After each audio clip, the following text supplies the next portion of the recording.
All right, hello everybody. Here we are. We are exactly 2 hours out from Operation Siren reset for March. That's also the countdown until April Fool's Day. So, hello everybody in chat. I know probably not everyone is here yet. It is a little bit late, but I have pinged people on the Discord, and yeah, people in chat who've realized I don't have Potter yet because it's still on the to-do list. Kind of. Funny story is I logged into my alt account the other day, and I said, I'll do a 3-poll. I'll see what it goes. Like, you know, whatever. I need Baltimore and I need Alabama on my alt account because it's on Amagi, which means that it hasn't seen this event before. And anyway, 3-poll, and literally I get Potter, some other ship, and then Sumner. And I was like, okay. So in my main account, I've hit every ship from the original run of this event, which I already have, and none of the new ones. And in the alt account, which I need the old ships, I get both the new ones in the first 3-poll. So I don't know. I guess it's good luck, right? I got good luck on that account. I got both of those ships, but it seems interesting since I've been trying to pull Potter on the main account for a little while now. Anyway, I won't bore you too much because we're on a countdown. It doesn't matter how much I talk to chat. We have now an hour and 58 minutes before Operation Siren reset, which means we got to get rolling. So you know, most of you guys might not be here already, and that's fine. But we got to get going. That's the real answer here. So let's not delay any more than we have to, and let's log in. Let's get it rolling. So, there we go. All right, let's log in. Sounds like BS. All right, so the patch notes. I don't really know what's coming today. I know they were talking about on the Japanese side, they're getting a new furniture for the Gundam style furniture or whatever. It's from show I've never heard of, but it's like a mecha anime or something. I know they're getting that, but I don't know if we're getting that on the EN side. We saw the rerun on the JP side, at least, the rerun of the Bullens. The special skin of the Bullen, which is this one right, where is it? Right here, this skin from last year. So I don't know if they'll rerun that. I would be shocked if they didn't. It seems pretty easy for them to be able to rerun. So okay, so yeah, let's just get right into it. We're not going to really wait for everybody because yeah. Ooh, yay, somebody moved. All right, well, okay, so this season I already messed up today. Literally, it's only a couple days in, and we totally messed up the season already because right around reset I ended up having a call or whatever, and not really expected, but what it did is it means that my alarm didn't go off because I was in a call during it, and so I completely missed a reset. So I'm down 5 for this season, -5, which means I'm not going to have an end of season top 10 or anything like that. So but we can still get Admiral of the Navy potentially, and obviously rake in all of those very nice merit points that we're going to need for the guild stuff.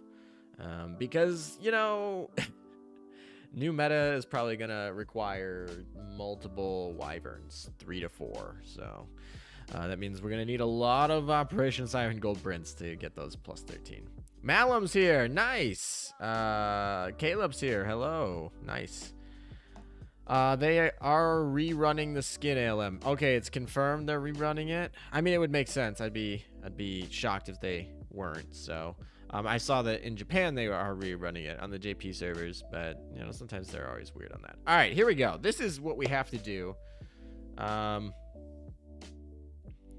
We should check the Ashes Showdown. Did anyone complete it? No one completes my stuff. Okay, thank you very much. I'm pretty sure I have another one to pull in, but whatever. All right, well, I guess we'll wait a little bit longer. We're gonna have to get going because you can see up here, like, I'm phase 1 of 2, so this is my first summon of the day, and no one's helped. So, oh well. Have I done my 3 helps?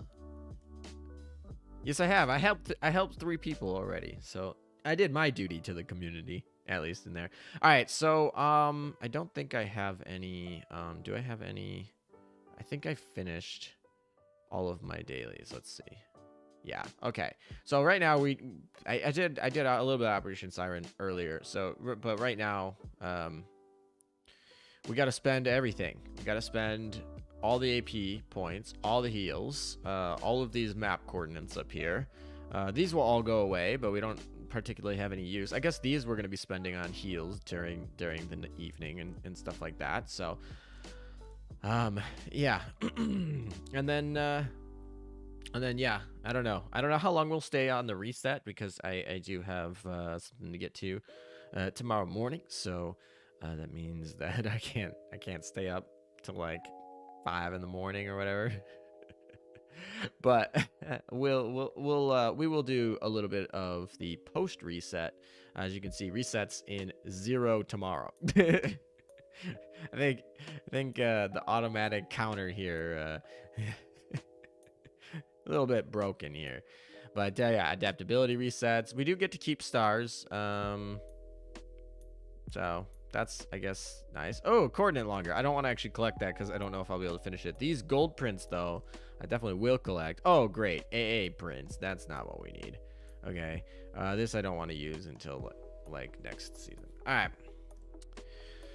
Okay, so it takes longer to get a search restocked than subs, I think. So I think we're going to do one of these first. And we'll probably, yeah, we'll do one of these first. I can't stay like 5 a.m. aka 7 a.m. Well, you know, if you guys were in Discord earlier today, I was like, oh yeah, I gotta get going because I gotta get things done. And I was like, all right, I'm gonna leave. From, if you guys don't know, Discord unrolled did a limited unrolling of podcasts today on Discord. Really cool new feature. I mean, it's not like groundbreaking or anything like that. It's just like something they should have probably added a long time ago, and they finally did. And it's nice. It's got some things I think that should be improved upon. But overall, we were testing it out today on the server, and yeah, I don't know. I was like, oh yeah, I gotta get going. And then then Felix came, and Nick Lasso came, and OC came, and then it was just like, all right, so we just so I'm not leaving. I just ended up staying there a lot longer than I thought I was going to. Felix was I mean, he's probably asleep now, but Felix was giving me some really cool information about a project that they're an Azur Lane project that they're working on. That's really impressive, honestly. And I'm excited for hopefully seeing that it's successful and works and whatnot. Oh, I got trapped. Oh, I hate this. Jesus. All right, whatever. Where is the other signal? You know what? I'm just gonna kill it with this because I don't feel like dealing with being trapped over there. Because we're on a little bit of a timer. Time to rush 3 strongholds in less than 2 hours. Oh, I can totally do that. ALM podcast confirmed. Actually, I like it, so I'll probably actually use the podcast feature on Discord in the future. Yeah, I'll probably use it. I think one of the things, the biggest complaint I have about it is not having the ability to cameras. I know that the idea is that it's a podcast, right? Podcasts don't have picture, although like TED Talks usually have like some pictures of somebody walking around on a stage or something like that, so it's not like uncalled for. But the reason is like you specifically designed a feature that you could have put a video on it. You could have put a video capabilities, and you just removed it for the sake of the branding of the feature, I guess. And it's just like, why don't you just give us the ability to add video? It's not like it's difficult to do that. It's probably already baked in.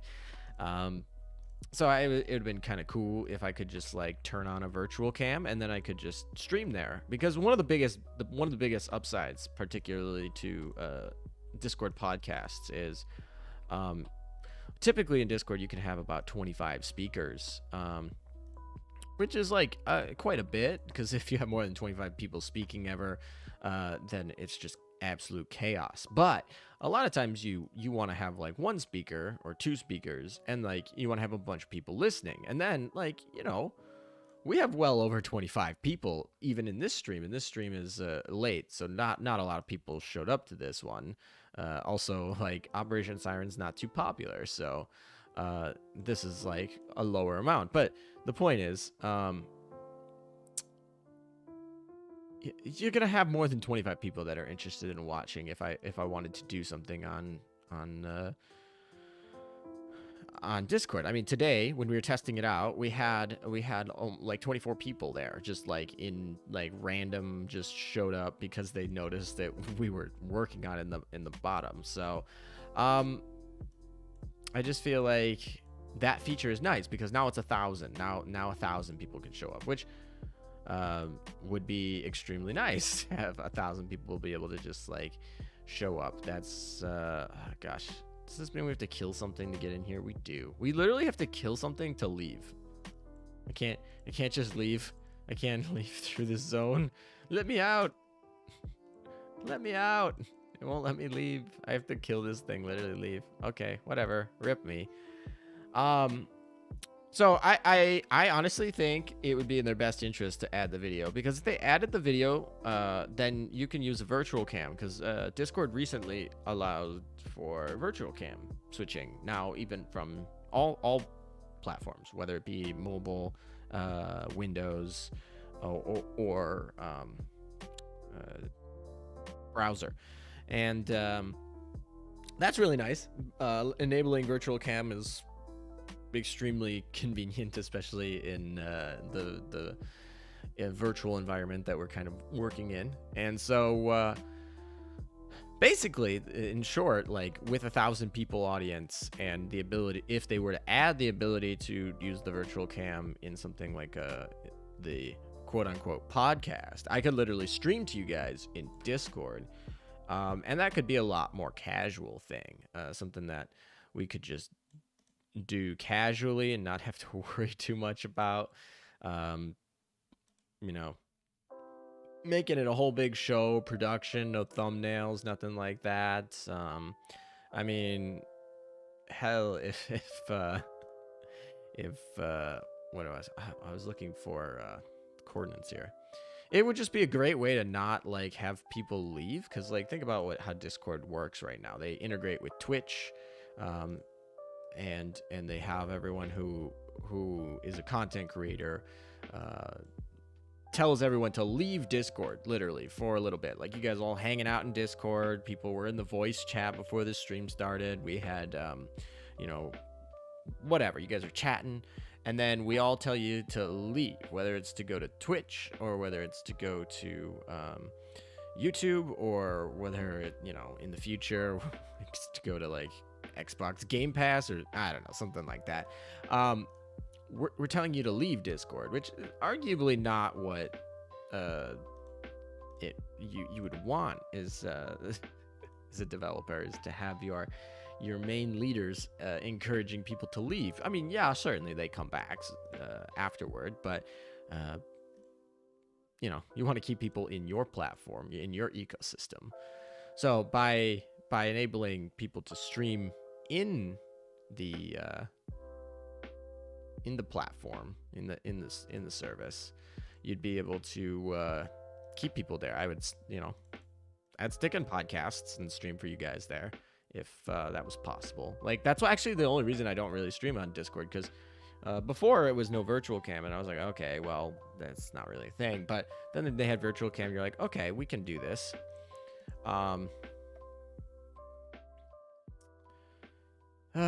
It's a shield. It's the shield boy. Okay, whatever. We're gonna have to actually use subs. Cool, whatever.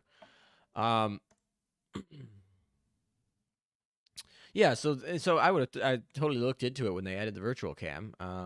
But then what ended up happening is that the 25 limit rule basically made it where it was like, not too feasible to actually do anything I might just hop down there every once in a while. So it's a cool feature. I hope they expand upon it. I think it has a lot of potential. It's really something that they probably should have had. Also, this is one of the new bosses, right? So the new attack patterns, which that's pretty cool. Discord podcast was a lot of fun today. Hopefully they can improve it a bit in the future. Yeah, I think there's a whoopsies. I pressed the wrong button. Oh well. FTG just fired a total brick shot into the bottom because I ended up pressing the wrong targeting aim button on my keyboard here. So, rip. Oh well. Yeah, I had a lot of fun on podcasts today, largely because you, Draco, and Felix were enlightening me on your really neat project. So, ALM, are you sick? Do I sound? I probably sound pretty tired. I'm not sick, but I don't know. Nothing saying that I'm not gonna be becoming sick, but I'm not, sick in the. Oh my gosh, come on, Duke, stop getting killed. Dookie York is like over there, like with her small health pool, being like, oof. FGG with her 10k health pool is like, what is this? This don't hurt me. All right, we got over halfway there, so at the end of the day, that's a win. Whenever you get over halfway there with your first attempt fleet. I didn't see how damaged the subs got. I hope the subs didn't die, but it shouldn't matter because we're over halfway there and we still have 3 fleets left, so there no problems here. I was a little bit worried with the shield, maybe potentially FD. Oh wow, we didn't even lose Dookie York. Awesome. Should I go for Azuma or FDG first? Doesn't really matter. FDG is better for PvE and Azuma's a little bit better for PvP, but because yeah, I don't know. I particularly think Azuma doesn't really have a great there's no alternatives, at least until we get like a new ship like Alaska. Well, FDG has plenty of alternatives. Like a strong battleship, they're all over the place. I mean, FDG is still like best at being the strong battleship, but there are a bunch of strong battleships around. So for me, I mean, it doesn't really matter because you have so many prints, right? There are so many prints that you have to get for any of them that it doesn't. Oh yeah, the subs didn't get hurt at all. It really doesn't matter because it's gonna take you forever to get the prints anyway. So, and what prints you get is completely RNG based, like what the game wants to get you and give you when you do the research. So, and then you usually use your universal DR prints to even out whatever inequities the research gives you. So sometimes for me, for example, I got a ton more. Well, actually, at first I got a ton more Azuma prints, and then I started putting them in the FDG, and then right at the end, I basically went on a drought from Azuma prints and got all FDG prints. So then I had to start using the universal prints for Azuma. But yeah, it's usually those are used to even out the inequities that can arise from just random sampling of stuff. Oh, gosh, I didn't keep myself alive here. I really like the attack pattern of this boss. I don't know. I think it's pretty. I think it has like a interesting amount of you can dodge things. But not too much. I don't know.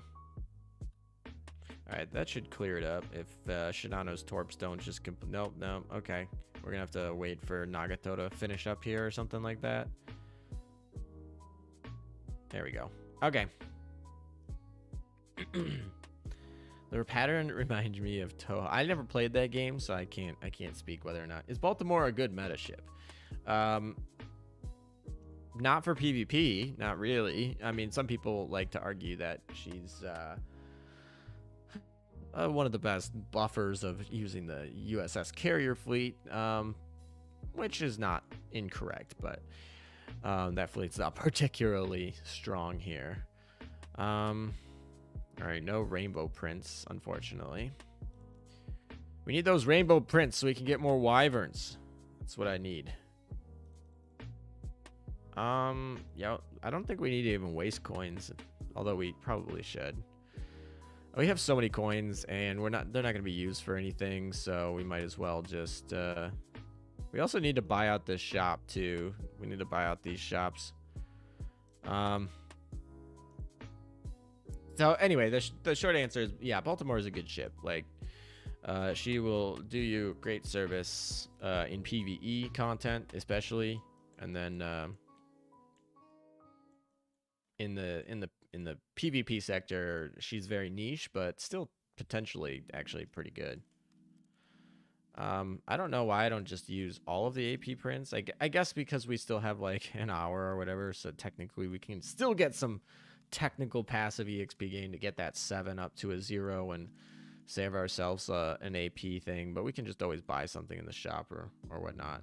No UR prints for me this month. I think I've gotten 1. It's been pretty rough. Now, to be honest, the best way to get them is through is obviously going to be through what do you call it?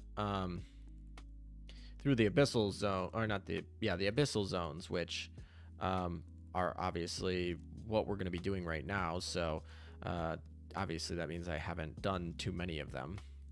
Since I saved most of them for last, since I wanted to get my adaptability up to cap, which it effectively is. Like, my adaptability pretty much maxes out right now. Oh wow, we're up to 100 people.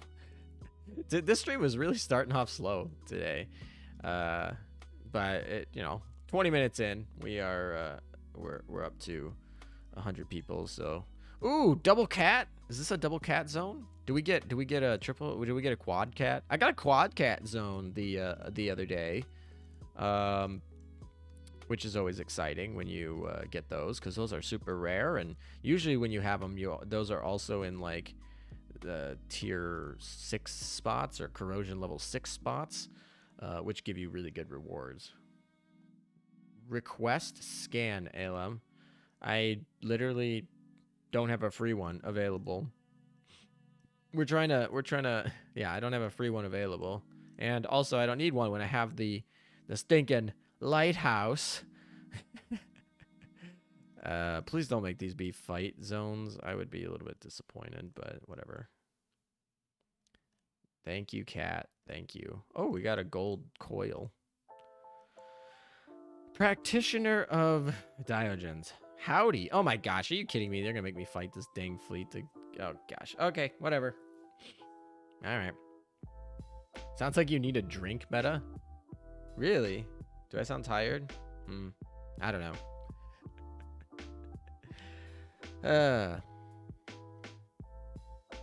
I'm guessing the next event will be Musashi? I don't know. I can't tell you.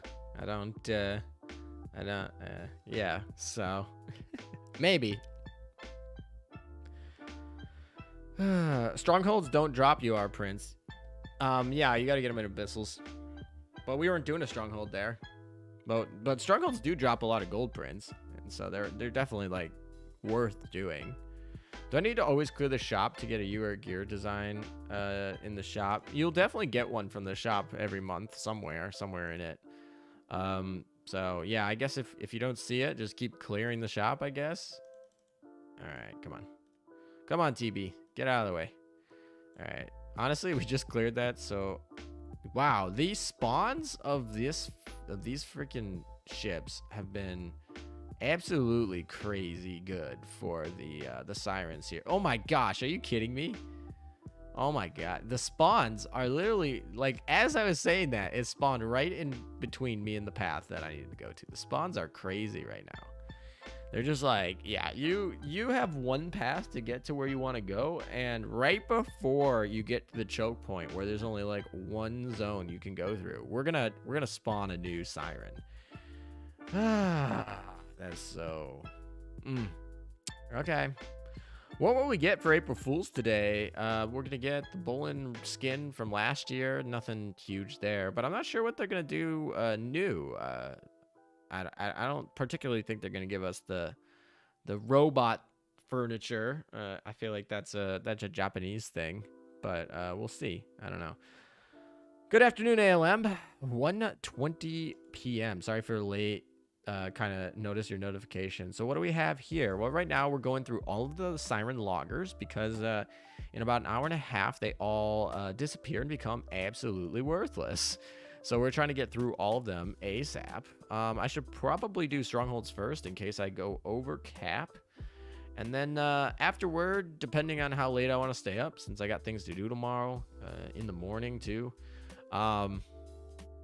Depending on that, we'll grind a little bit of April, and maybe if you guys let me know in chat, we'll do some live reviews of whatever content they want to release for us for April Fool's Day, because I have no idea what's going on for April Fool's Day, to be honest. So I'm in the dark with you guys, waiting to see if they're gonna do anything. What do you mean I don't even have Perseus? Perseus is literally like in my fleet. Like not even like not in my dot. It's literally on the screen. She's been on the screen. You do not even have Perseus. Yeah, literally. She's on the screen right now. Look at this. Okay, whatever.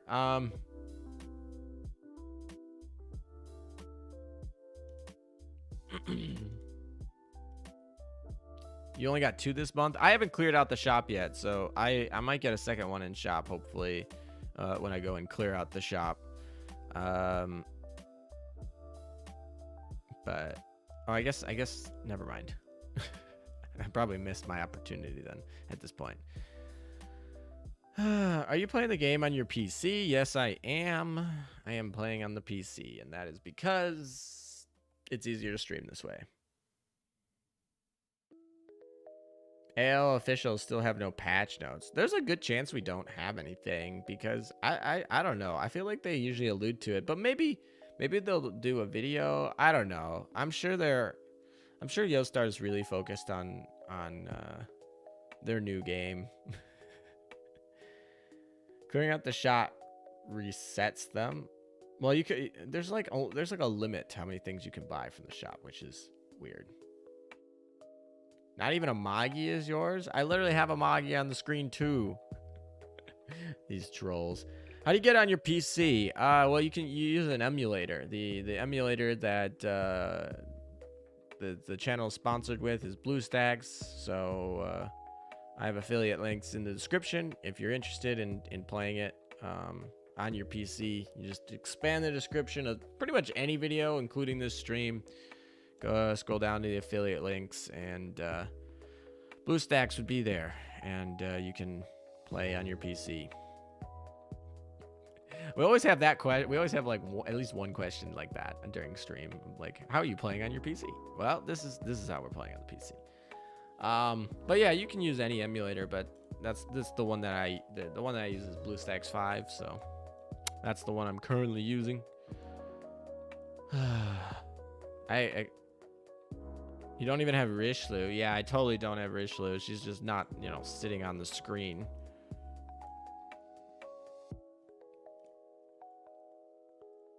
Oh my gosh, these spawns. All right. Did I get trapped again? I did, didn't I? These spawns are crazy. Is there any way to even get over here without killing anything? No. Wow, this map is out to get me. That's all I gotta say. Map crazy good.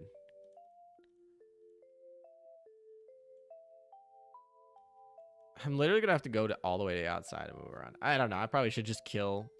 I think I have to kill something to get in here anyway.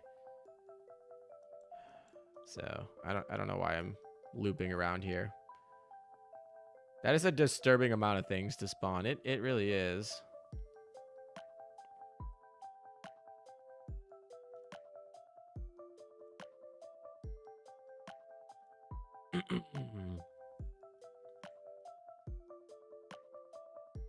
but we'll get through it eventually. There we go. Okay, I was gonna say, if you spawned right here, I would have been like, if they would have spawned right there, I'd have been going crazy. G-Man, you're a little bit late. That's okay. We got an hour and a half, less than an hour and a half left to get the stream going, and then we're gonna reset the world, and then we're gonna try for April, but. Did someone say Washington and North Carolina skin? I didn't see it. Let's see. Let's check. Let's check Twitter. Actually, really, I should check the leaks. Oh, I don't see anything. I don't see anything noteworthy. I'll have a test in 30 minutes. Wish me luck. Good luck. Good luck on your test. Flip the table and whatnot. I agree. Mount Pelier better have those two. Finally, I can do 3 ship only on both fleets. So D2 for French gun. Yes, baguette gun. Oh, you're talking about the War Archives? Yeah, I've actually paused the War Archives for the last 2 days as I've been doing more Operation Siren stuff. And all right, let's go get that loot. Let's get that loot. Anything good? Oh gosh, there are all these torpedo gold prints. Whatever.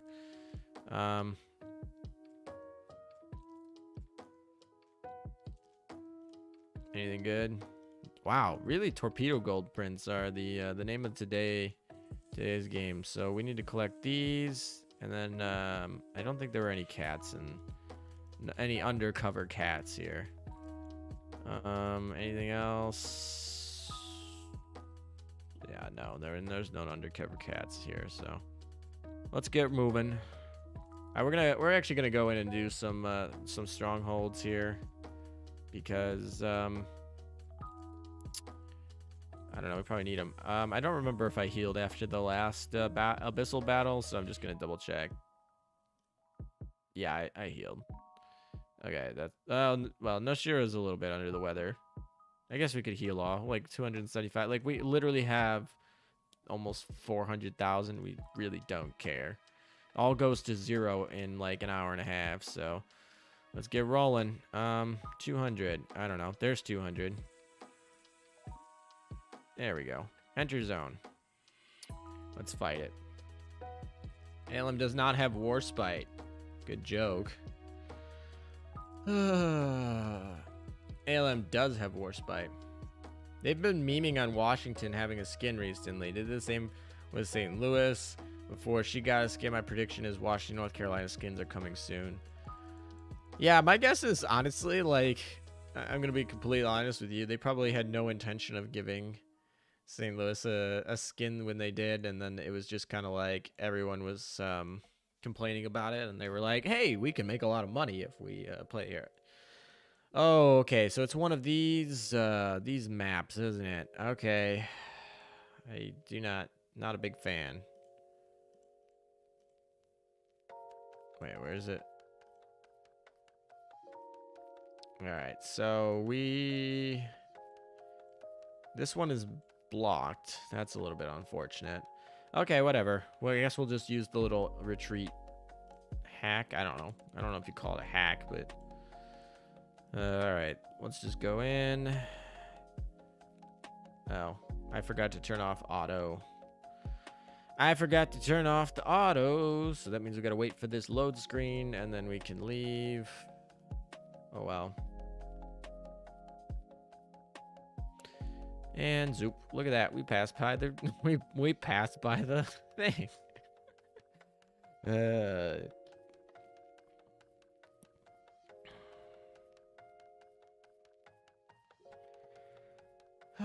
Oh, so the 2 artists for Washington and North Carolina came back? Well, you know, I hope they get new skins. I like when ships get new skins. They need it. I hope more artists come back and give their original ship some O skins though, because that would be much appreciated.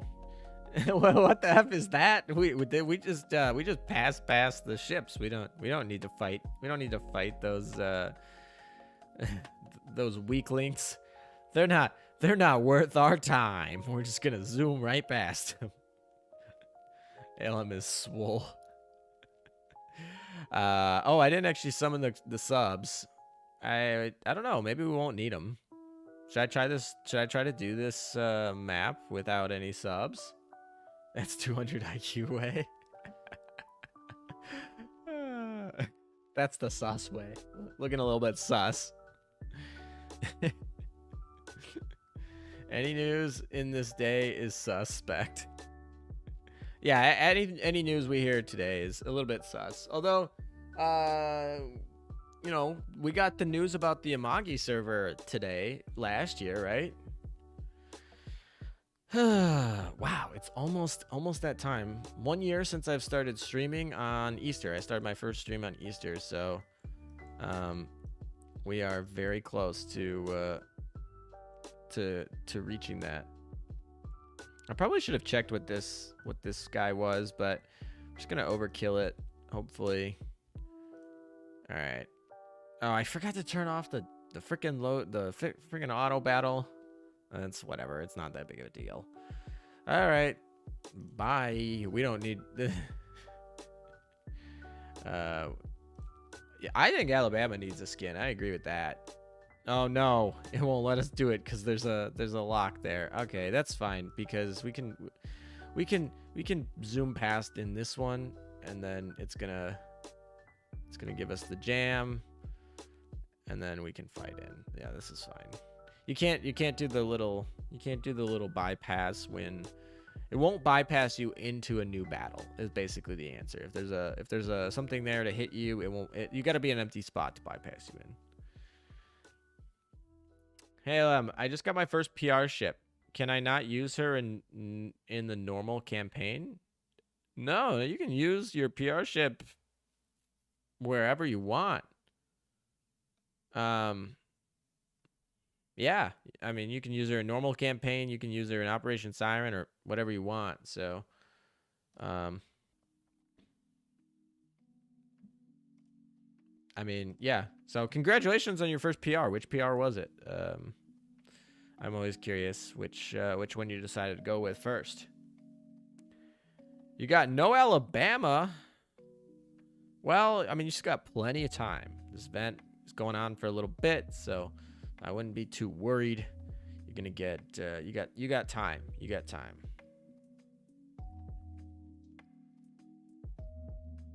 Yeah, you can bring another fleet over, Lectors. Good example, because technically you can retreat into another battle. It's just not preferred, but you can't actually retreat into a zone that's being blocked by your own fleet.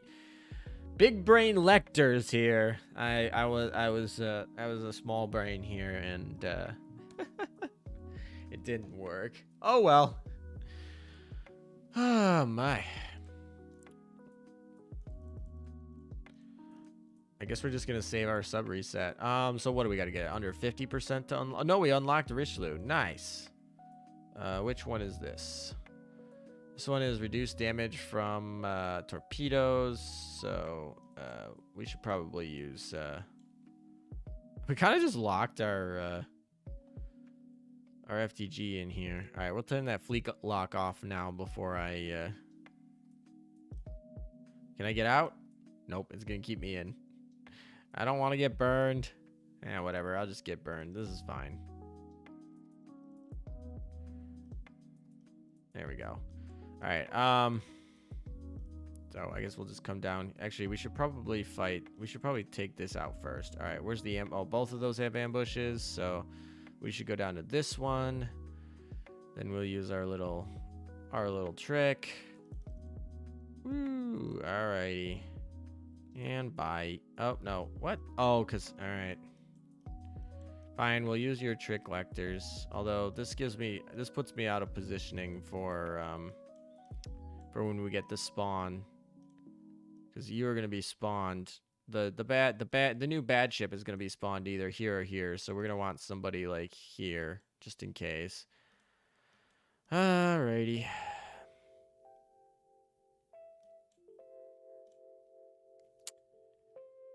By the way, it's kind of funny. Right after I got ALM's Owl Blessing, I finally got Baltimore. Happy noises, not gonna lie. That's pretty funny. I'm glad you got her. All right, so we'll move in here. Then we'll switch. We'll retreat, and it forces us in. Thank you, Lectors, for the big brain play. And problem solved. Yeah, I guess, what do we got? Yeah, this is one that needs to take. I guess we should probably use the oh, that's not what I meant to click. Turn the map. Oh, well, while I'm out here, might as well check. Did the people? Nope, they didn't. No one is helping me. Help finish my Arc Royal. Please. Don't make me actually have to go spend oil on that dang thing.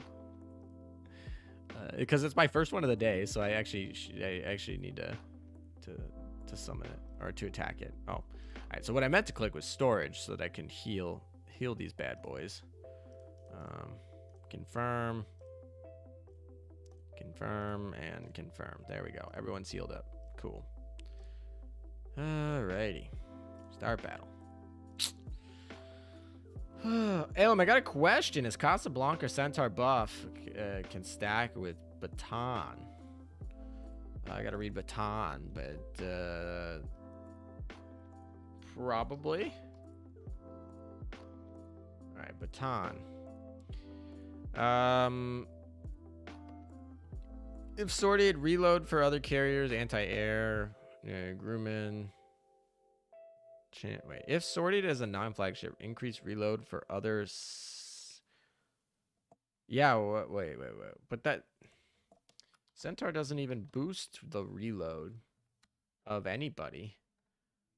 So of course, yeah, I would. I mean, it's not even a stack. It's not even considered a stack. Baton and Centaur aren't even considered a stack. Both skills will apply if that's your question. And Casablanca has a cross fleet, but that's what, aviation? So which server? Right now I'm on Washington. So yeah, if you could come get me in Washington. How come you're using Belfast? Am I using Belfast? I thought she was considered not so good ship. She's not like fantastic, but I have her to 120 and equipped. That's the reason, really. Because you gotta have 12 different Vanguard ships, and so I need to have them all at level 120 anyway. I need to heal these guys before we go in, just in case, because I don't want to deal with anybody dying. Which is fine. She's definitely not that bad of a ship. Like, she's still like pretty decent in a lot of ways, but she's been power crept. But when she's at 120 and it's not too big of a deal. Like, she'll you can't in a Magi. Well, that's fine. Yeah, if you're not in my server, well, then it's obviously you can't help with my Arc Royal metas. So we will see the return of the Spaghetti Navy after all. Really excited for Vittorio Veneto. I hope that's the next event. And then hopefully we get a UR for the Chinese anniversary. Hopefully a U.S. battleship UR. That's the hope. Hope the next event is a new Italian event with Roma and Veneto, and Aguila or whatever, however pronounced eagle in Italian or whatever. And then hopefully the event after that is like a U.S. event with a U.S. UR battleship. That would be Alem's dream agenda schedule. When's the Chinese anniversary again? It's in May. It's also right around the actual EN anniversary. Are we gonna actually have? Oh wow, we lost the ship. All right, well, we're gonna manual. Thank you very much. I don't feel like chancing this. Thank you, AI. And by the way, if you're wondering, Sirius and well, Sirius and Baltimore, or not, I'm sorry, Sirius and Belfast are not higher on the tier list. I mean, we literally had to go into manual here to actually survive after a little bit of bad luck, I suppose. And yeah, I feel like that isn't usually something that you have to worry about with other ships all the time. So if that doesn't tell you why they potentially are not tier 1, then I don't know what does. I from laughs in Chinese UR ship. There's not even any Chinese ships to make left. Like, they literally have to make it a PR ship, which obviously would make it a DR ship if it was rainbow rarity. But wow, Centaur fleet just got destroyed there. Big F. All right. Well, we got to kill this one, and is that it? Is that the rest of them? Yeah, that's it. All right, Richelieu, can you do your job? Can you get this kill? I don't even check what this dang fleet's intel was. I guess we should check. What is it? Reduce damage from torps. Great. That's exactly what this fleet is. It's torp fleet. Oh well. I guess they're gonna have to get some help here. I didn't even check what the final boss is. We'll manual this just because it's a bad matchup for the torps or whatever you want to call them.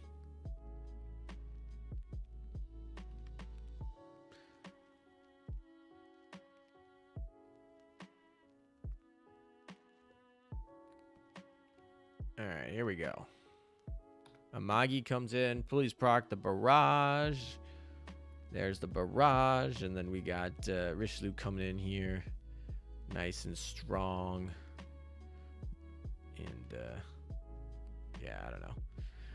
Using Suzuki for her nice firepower to get rid of these dumb boats that our destroyers or that our battleships are gonna target because they're dumb. Come on, Amagi, be smart about this. Okay, she actually targeted. Not too bad there.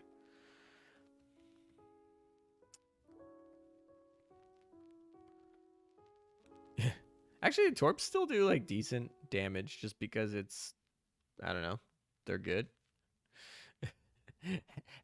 half damage on stuff that's really good is still like decent.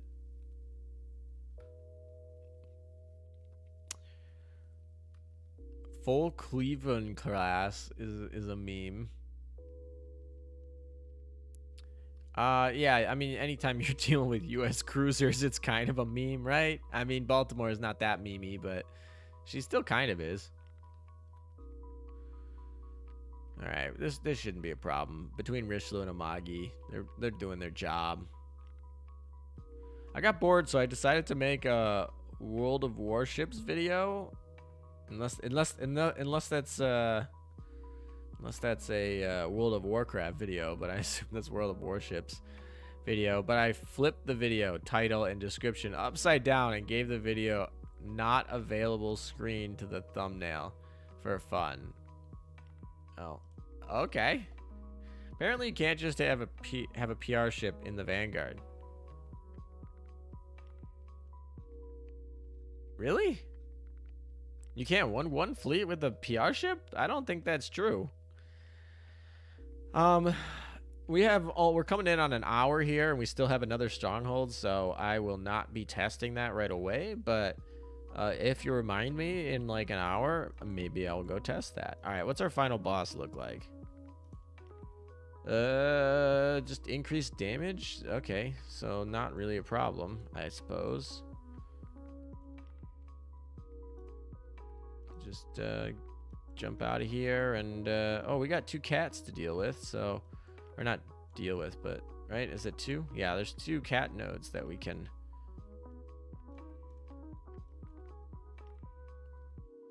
get the benefit of the doubt of you getting to use.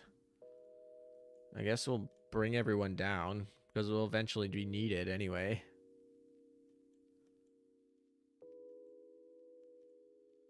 And I guess we can go get this little cat paw. Oh, I didn't even see this one over here. Good thing I looked over here. Please don't actually get me in a fight. There's, yeah, okay.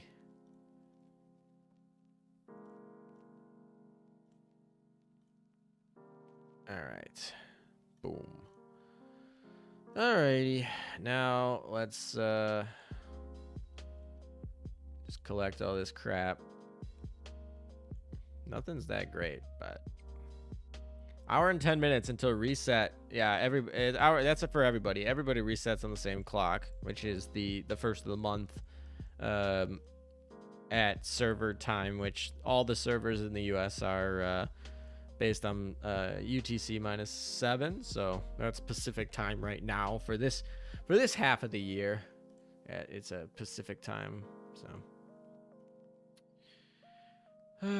no chance of getting DR or no chance of getting Rainbow Prince here, which is a little disappointing, but that's all right. We got a lot of more abyssal zones to deal with, so we'll cruise through them in a bit. I probably should have healed Jeanne d'Arc. I didn't know she was that low on health. I thought she was much better than that.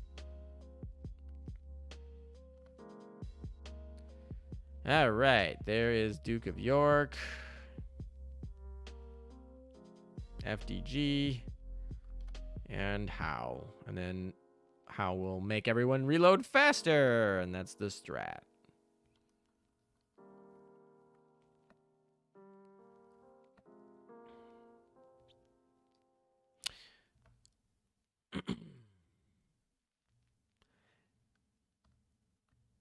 Chat is kind of delayed for a second. You mean like on OBS?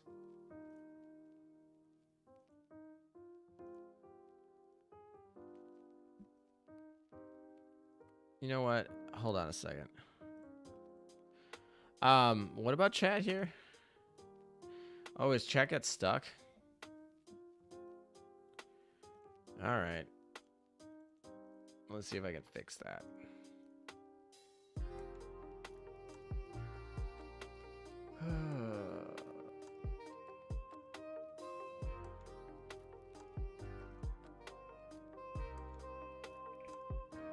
That should hopefully fix it. I think that should fix it. All right.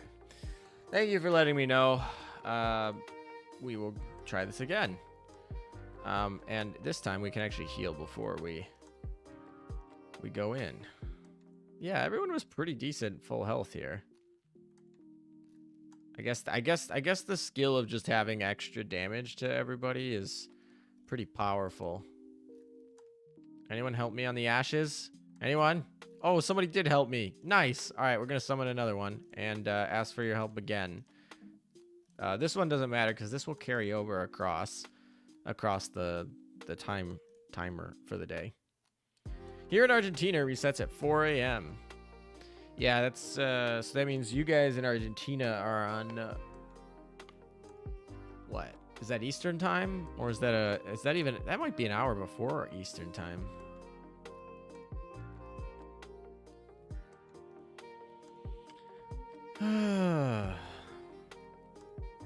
AL is the reason my day ends at 3 a.m.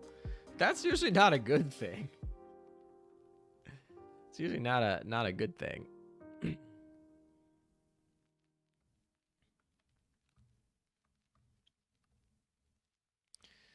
All right. Well, we're gonna try and not die this time.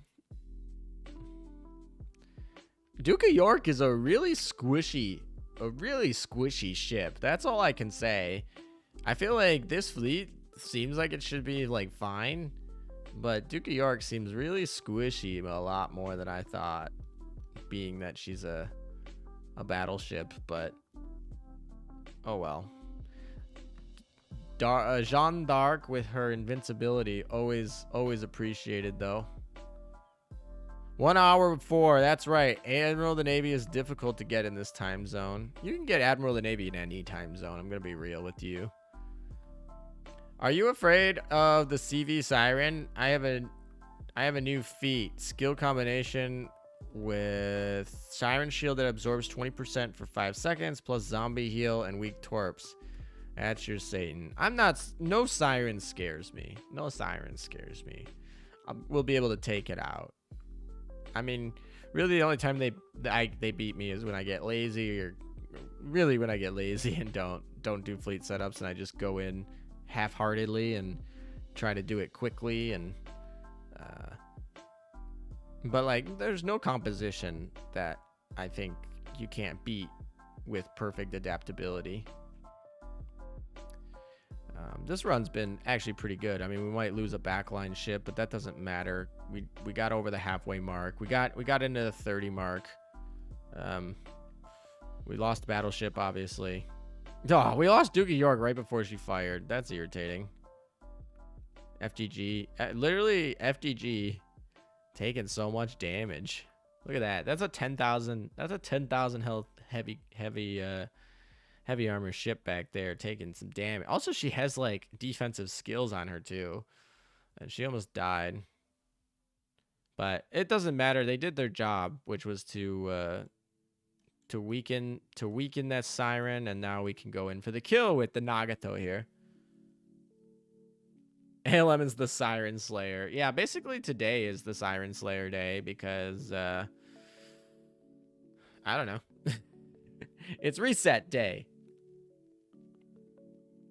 Yeah, an Oath 200 affinity Oath 200 affinity FDG will have about 10,500 HP before you put equips on her. I don't remember if my FDG is equipped for Operation Siren or if she's equipped for PvP right now. If she's equipped for PvP, then she'll have her evasion equips on, and obviously won't be doing as much damage as she should be.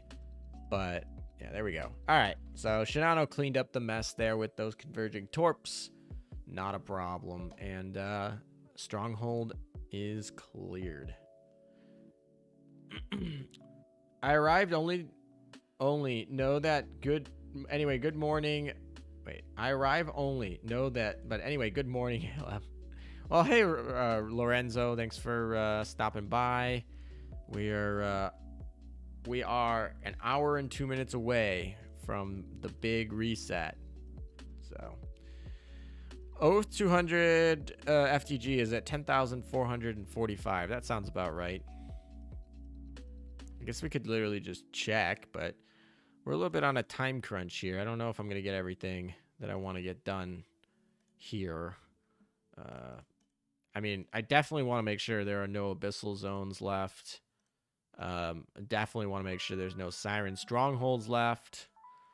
And then if we leave over some of these dumb obscured zones, I'm not that concerned. All right. I think this is the last stronghold, right? We cleared everything up in this zone. Everything in this zone is done. So we just this thing I need to do, and then it's these two. Okay, so like in the next hour, we should be able to clear this. Not too bad. Boom, boom. We get rid of our AP units. We don't even need them. Enter the zone, and we're all good. Wait, how long is this stream gonna be? It's 1 a.m. for me. Not gonna be too late. So, I don't know the answer to that. So 100% it's gonna last at least another hour, because that is when the reset of the Operation Siren happens, and so we're streaming until that happens, and then from there it's going to depend on how tired I am and what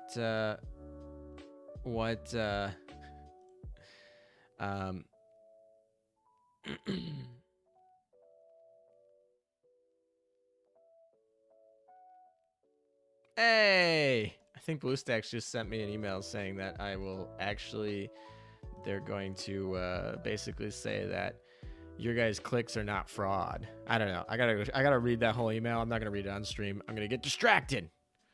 All right, so I should check what this is. All right, so boom. I definitely should have moved Nagato out of place there. All right.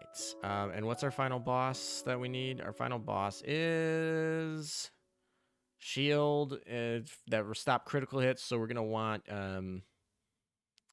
Nagato Hiru we're gonna want the Nagato fleet fighting that. That's fine. And then everything else, I don't care. So we're gonna have Richelieu run around and basically just clear everything, which is gonna be fine. All right.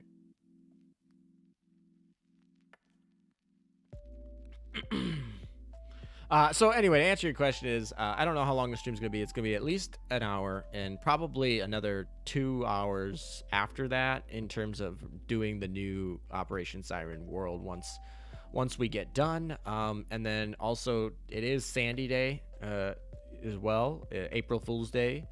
So I don't know if Yostar's doing anything special. They have done really special events the last 2 years, made it a big production, but I haven't heard of anything. And usually they reach out to me and talk to me about stuff like that. So I'm not exactly sure what the deal is there. What we're doing this year. Maybe it's just a low-key year. I'm not sure. But usually they let me know about stuff like that in advance. So if they have something cool going on, the stream will probably be longer. If it's just me doing Operation Siren again, then maybe it won't be as long. All right. Which zone are we gonna use? Flagship does reduced torpedo damage. Oh yeah, we should probably summon our submarines here.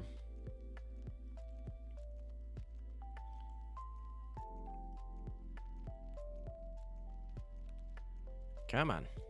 All right, Nagato's gonna go over here to defend against the other one, and then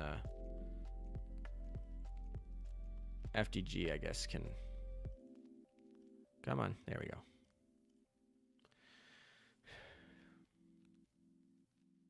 Do you recommend saving AA parts until we get a rainbow AA gun? I mean, there's nothing to do with them. Like, what are you gonna do? You're not gonna destroy them, right? Yeah, of course. I mean, you're just going to keep grinding for rainbow parts, and if they happen to be AA parts, then you save them. Obviously, I would not recommend in any capacity anybody convert a universal gold print to an AA gold print. That seems illogical. You should only really be converting them to plain ones. I guess potentially you could do them to torp ones. But yeah, so it's not like you're going to retire them. It's just, whatever ends up spawning spawns, and then you save them. And if we get a good UR AA gun in the future, you'll be prepped. That's really the answer. I don't know. Of course, there's not like any storage space on your items. So, and they just drop, and you can't really convert them, or yeah. So yeah, of course you're just gonna save them. Nagato, Akagi, and Kaga are still good in PvP thanks to the carrier mechanic. You honestly don't use Nagato anymore because of the new carrier mechanic. You're gonna use Shinano in that fleet. So yes, to answer your question, I think your question is Akagi and Kaga still PvP relevant because of the new hidden carrier mechanic? And the answer to that question is most definitely. I didn't mean to take that burn. Fun. Is most definitely. Yeah, they most certainly are. But the way that it was phrased, it's like you technically don't want to put them with. You don't technically want to put them with Nagato anymore. I can't find a historical candidate for a URA gun. I mean, they might just make one up. I don't know. Is there any World of Warships like crazy stuff that they can get off with?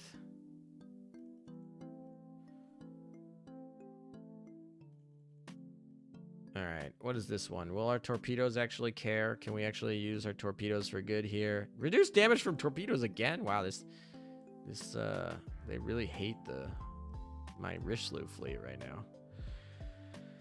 now. Finally, Sandy 120. Congrats. Always fun to get your first 120. Ooh, what is that little tidbit we dropped by?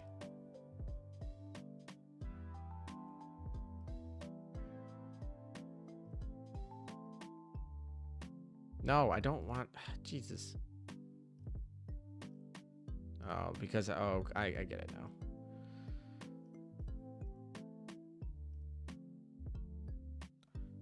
That's kind of funny. FDG is like... Alright, there we go. This will fix the problem.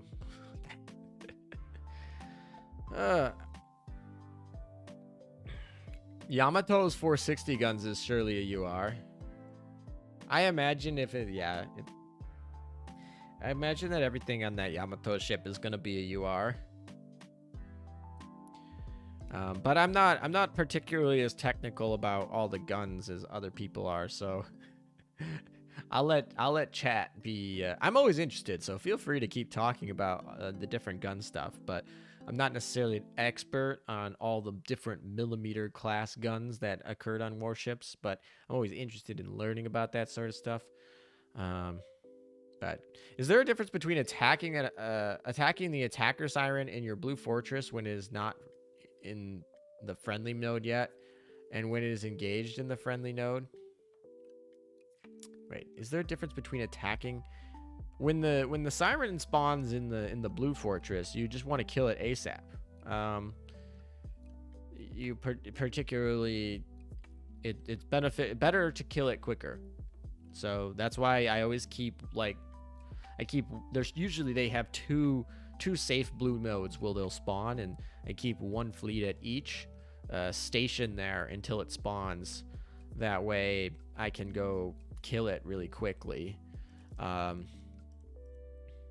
So I think it should spawn after this next one, right? Yeah, next one.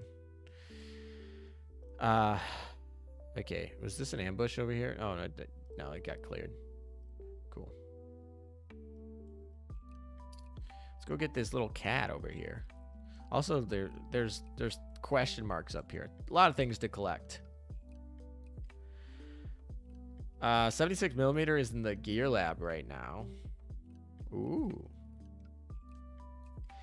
Yeah, the gear lab, right? I honestly think the gear lab's gonna have a lot of really good stuff in the future, and so I'm really nervous about like going all out on the current stuff that's in the gear lab. That's all. So I'm just a little bit nervous about doing that. So because I might actually want to save all of these gold materials for something more useful in the future and stock up on them.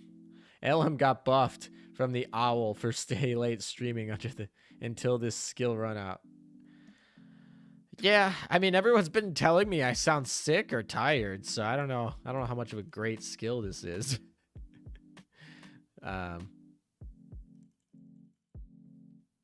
But sure. All right, which one is this? This one gets reduced damage from shelling, so we're actually gonna need to use an actual different class of ship here. Good to know, thanks. Yeah, no problem.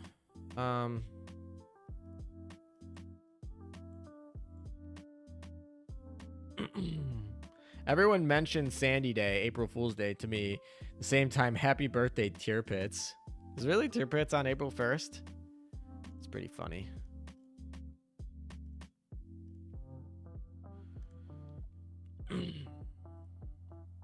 Update on Lexington right now. Wait, there's an update on Lexington already?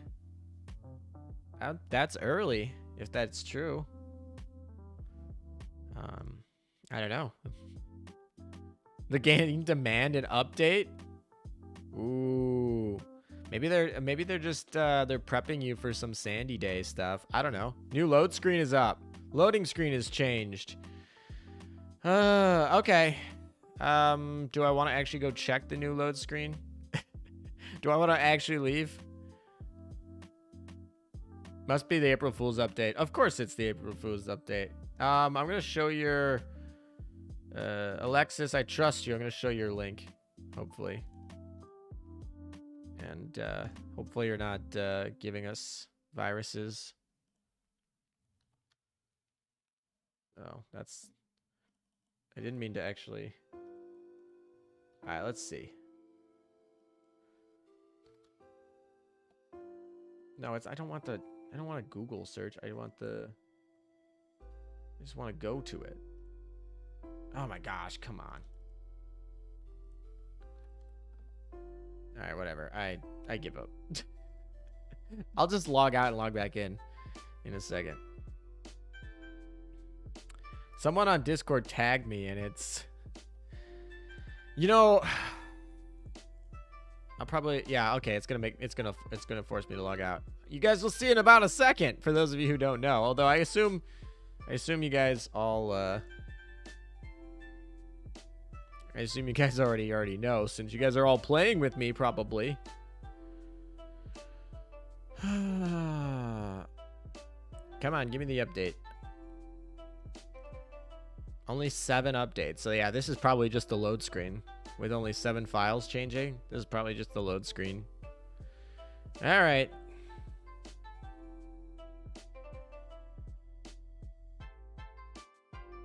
Wait, what? Did I miss something? Am I doing something wrong?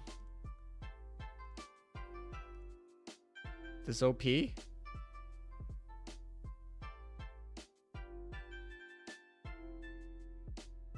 No, this is the event. That's not new. All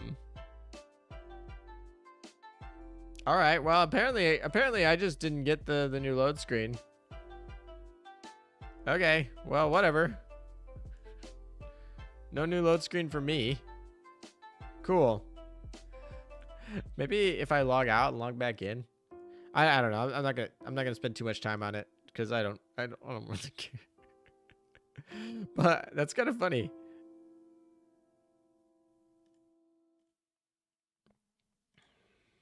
Anybody move? No one moved in PvP. All right, back to the operation grind.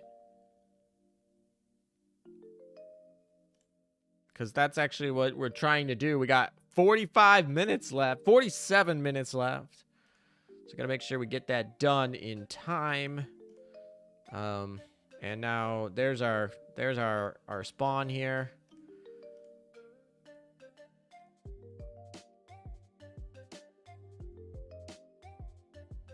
And this should be fine. Oh, come on. That sucked. Okay, whatever. It's because I accidentally misclicked not switching the fleet. I clicked, and so our little dumb fleet started moving below, and it counts. I don't remember how many turns I have to actually get there, but it's not that many. I only have like 1 or 2. All right, maybe somebody on Discord is gonna take a picture of the new load screen.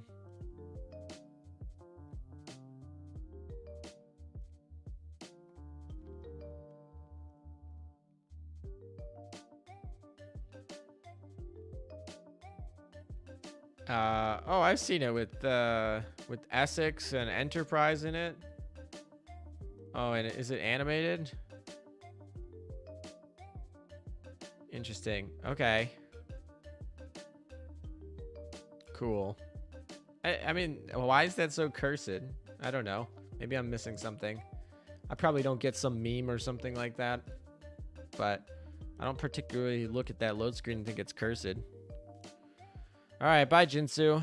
Rip Jinsu. Is there any way to getting more gems instead of completing the campaign?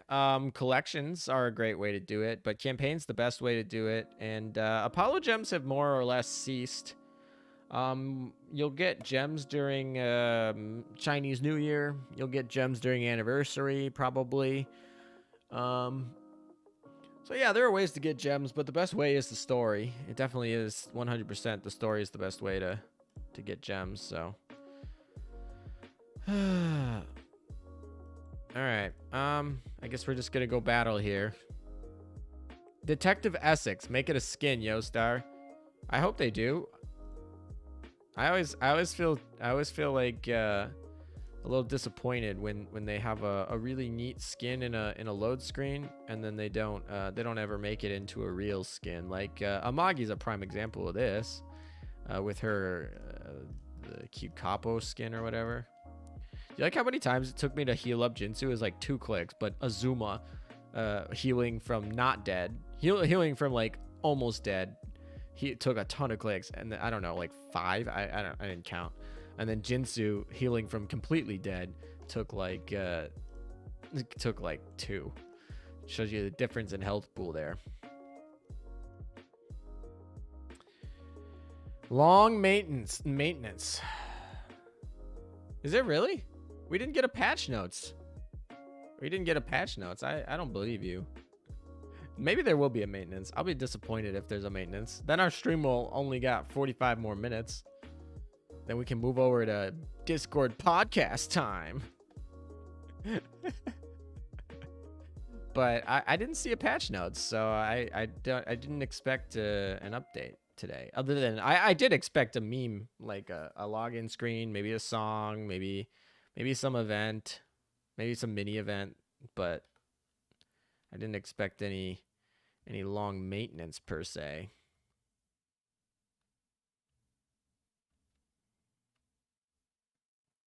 All right, well, we're gonna be over the halfway mark after the end of this this battle, so we're in good shape. Yeah, Discord content before Discord gets taken over by Microsoft.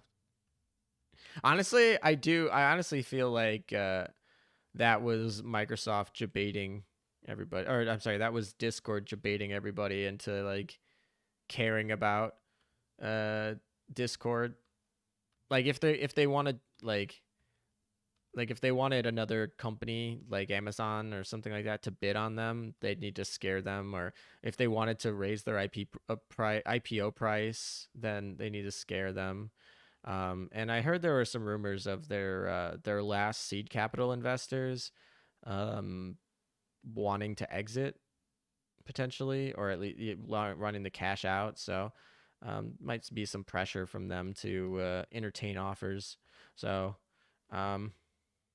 I don't know. They might get bought by Microsoft. Microsoft would love that deal. Oh, wow, we one-shotted it. Let's go. Oh, the music stopped. We should fix that.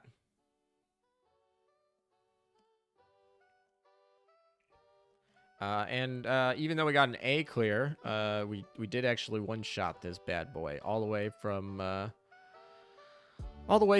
to 0, 0 to hero. Or hero to 0, more like hero to 0. All right, that's cool. And I think this is the last. Oh no, wait, did we miss one? Oh yeah, we missed this dang battle over here. That's why we can't leave. All right, whatever. This is an anti-torp battle, right? No, it's a shelling battle. That's fine. That means we can use you.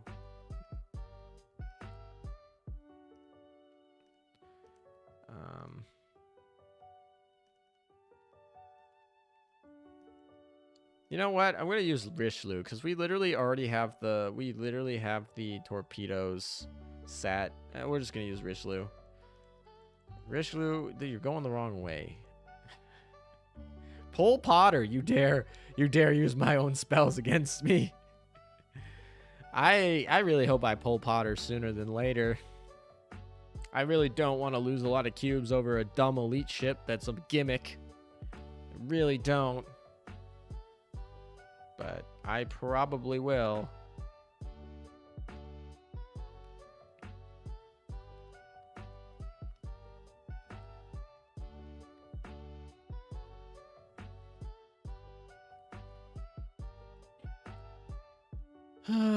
Oh, nice shot, Amagi. Completely into nothing. Nice job.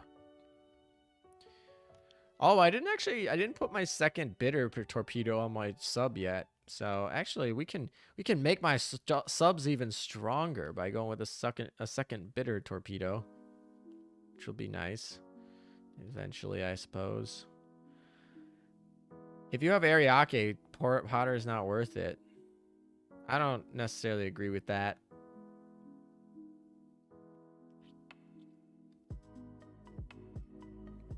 Also, at some point, you do want the fleet tech. I mean, you know, a freaking Fletcher class ship is not really gonna particularly make or break the fleet tech. I do have Ariake. I have the dumb skin too, because of that stupid lucky bag a long time ago.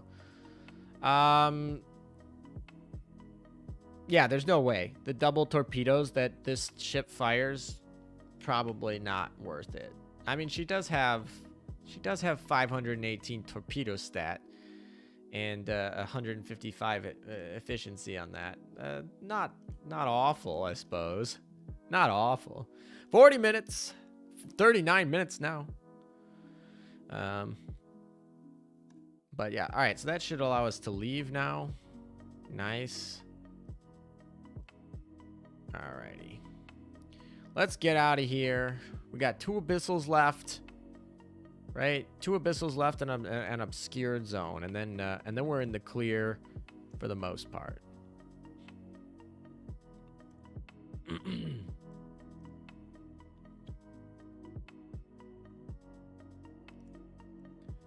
Do you recommend doing level 75 or 65 weekly subfights for the biter?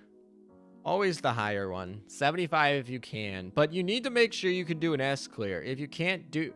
You do the highest one you can that you can do an S clear. If for some reason your subs aren't strong enough to be able to S clear a 75, that's fine. Go down to the 65 and just work your way up. But you need to S clear. That's the important one. And the higher, the better. So if you can S clear 75, there's no reason to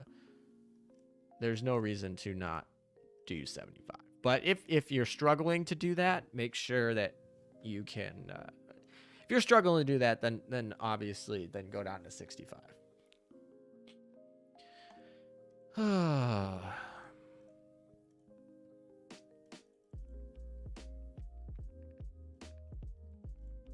I don't know why they make us like wait through all this stuff to get to the boss. Like, we just want to fight the boss. Like, why have us talk to TB 30 times and like go through 2 gates? Like, okay, I mean, maybe like the first time, but like, all right, what is this? Increase damage to your main fleet. All right, this sounds like a job for FDG. All right. Oh, we didn't summon subs. We should do that.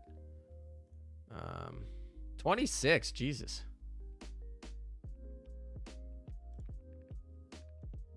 We don't care. It all goes to worthless at the end here, so we can just get rid of all of our AP credits. We don't need those. Because TB is lonely. I really need that emote. I don't have it here on the stream setup, but I really need that shut it TB emote. Just to put that on there. That'd be pretty funny. All right. Oh, okay. So we got subs now, and we're all good. All right. Should be good to go. Was this a corrosion level 6? I think this was a corrosion level 6 boss, which means it's going to be a little bit challenging. If it's a corrosion level 5, then we might be able to one-shot it, but I thought it was corrosion level 6, so we'll see from there. I missed. I got greedy. I was like, I'll do the target. I'll do the targeting. Get the extra targeting boost. Manual target boost. You know what? We're just going to do the auto target at this point. That was not worth it.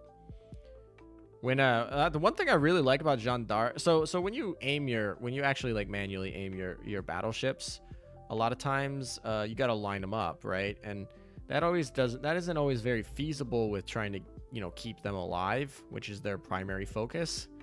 But sometimes with Jeanne d'Arc, when you get that 2 seconds invincibility and it lines up perfectly with your battleship, you can actually just like go wherever you want and line up your shot perfectly. And sometimes I like to take advantage of that, but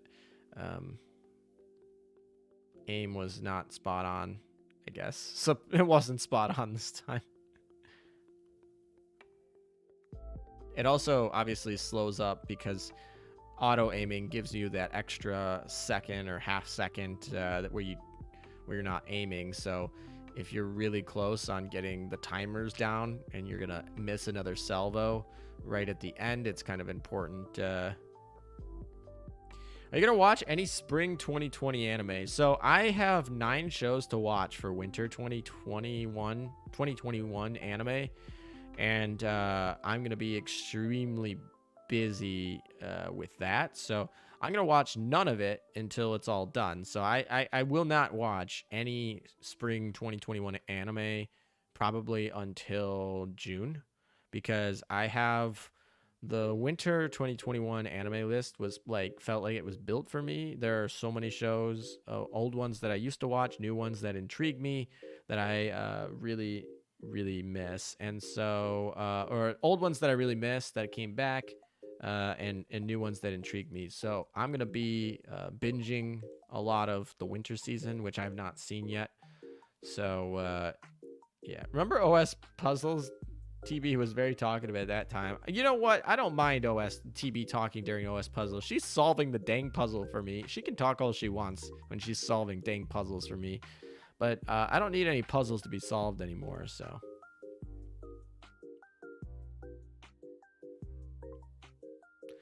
Good move. Waiting for them to finish and watch all in one go. Typically, I don't watch all in one go because 12 episodes at 20 minutes a piece. You know, it's four to 6 hours, depending on breaks and things like that. It's possible, I guess. But typically, I like to break it up into 2 batches of 6. That seems to be my preferred method. I guess if it's a 24 episoder, then I might do a little bit more. Oh, I didn't heal the subs. Dang it. Whatever. This doesn't matter. This hopefully will be the last run. FTG didn't really do her job, but I'm hoping that Shinano does. TB has feelings too. No, she's a robot, bro. She don't have feelings.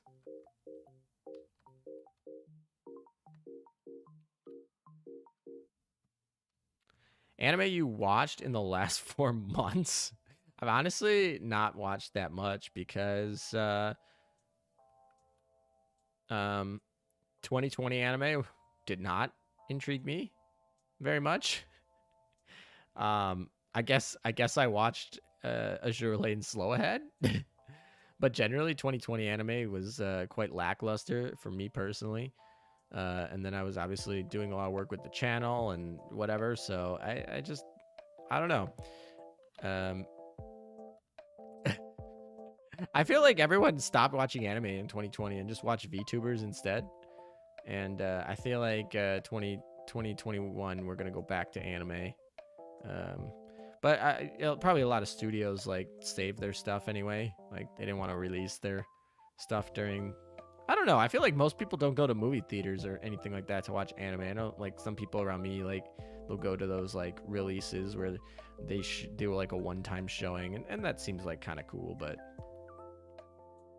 all right, Shinano did her job. Nice job. I'm excited for Zombieland Saga Season 2 this month. Yeah, I saw that coming out. I was like, I don't know where they're going to go with that show, to be honest. I feel like there's a very good chance that's a disappointing sequel, but I'll probably give it a shot in a while. I don't know. I don't like idol anime that much, but Zombieland Saga was definitely one that I was like, hey, this is like kind of funny. So I'm okay with this generally. Alem, did you know that the largest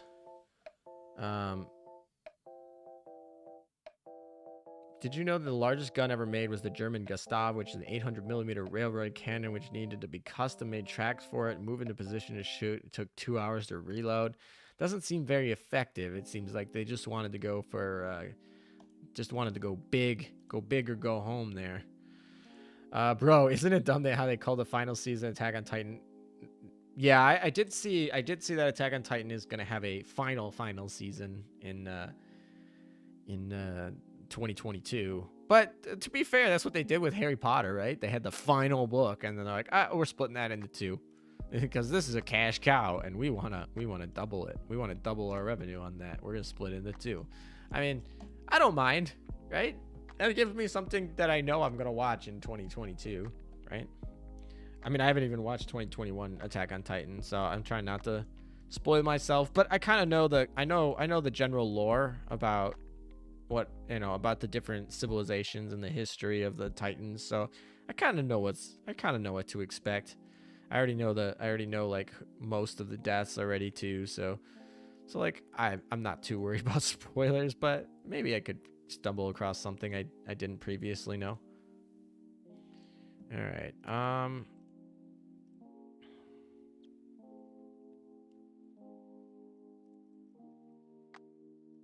Winter 2022 for Attack on Titan. Yeah, that's when I've seen the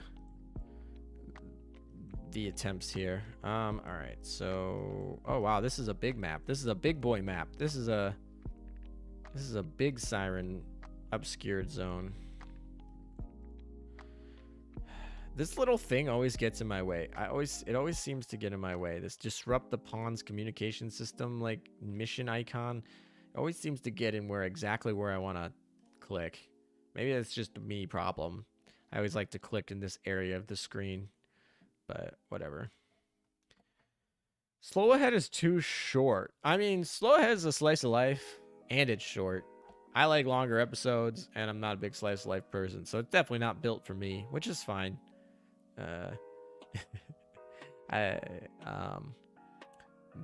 But yeah. Okay. It was meant to break through a certain defense wall that was protecting France, till someone with a 2 brain cell asked, why don't we just go around? Oh, right. Yeah. Marginal line, or how we pronounce that. Probably all the French people in chat. Probably. I mean, it's pretty. What time is it in France? It's like 7 a.m. There's probably no French people in chat anyway. if you're in France in chat, let me know, and good morning.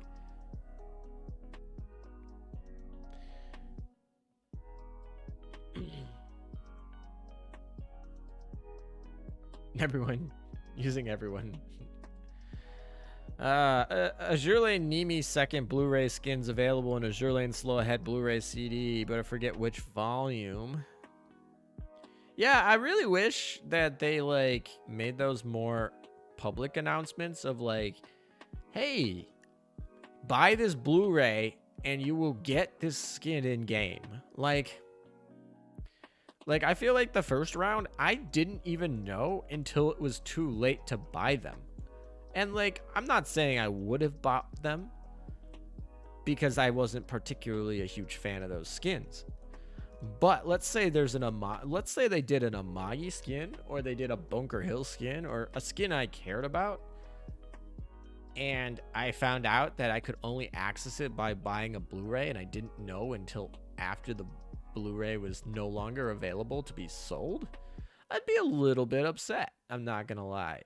So I feel like they need to do a better job of making that knowledge known. Like, just put it on their dang Twitter. Like, it's pretty easy. You just put it on your dang Twitter and everyone would know.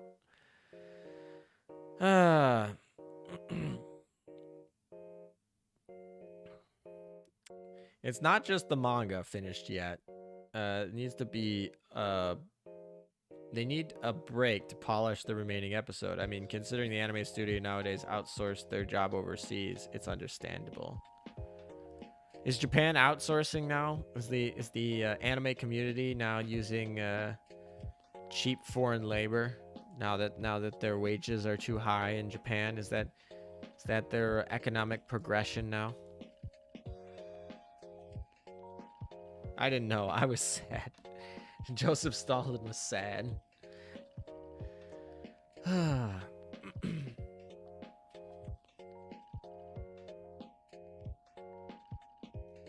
Blu-ray Volume 1, Ayanami Gamer skin, Volume 2, Laffy Sleepy skin. Order both volumes and you get the Nimi skin.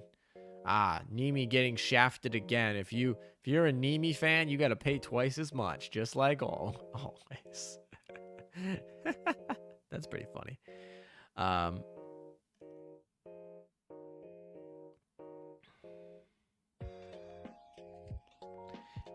Yeah, I feel like a lot of the World War II French army was overconfident and very bureaucratic, that caused them to not be very resilient to changes in modern warfare. So something that, you know, today's military people should be cognizant of, that maybe the ways of the war in the past are not how wars are going to be fought in the future, and if you rely too much on them, that a thought to be impenetrable defense may not be impenetrable under the guise of new methods of attack. Shade Wolf, you made it to the stream. Congratulations. We've got about 24 minutes until the reset. So yeah. We've finished all the strongholds, and now we're just doing abyssals, and an obscured zone is actually what we're doing right now. But we're just finishing off all the loggers, and because they all become they go worthless. They expire worthless. For any of you guys who trade options, they expire worthless in 24 minutes. So we gotta exercise them.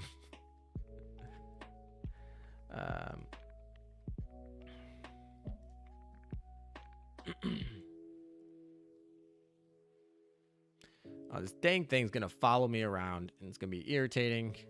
Whatever. It can catch Richelieu. We don't care. We can move around with any other of these fleets and collect all these little boxes. Do Siren strongholds go away on resets? Yep. You gotta clear everything. Although you do start off with new Siren strongholds right off the bat, so like they don't really go away. You just kind of miss the opportunity to get a free refresh, if that makes sense. So it's not like they're gonna be missed. It's just like you could have reset from 0 to 2, I believe, instead of whatever you were at. Oh, Nagato got locked in. I don't. Oh, gosh, come on. I really need to actually move my mouse up to the top. Ooh, my PvP alarm just is going off. Spidey senses are tingling. Ooh, there's probably hidden cats in this map. Are there hidden cats? There are hidden cats. Nice. Let's go. Let's go collect the hidden cats first, and then we'll deal with the trap that is this little box. Alright. That's cool. And then there should be FDG over... Where the heck is the FDG fleet?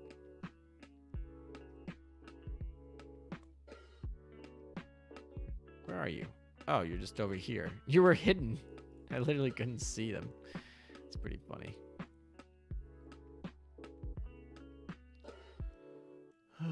I mean, if you can't do strongholds, I mean, you probably still can do obscured zones, which still give nice rewards and are a lot easier. You could also probably do some of the weaker... you could probably do some of the weaker abyssals, too.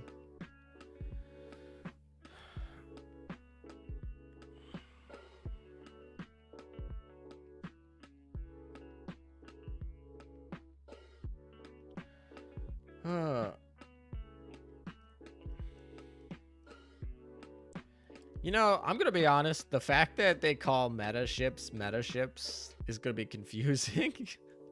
And because anytime I talk about meta stuff, it's always like, am I talking about the stupid Ash factions, or am I actually talking about like actual meta ships?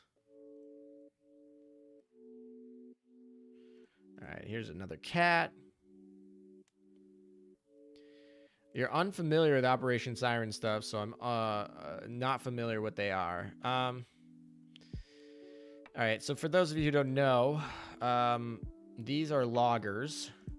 You can use them to summon map loggers here. When they appear like this, you can go into the map, and they show up like these little treasure chests. This is an abyssal zone. This is an obscured zone. They give rewards. This is like a big boss fight, and this is like just like a big map. And they give good rewards, basically. Is the short end of the stick there. All right, so now that she's here, we don't really care if she gets trapped down here. 20 minutes until Operation Siren resets, so you're not going to really do any of them now, but after reset for next month, for April, I encourage that everybody get those plus 13 equipments because they are really, really strong, and if you care about getting your waifus to be as strong as possible, you're going to want those plus 13 equips.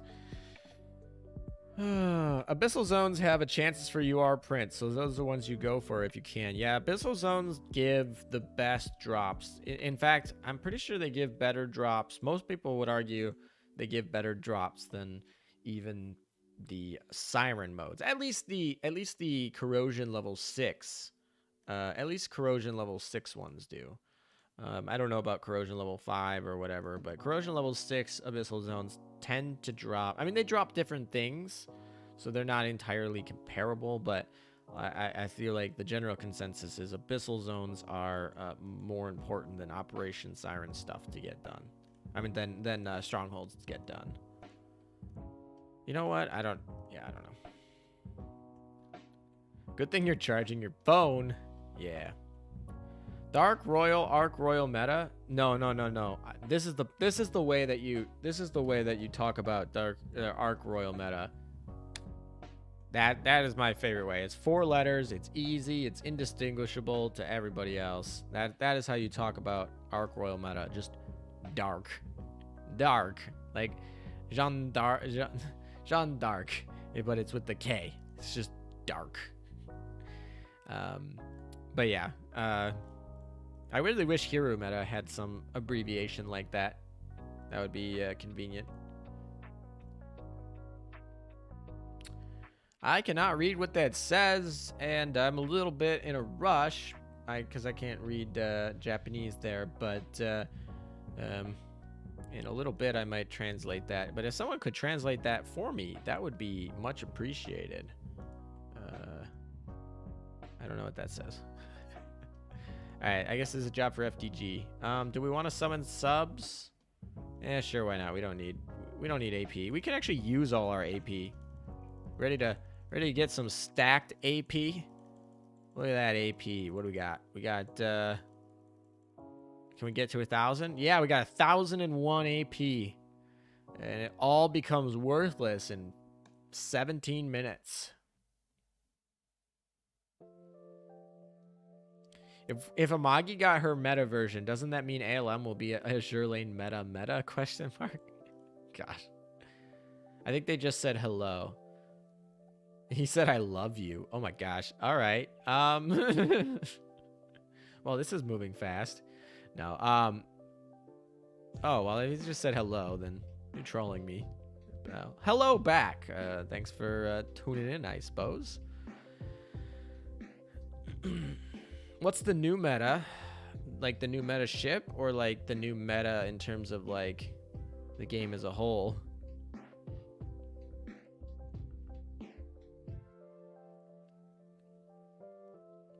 Because the new meta ship is obviously dark. I hope Takao is next. I hope, yeah, probably Takao, because I feel like if they made Enterprise, everyone would whine about there being triple carriers. I don't know why they'd whine about that, but people would whine about there being the first 3 meta ships being carriers if they make Enterprise the next one. I honestly don't care. I'm going to have to get both, and I'm not going to like either one of them because I'm not a big fan of the Ashes faction in general, but so I don't really care which one they bring next. I guess I just, for the community and not having to listen to people whine about not liking CVs, I guess I'm hoping Takao. Javelin meta? Yeah, there's the art for that. That's really cool. That's in the leaks channel on the Discord for those of you in that and willing to scroll, I suppose, because it's a little bit old. It's up there. You got to scroll a little bit to see it, but yeah, Javelin meta has art for it. Doesn't mean it's going to be real, obviously, but there is official art of Javelin meta that they have shown, I guess. Well, gonna check the game. See you next stream. I mean, we still got about 15 minutes. Ashen Bullens for April Fools. I'm kind of weirded out that I didn't get the new load screen. It's kind of strange for me. I feel like we saw the update and then it was just like no new load screen for you. Okay, whatever.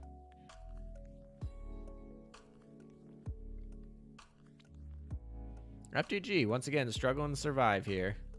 Wow, they actually took us out. That's fine. We got over half the we got the weak point. We got over halfway there, so we're in great shape, which means Shinano should come in and clear this up. Did I summon subs? I don't even know if I summoned the subs that time. No, I haven't even summoned the subs. I meant to summon the subs, but I totally didn't. Rip. Whoopsies. 15 minutes left for new loading screen. You didn't get the new loading screen either? Oh, maybe so my guess is that it downloaded and then it's not going to show us until the server updates, which is going to be in 15 minutes. That's probably what happened. And then certain people who are playing on the Japanese servers or something like that, their time zone already has them in April Fool's Day, so we probably already know what it looks like because of them. That's probably where those screenshots are coming from that people are seeing. Oh, you guys got it on Eastern time? Maybe it's just tied to device time. I don't know. That might be it. Maybe it's tied to device time. So if your device is on Eastern time, that'd be interesting, I guess. That would be kind of a first. I don't think they usually tie things to device time. They tie it to server time. So usually, even if you're on the East Coast, you're still on, quote, Pacific time. But apparently not. Oh, well.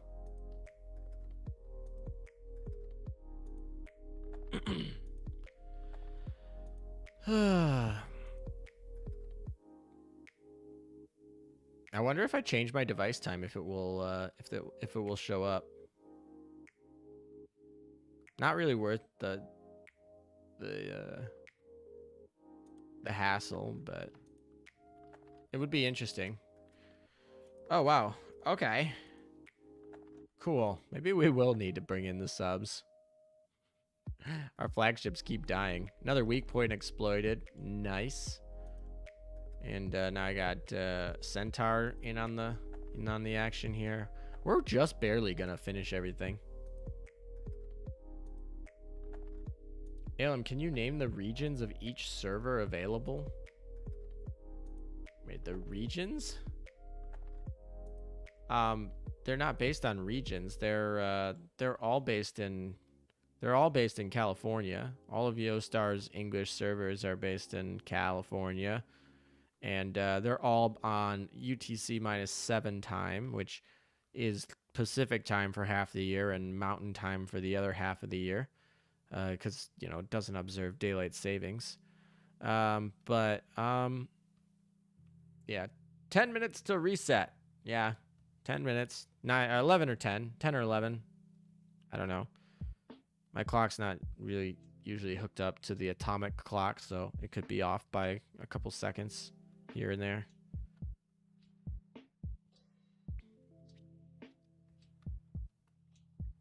I don't remember what the skills on this thing were. I think it gave increased damage to my Vanguard or something like that. I don't remember.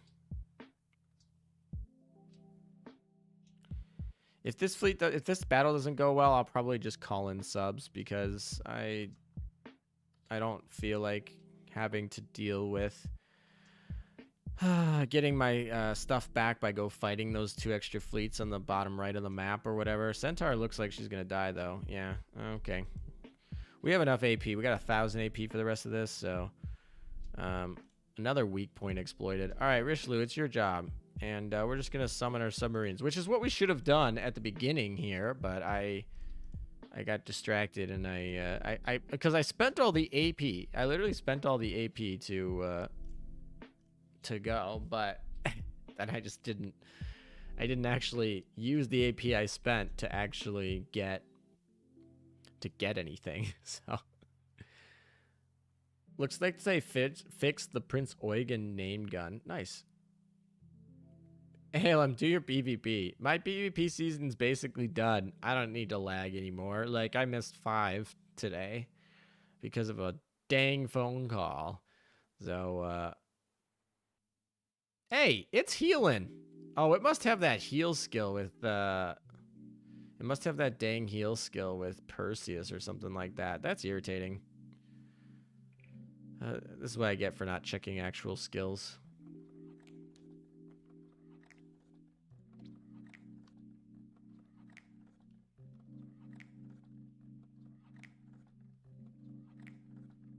Come on, Richelieu, you can do it.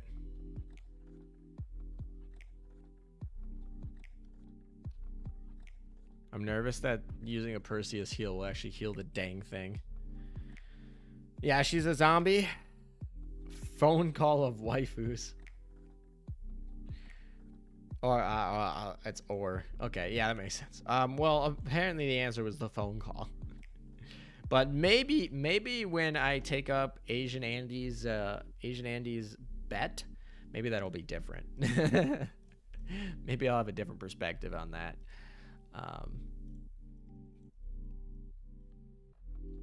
My Azuma is shredding. Yeah, zombie heals are a little bit annoying, as you have noticed. It took me all 4 fleets to beat it. To be fair though, if I had actually used my subs, I think I would have been able to beat it in 2. But I guess we'll never know. Okay, so we got about 8 minutes left. So we got what, 2 obscured zones to do? 1, 2. All right, which one's the bigger one? Which one actually has? That's a corrosion 4. And this is a corrosion 3. So we'll go with the bigger boy first, and then we'll go from there. All right, request recon. That's fine. Ooh, we got a Kashi that we don't actually care about that much. Enter the shop. Is there anything we want to buy in here? No, not really. I guess we can just buy this stuff. It's fine.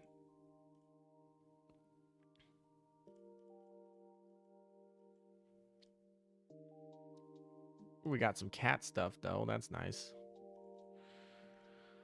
New load screen on Amagi has detective vibes.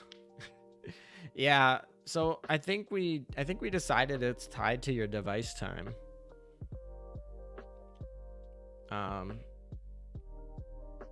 And I have my device time set to I have my BlueStacks device time set to server time. So when is the reset, guys? 6 minutes, literally 6 minutes. So we're 6 minutes away, so we're just kind of rushing through this. 7 minutes, yeah, 6-7 minutes, depending on the delay, the exact timing, but pretty soon, pretty quickly, we're gonna be getting a reset.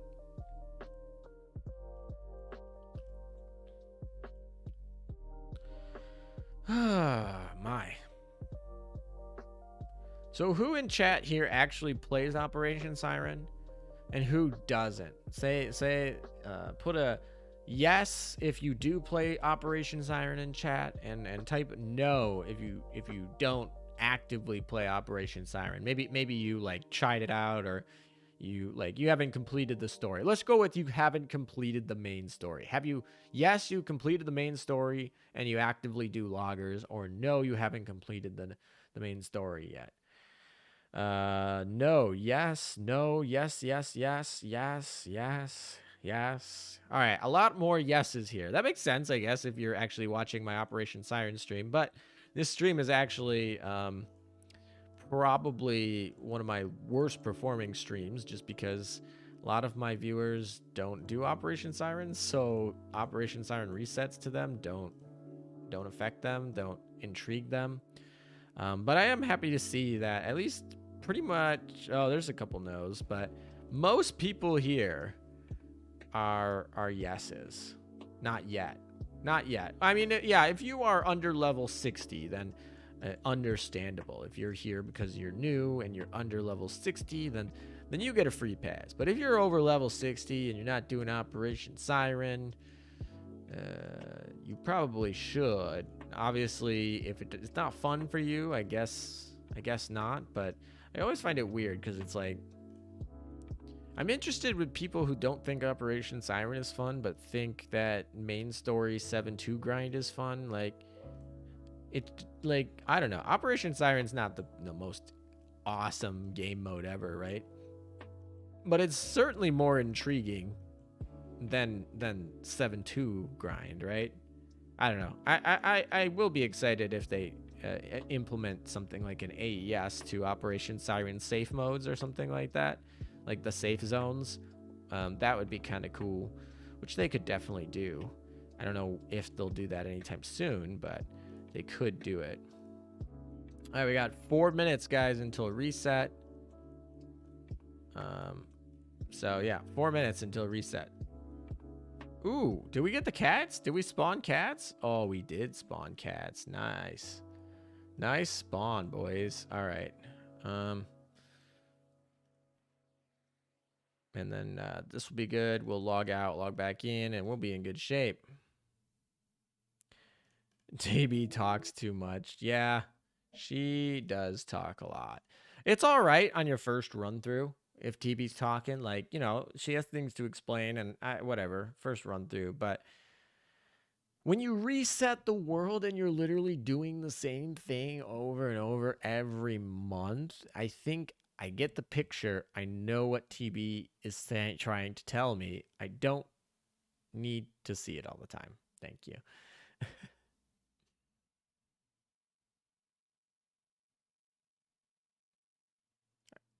Operation Siren seems late game to you. I mean, I guess but like you should definitely start towards getting your plus 13 equips. Like, you should definitely start doing that, if that makes sense. And of course, like, I don't know. There's stuff in the gear lab you probably want as well. What I'm going to do with 24K oil? Well, you could get on the event leaderboard. You could get on the event leaderboard by just spamming the event all day. I only got 2 fleets of 120 ship girls and 8 fleets of 100 plus ship girls. That is more than enough to clear Operation Siren content. If you got 2 fleets of 120 ship girls, that is more than enough to clear. Well, it depends which it depends what those 12 ship girls with 120 are. But if they're any tier 1 or tier 2 even ships, like, if you're not like leveling up a stinking, like, I don't know, some like crappy ships, then yeah, you should be able to clear Operation Siren content with that. Like, you do not need, I mean, will you be able to clear like will you be able to like very easily clear a Siren stronghold? Probably not. But will you be able to clear a lot of the content and get moving on stuff and get items and do obscured zones, and like, will it be worth it to you? Yeah, I think so. Oh, it must be a new day. We must have reset, guys. I just noticed we got the, oh, okay. It just told me to leave. No, we actually need to get the cats. Where's that other cat zone? The cat's important. Cats are important. All right. And then I think this is the other cat zone down here. No. Jesus. All right, there's the cat zone. So we'll just do this real quick. There we go. And then we got the second cat. And then reset is here, guys.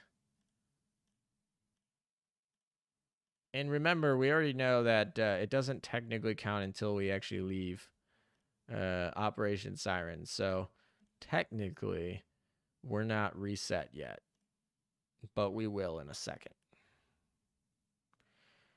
All right, guys. This is the map. It is completely done. We have 929 AP. However, this will all be reset.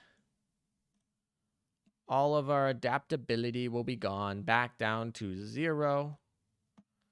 And the Ashes Showdown stuff. No one helped me. Come on, you guys. Everything will be set back down to 0. So once I click this back button right here, it will reset the map. And everything will be gone. So are you guys ready? You guys ready to reset? Let me know in chat. You guys ready for me to reset? All of this has been gone. The whole map goes from 100% cleared. Every logger in my map will be like everything's done. We cleared out the storage. Other than these stuff, like this is just leftover. This will all go to 0. And so as soon as we leave, it's all gonna go.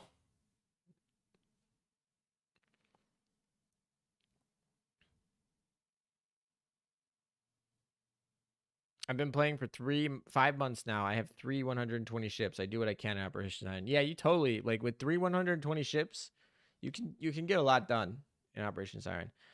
If you never leave, you never reset, then you never leave, never land. Yeah, that is actually kind of how it works, but I'm sure the game will kick you. The game will kick you eventually. Like you can't just stay logged in permanently. Yeah, we did get the bully bunket. All right, here we go. We're going to leave. Here it is, guys. Let's get out of here. Ready for the reset. Boom. All right, everything's reset. So actually, if we go back in, it's been reset. They're going to ask us to make our new fleet. Here we are, boys. We got 9,729 vouchers. That's fine. It's perfect. That's more than enough. Do we want to make any changes to our fleet? Probably should, but I don't know. We should make a Bunker Hill fleet. We should make a Bunker Hill fleet. This fleet's kind of boring me. This Warspite fleet, kind of boring me. So we could make it into a Bunker Hill fleet with probably Georgia. Oh, that's not what I meant to click. Georgia and I don't know. The front line should be probably Helena and I wish they gave us the let's see. Bremerton and then Helena and then I don't know, Baltimore or something like that. That's probably fine. And then because we have that, we can probably use actually Massey or Alabama, but we'll use Massey because we already have a fleet there. That's fine. And then we need to put somebody back in here, which is I don't know. Who do we want to put in here? We could put in Zara or Chappie. We should put in Chappie. Chappie's a good ship. And then we don't really need this cat anymore. Pound. No good. Because there's no Royal Navies in this fleet anymore. We can actually use this. Where's our Justice? This one. This one gives us our fun little Eagle Union stuff, I guess. Cool. All right. We'll try out our new Bunker Hill fleet. Now we get to buy everything. So let's buy out the shop. Other than this, we don't want to waste our dumb oil, but this I need to buy out because I don't want to deal with not using it. Buy out, buy out, buy out, buy out. Come on. There we go. Also, they need to make this purchase thing not literally show up in the little max zone or whatever, but come on, we got to wait for it to go. There we go. All right. And we have plenty of vouchers, so might as well just buy out coins and buy out the these things because these are nice. There we go. We bought out everything. Cost us about 7,000 in the shop or something like that. We got over 9,000 from this one, so cool. All right. And we got 2 new Siren Strongholds. Our adaptability back down to 0. And look at that. Level 1 combat effectiveness. And the whole map's dark now, if you guys haven't noticed. If we go check the whole map here, it's all dark. We gotta unclear it all again. The only thing we can clear is this right off the bat. Let's check import for a second here. Okay. Well, ooh, nice. This is a. Oh wait, I don't have enough items. I'm so used to having them, and now I don't have them. I need to buy T3 because that's definitely something we need to get. All right. You guys want me to log out, log back in, and then so we'll do that first. Nice. All right, we collected that. Thank you for helping, those of you who've helped. And we will log out and log back in. We'll do that after we log out so it checks progress. All right, here we go. It's the golden Bolin. I already have the Bolin, though. You can just, I don't know. I already have this event. Okay, I'm sorry. I'm not watching that. Here we go. Here's our Oete. She's gonna be our rare destroyer or whatever.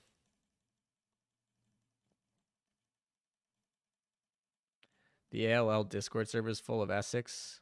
Would you like to proceed to the bonus stage? I don't know what I'm gonna get for being already having this battle here. I don't know. We'll let the computer deal with this little Mimi Bolin fight. While they do that, I'm gonna check Twitter to see if they posted anything for Sandy Day. Nothing on the EN version. I guess we can go check to see if the Japanese one did anything or the Chinese one did anything. Let's see.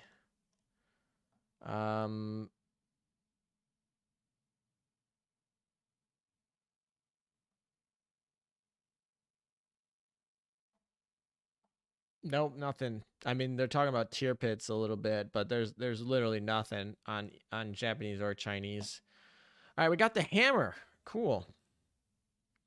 That's nice. We got a little hammer. That was a little skin.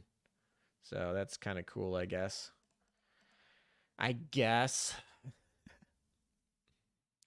Yeah, so the new weapon skin. I didn't even see what the gear skin went on. Like what item it went on.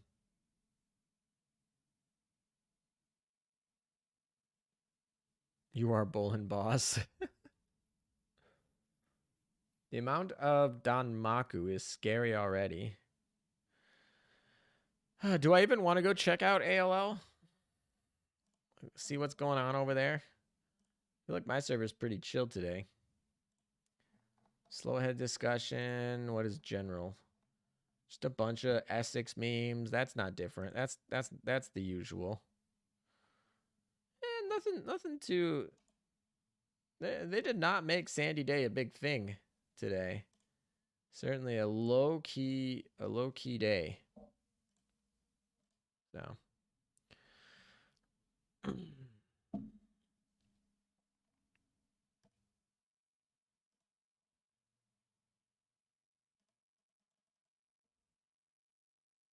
Collect the clues to. Today is Tirpit's birthday. Oh, maybe that's why they made a post about her. All right, so I'm not. We're gonna log out, and I'm gonna check out this new load screen that apparently wasn't available to me. But okay, I like. Oh, it's an L2D skin too, or it's not skin, but it's an L2D. Nice. This is a very cool. Oh wow! Look at that background. We see a Iron Blood We see an Iron Blood. Ooh, and we see a Kagi tail. We see the Iron Blood thing in the background. We see probably a Kagi's tail over there, and they're hiding. And we have Detective Essex and Enterprise looking for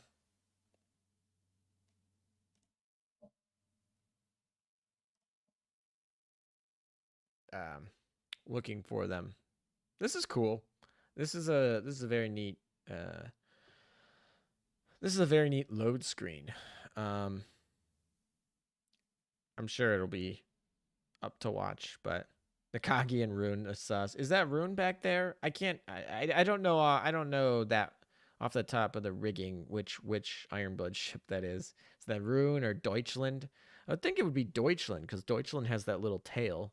I don't know. I can't tell exactly from the rigging exactly who that is. The other one looks like a Kagi's tail, most definitely. Yandere or Nuremberg. Oh yeah, Nuremberg has the tail. No, Nuremberg's like a sheep or whatever. Operation Siren is reset. Operation Siren just did reset. Everything is reset. Patch notes. All right. We get the limited skin. We get secret gear. And background has been updated. Oof. And we get the Bullen rerun. Your Operation Siren doesn't reset if you haven't finished the main story. Ooh, we got a DR print. Let's go. Those are valuable. If you haven't finished the main story, then they don't reset. It's only for people who have their main story finished. All right. That's not the one we want. That's not one. You know what? I guess we're just going to use our refresh right off the bat. And it gives us this, which is fine. That explains it then. Yeah, that makes sense. Head of Rune, fish tail of... Head of Rune, fish, tail of Heinrich. Heinrich have a tail? I don't remember if Heinrich has a tail. Where is she? Where's Heinrich? There she is. I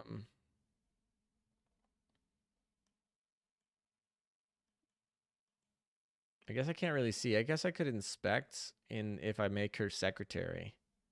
Actually, I can just inspect this way. That's not the tail that was in that image. That's definitely not her tail. Yeah, that's definitely not it. Ricky J. Wait, I share my birthday with Tier Pits. Awesome. Well, that means happy birthday, Ricky J. Happy birthday. Is it Rune's rigging? Can always check. Where's Rune? It probably is Rune. I would imagine that's a fan favorite. No, it's not Rune. It's literally Rune. It's not Rune's tail. It's like Deutsch. It's probably Deutschland or something. Probably a ship I don't have. We're doing some investigating here ourselves. We're being Essex with our little glass here. All right. It's probably not Frederick. This is her O skin, so we need to switch over to her base skin, but it's not her. I'm pretty confident it's not her. Yeah, most definitely not. Okay. Go back to the O skin. Not her. We already decided. No, not her. Probably not her. Yeah.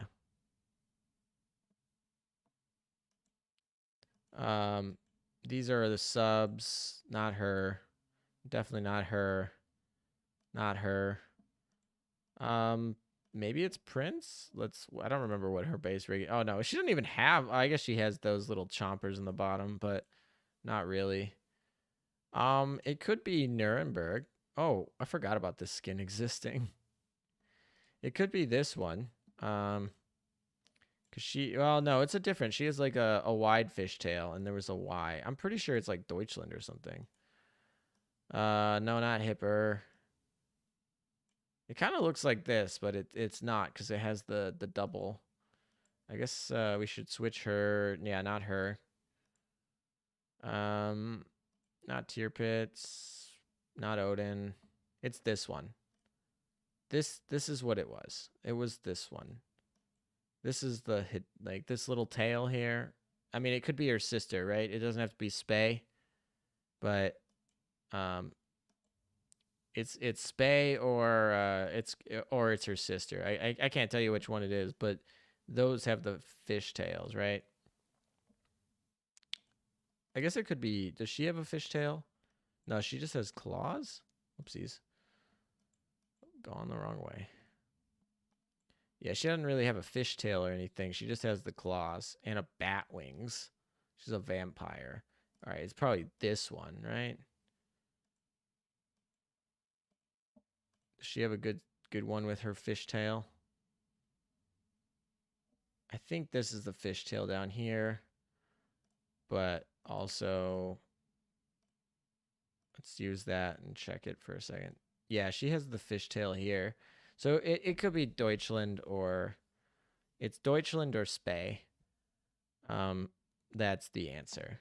I can't tell you which one because they're literally like identical copies of each other. And they both have that tail, but it's either Deutschland or Spay that's back there. And then Akagi. I guess it could be a Magi, but it's actually a pointy tail, so if it ends up being like a Magi, I'd be disappointed in the artist because it's like if you look at the difference between the two of them, like I don't know, her tail's like I don't know why we're doing this. Her tail's like not as like fluffed up and spiky, if you want to think of it that way. And then we can see like even oopsies, wrong way. Basically, I don't know, this one doesn't really have it, but and then if we go look at Akagi, basically you'd see that it's more pointy. But anyway, enough with the skins. We're gonna go back to Operation Siren and start clearing the massive overhaul of trying to do that all over again. Guess we'll just clear this one. Collect. Oh no, we have nothing to collect. Build. You guys ready to build? Potter Gang, right? Who wants Potter Gang here?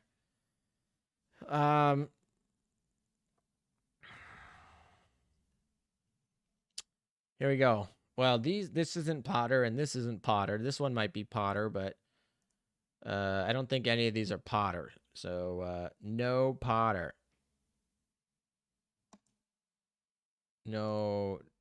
Nope. That was pretty rough. Let me know in chat if you want me to do another 3-poll right now. If you want me to do another 3-poll, let me know. And if enough people over there in chat want me to do a 3-poll, maybe I'll do another 3-poll. I see one do it. That's not enough. That's not enough peer pressure. Got my second Sumner, only Baltimore. Another yes. I got it. Do it from Ricky J. ALM, I have all the ships, but not Birmingham. Well, Birmingham's not really a necessary ship to get because she kind of got nerfed from her with her skill changing evasion rate to evasion. All right, now I'm starting to see another yeses. Do a 10 pull. Ooh, probably not gonna do a 10 pull on a gimmick elite ship that I want, but do it or else. All right, G-Man. Well, or else. That is a threat I can't deal with. We'll do one more 3-pull here for now, and maybe if you guys are good, we'll do a 3-pull a little bit later. Ooh, is it 29 or 19? I don't remember. That could be something good, or it's an Aelin.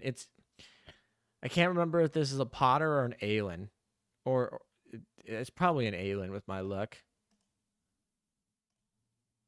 Yep, it's an Aelin. Okay, cool. This is nothing. Well, it's a Birmingham. Speaking of Birmingham. All right, here's all you people in chat missing your Birmingham. Here you go. Got another one. Potter is 28 minutes. Alan is 29 minutes. Okay. Anyway, yep. There's here's your Birmingham. We speak of the devil and she appears, and then absolute nothing. So anyway, here's for all the people who really need a Birmingham. You're welcome. Goodbye. All right, whatever. We still got time. Guild stuff. Let's go do guild stuff. Oh, actually, it's the reset of the month, so that means that we actually can do guild stuff again. You got a Potter. Congratulations. I need a Potter. So we can collect this, but this is a really weird glitch where it has the system error 4 not ready yet. So it's a weird glitch. Like, you got to wait like 6 hours for that to end up working. All right, we're going to join this operation. Oh, it's already in progress. Okay, whatever. We'll just, we'll do that. I feel like I always forget about guild stuff at the end of the month because like the last like week of the month, active guilds can't do anything because you're capped at how much you can do in a month, and active guilds will have it done by like week 3. So like the 4th week of a month, you're just doing nothing. And then at the 1st week again, I'm like, oh yeah, guild, that's content. We have to do that again. Rip. All right, so we gotta feed these people. All right, fed, yay. Anything else? Nope. Okay. Woo. All right. What else? Cats. This is our daily upkeep, I guess.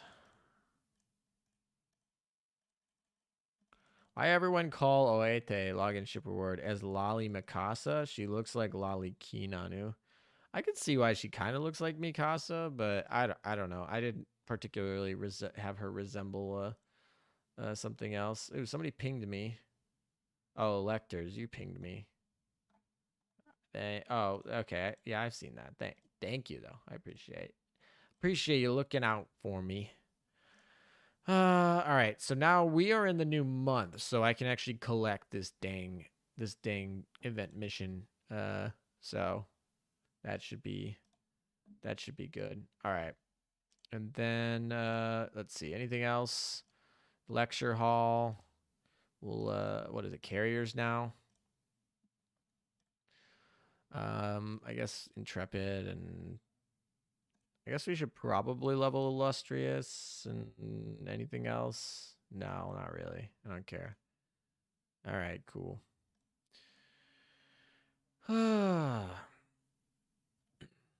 Tactical class is not available. Oh, that's free. Take that, thank you. Event, nothing here. Merits, well, we'll need a prototype eventually, but I probably won't buy that on stream. This reset, is there anything that I need to buy out of this? Not particularly. All right, whatever. This is anything I need to get rid of? No, we need to keep both of those. Guild shop did not reset it. Resets tomorrow. Okay. All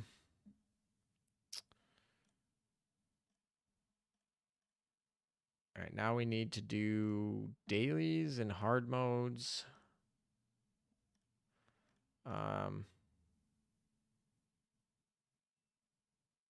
Yeah.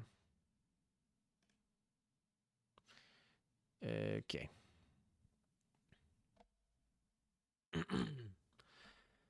All right, now I can actually like read not 6 hours, just some minutes. I don't know. I've seen it take up to 6 hours before.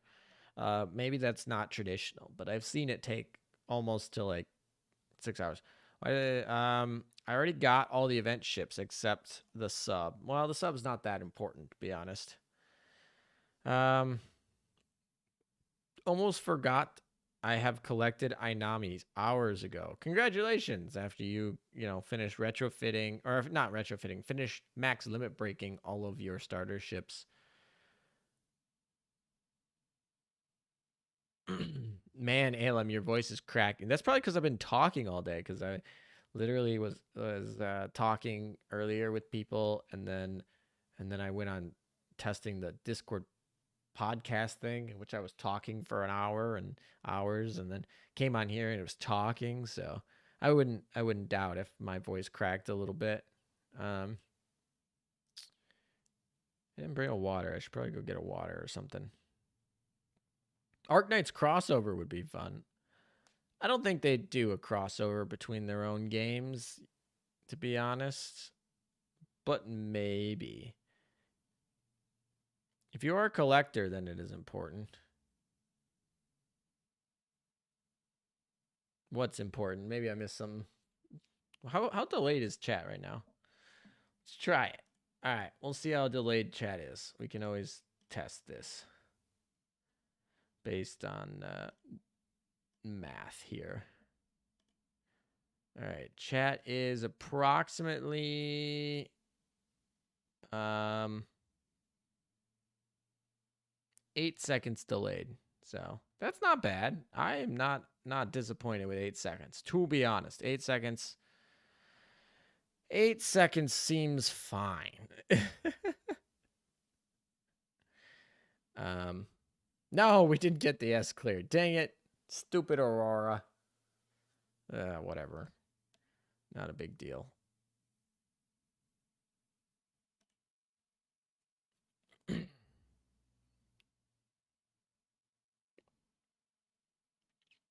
You have it rough, huh? I don't know if I'd call it rough. I've just put a lot of strain on my vocal box, and I'm not particularly a professional speaker. I don't speak for a living, so I don't train my voice box. Probably don't talk in a diaphragm way. That because people go, like, when they speak, they go to classes that teach them how to, like, not destroy their voice when they speak all day, and definitely not something that I have ever done. So I don't think that it's particularly rough to just be talking for a long time, but it does show. My postures probably also doesn't help in getting the helping out with that. So maybe if I continue, maybe next year, maybe by next year when I start streaming for my second year, then I'll learn those things. Actually, yeah. So I won't be streaming this weekend. It is Easter weekend, and whatnot. And so last year on Easter, I didn't do anything because of obviously world events, and so Easter technically will be my. I mean, Easter's on different days, so it's technically not exactly a year, but Easter will technically be the kind of the year anniversary from when I've started streaming. 1 year of streaming. So it's kind of interesting. I don't know. I actually enjoy streaming a lot more than I thought I would. I definitely did not think I would stream as much as I did this year. I probably don't stream as much as most other streamers. I don't know. Do you guys want me to stream more or less, or other platforms like Twitch or Discord or something like that? Or maybe not really Discord, but like I guess if they have the new video feature with podcasts, that we could do that in the future. But like, let's say they don't ever add that feature, then Discord we could do like little podcast chats or things like that. I don't know. What do you guys think? Let me know. Whatever you're comfortable with. Well, yeah, I mean, obviously, it goes without saying, if IRL gets busy or I'm just not feeling it, I'm not gonna stream. But I'm talking about, like, if I have the availability to do it, would you guys rather me do it more, or would you rather me make more videos? Basically, it's really the, like, so I only have like X amount of free time, and I'm open to doing videos or streaming. Now I can usually, videos take a lot longer to make than doing a stream. Like a short 5-minute video will take much longer than it would to stream an 8-hour stream or something like that. So, open and OnlyFans. That's what. That's what my girlfriend always jokes about, is that I should open an OnlyFans. You could do Twitch and YouTube at the same time, probably better for growth. Yeah, I mean you can't dual stream because like Twitch has an exclusivity clause, so you can't dual stream, but you can stream on Twitch, and then repost the I could repost the like I could clip it basically and then repost the clips to YouTube or something like that. Um, I see more streams. Uh, do you earn money on stream if you stream on Discord? Because YouTube, you still get ad money and donations. Yeah, so streaming on Discord, I don't get any money basically. Streaming on I'll be real with you guys. Full transparency. Like this stream right here, because it's pretty much all you guys probably have ad blocks or whatnot. This stream right here at the end of the day will earn probably $2 in ad revenue to do this stream. So streams, pretty much all the revenue from streams come from super chats. So, you've had some streams have absolutely no super chats or very low, and we're talking like, $10 total. And then there's other streams that are in the hundreds. So, streams in terms of profitability come really dependent on donations. And Twitch takes 50% of all of your donations right off the bat. So if you spend $5, the creator that you donate to Twitch actually only sees $2.50, and then they have to pay taxes on that. So then that cuts off, depending on where they live, could cut off between 25 and 50% of that $2.50 that they see. So potentially, if they're in a high tax jurisdiction, they could see as little as $1.25 of your $5 you donate. YouTube takes about 30% of your donations. They take 45% of your ad revenue. So if you donate on YouTube per se, they will take less than Twitch. And then if you use the donate link, which has my like Stripe processor for processing payments, like the donation link in the description, they end up taking about 5 to 7%, depending on which card carrier that you use. But then you guys obviously don't get to. Hey, there's a donation.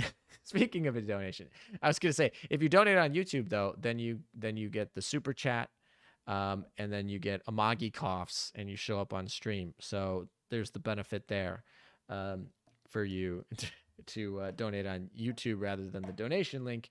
But less of it obviously goes there. Sorry for using ad blocker. No worries, no worries. I use ad blocker too, so I certainly don't blame anyone who doesn't want to. I mean, I don't even know. I think my ad blocker tells me that I've blocked like 2 million ads or something like that. So I don't blame you. There are so many ads for using an ad blocker. But one thing that I do for channels that I particularly like, and want to support but don't necessarily have the funds to do that, is whitelisting their channels. I don't know. You guys, if you guys are busy and don't want to do that, you certainly don't have to. As somebody, I would be extremely hypocritical of me to be like, you have to turn off your ad blocker or else you're being a jerk. Like, if you don't want to watch ads, that's fine. But definitely, like, one way to support without donating would be obviously to whitelist the channel.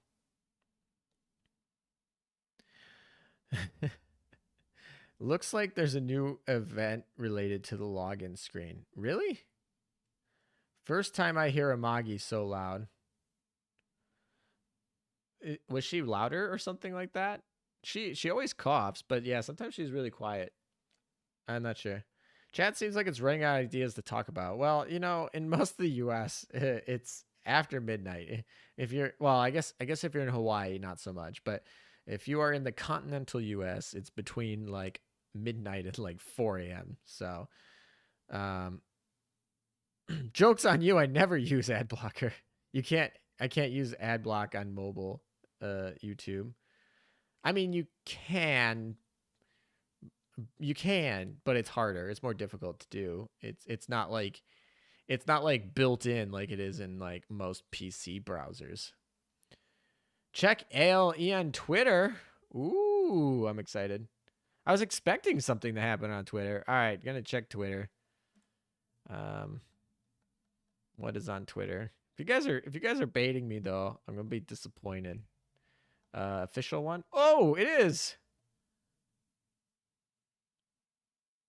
Oh, it's just a. Oh, it's a enter their giveaway. What's the giveaway? What's the giveaway? They'll pick 20 winners with two. All right. We'll show this. We'll show this. We'll show this. Give me a second. Actually, I should probably retweet this. What? 20 winners win 200 gems. 30 winners win 10 cubes. All right, we're just gonna retweet this so you guys can.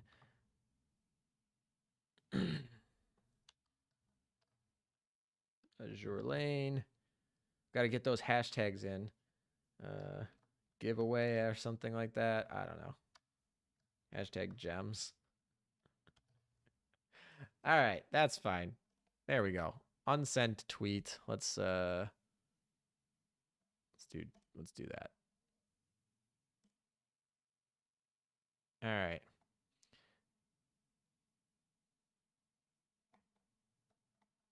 Ah, come on. Where are you?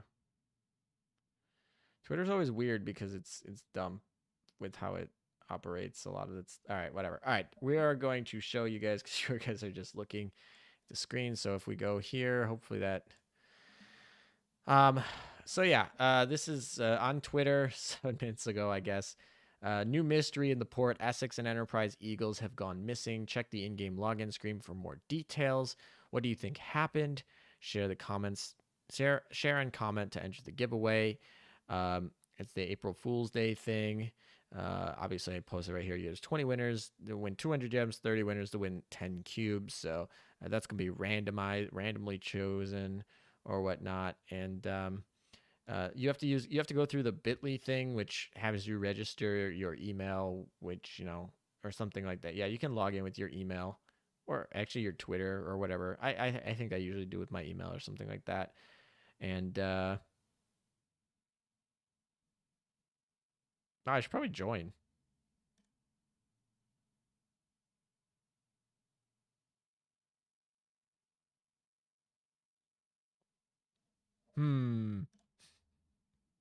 Hold on a second.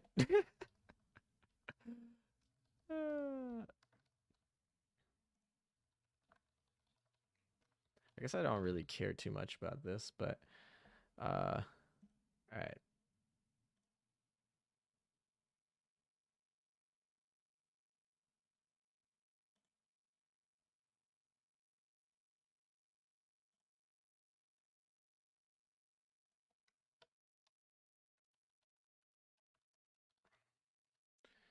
All right, now we can show this back, I guess. All right, so it's verifying that I retweeted it or something. I think I actually did retweet it. Share and comment on this post. Let's see. Oh, on the Facebook post. Yeah, never mind. No no Facebook post for me. I don't have Facebook. So, all right, well that's the Reddit. Whoopsies. Spoiler leaks. Alrighty, back to the actual game here. So that's a thing. Go get your gems, I suppose.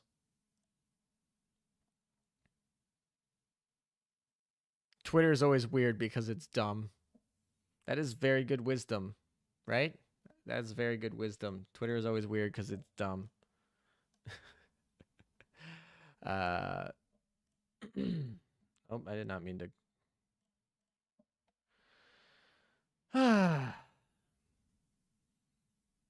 Lowe's, is that the giveaway link? I need those gems. Good luck to everybody in chat that needs their 200 gems. Good luck. Good luck.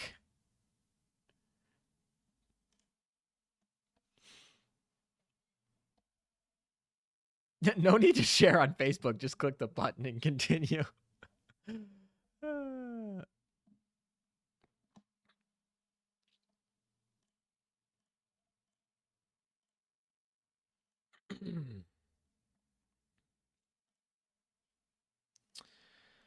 I don't know. Actually, does that even work? I guess it does. Okay. I guess it does. Good job. What is it? Bitly? What is this thing? Oh, Bitly is the link shortener, not the giveaway manager, whatever that is. All right. Anyway, back to Azur Lane. Now that that's there, message viewed deleted. Maybe is this the link to the actual giveaway? Oh, that's the link to the actual tweet. Okay. Yeah, actually, I should pin that, shouldn't I? I'll pin that in the chat for anyone who comes a little bit later and doesn't see.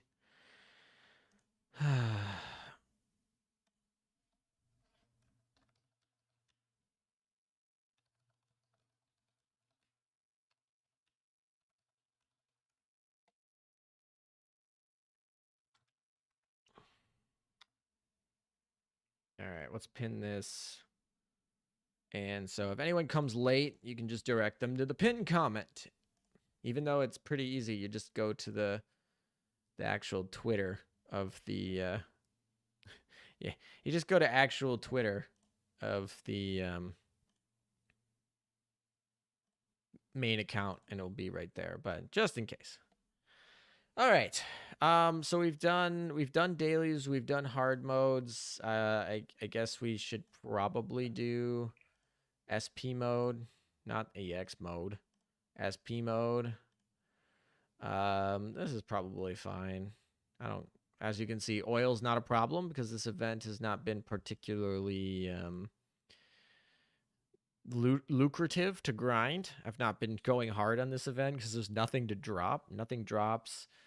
And so we're just kind of saving up oil for the future. That's really, I guess, what we're doing. Also, music stop. We need to fix that. There we go. All right. Sorry about that. I didn't notice. I got 7,870 gems. That's a lot. Knowing my luck, I'm not going to win anything. You know, you never win the giveaway, but at the end of the day, if you retweet the stuff, then you're helping spread awareness for the giveaway, I suppose. So that's good for the game in general. So even if you don't win, I guess it's good for the game in general. I didn't get to do any more on Operation Siren before reset because my phone decided to be slow and take 20 minutes to update. Oof. Well, you'll have next season. We'll be all right. You'll have this month and it'll be fine. It's not the end of the world. We're just trying to min-max our accounts here. But if you mess up, you'll miss a few gold prints, and it's not the end of the world. You'll make them up. It won't make a big difference. Like, you're gonna need like 360 gold prints for a plus 13 rainbow equipment. Like, if you miss like 5 prints because you didn't finish everything in the loggers, like, it's not that big of a deal, right? Luke Unya. Hello, how you doing? I actually don't recognize your name. Are you new? I don't know. I don't recognize a lot of people. Fix that stream quality. What's wrong with the stream quality? Really? Is it bad? I see her. There's the Amagi. She's a little bit slow, but you sure that's not you? Let's turn on H. It has literally just loaded up the page, and you can go onto 1080 p60 HD on here, and I have 0 drop frames on the check here, and I'm streaming at 60 FPS, and excellent connection. And I didn't check my upload speeds, but I'm based on what YouTube's telling me, they're probably over 6 megabytes per second. So I'm not exactly sure about the stream quality being low, to be honest. But thanks for the donation. That might be your own Wi-Fi. not to judge, but it might be, if your Wi-Fi is poor, then it will downgrade it will downgrade it so that you will actually get to watch it. But well, there's $5 anyway. Well, thank you. Why do I use Latorio? Not because I'm actually not because she's like fantastic or anything like that. The reason I'm using Latorio is because I oathed her. One of my Stream Chat has the ability to buy oath skins, or not oath skins, but buy rings for any ships they want, and buy the naming rights to those ships. So one of the patrons decided to buy the naming rights to Latorio, name her Ferrari, because they thought that was a funny naming convention, which is fine. And so anyway, I figured she was at 100 affinity, right? That I got her up to, so that I could oath her for that patron. And then I figured she's not at 200 affinity, might as well, because at some point Vittorio Veneto is going to come out, and hopefully there's synergy there. And so I decided that I was going to get her to 200 affinity. So she's basically being leveled of some sort. Her affinity is we're grinding her affinity right now. That's why we're using Latorio. No other reason beyond that. Perseus is there because we're grinding Drake, and we're using suboptimal Vanguard, because the British Vanguard is pretty meh. So we're using Perseus to kind of keep them alive, and Casablanca we're trying to actually level, because I potentially want to use her in mob fleets in the future. Potentially, I think for World 14, she'll be a very strong mob fleet option, given she's a light carrier, giving her ASW. Also, I think World 14 will be characterized by a lot of plain hell mixed with a bunch of subs, and the ASW that she has as a light carrier, very important. The ability, her strength as a carrier is really good as well. So she'll be able to wear both hats in that situation. And then of course, being a mob fleet cross buff, super important, especially if I'm going to be using like a Shinano in the boss fleet. That'll be extremely valuable. So I'm actually leveling her with the intent to get her to 120 to potentially use her in World 14. Of course, she always works in Operation Siren too. So. Hey, Alan, what's your favorite type of Essex? If you mean like what my favorite Essex class ship is, it's going to be Bunker Hill. This chat is pretty slow, or is it just top chat? Yeah, it's chat rate's a little bit slow tonight, but Operation Siren Reset is a less popular topic, since a good chunk of my viewers just don't play that game mode, and so it's Operation Siren stuff, at least streams, tends to be a little bit lighter, because usually we sit, today we've sit like at 140 to 180 people most of the time here.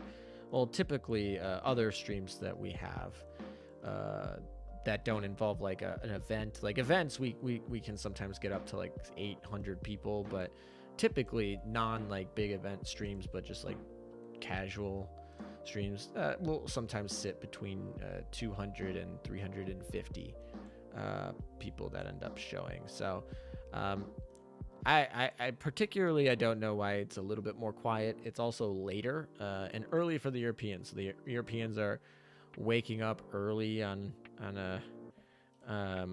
on a Thursday, and it's also like super late for Americans, so that might also play a role. People watching but not particularly awake to engage, as supposedly. Yeah, maybe something like that. How do you get those UR prints for the Gear Lab? You got to get them through Abyssal Zone clears. They're random drops. They're random drops for Abyssal Zones. So those are the chests that are red. Those are the red chests in Operation Siren. You get them by using Siren coordinate loggers. You can summon them, and then they'll put red chests on your Operation Siren map, and that's particularly where you are gonna get those gold or those UR design plates. Do you play any non-gacha game besides gacha? Oh, of course. Actually, right now I've been really into playing diplomacy board games online. That's my big non one. But yeah, all types of games. I certainly am an avid gamer. I certainly don't always have the time to play, and I try to be really good at the games I do play. So I love trying new games, but I particularly like picking a few and trying to get really good at them, or at least being knowledgeable in them. It's like games like Azur, where it's more about knowledge than it is about talent. So I'm not like, I don't play like a wide breadth of games actively per se, but yeah, I just certainly like a lot of other non-gacha games. Like I said, right now, particularly the non-gacha game of choice that I'm playing is really an online board game, but is diplomacy. So I don't know if any of you guys know what that is. You excited to finally get jets? For the jets that we're gonna get eventually. I mean, nothing's gonna tell us we are gonna get jets, but I'd be shocked if they didn't add jets to at least the German faction for like German fighters or something like that. When they had the German jets, I'd be shocked if we don't get those. But I don't know if we'll be getting any like MiGs or any of those Cold War jets, if you want to think of them that way.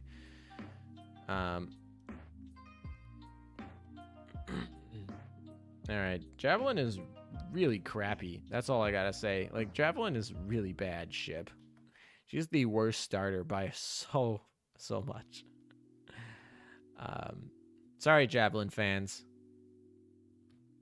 but she's literally like, I don't know. She's not under leveled. She's fighting like level 9. She's like level 109. She's fighting a level 10, like 110 boss here. It's not a particularly atrocious matchup.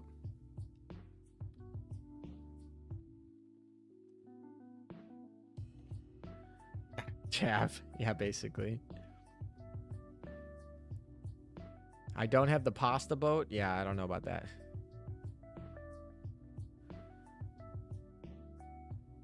Thanks. I must have had bad luck for those drops then. They don't drop very often. They're pretty rare.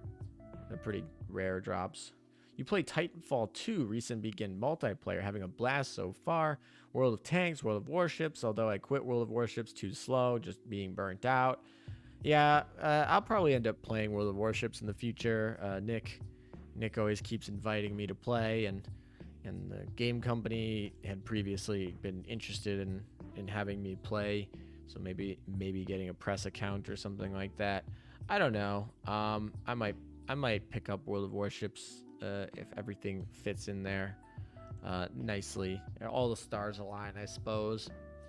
All right, back to Operation Siren. Now that we've pretty much done all of our dailies, they're all pretty much done, other than this stuff, which I guess we can enhance a gear. Where's our little unequipped bidder? Where is he? There it is, almost up to plus 10, and then we can equip double bidder on a U-47 and officially have the strongest. Well, I guess they're not plus 13 yet, so they're not the strongest anymore. Yeah, I think Javelin was designed with Queen Elizabeth taken into consideration. That's usually not a good thing. Yeah, see, it's not ready yet for those of you who said it was only going to take 15 minutes. It's not going to be ready for like 5 more hours. Oh, I cooked the wrong one. I want Operation Siren.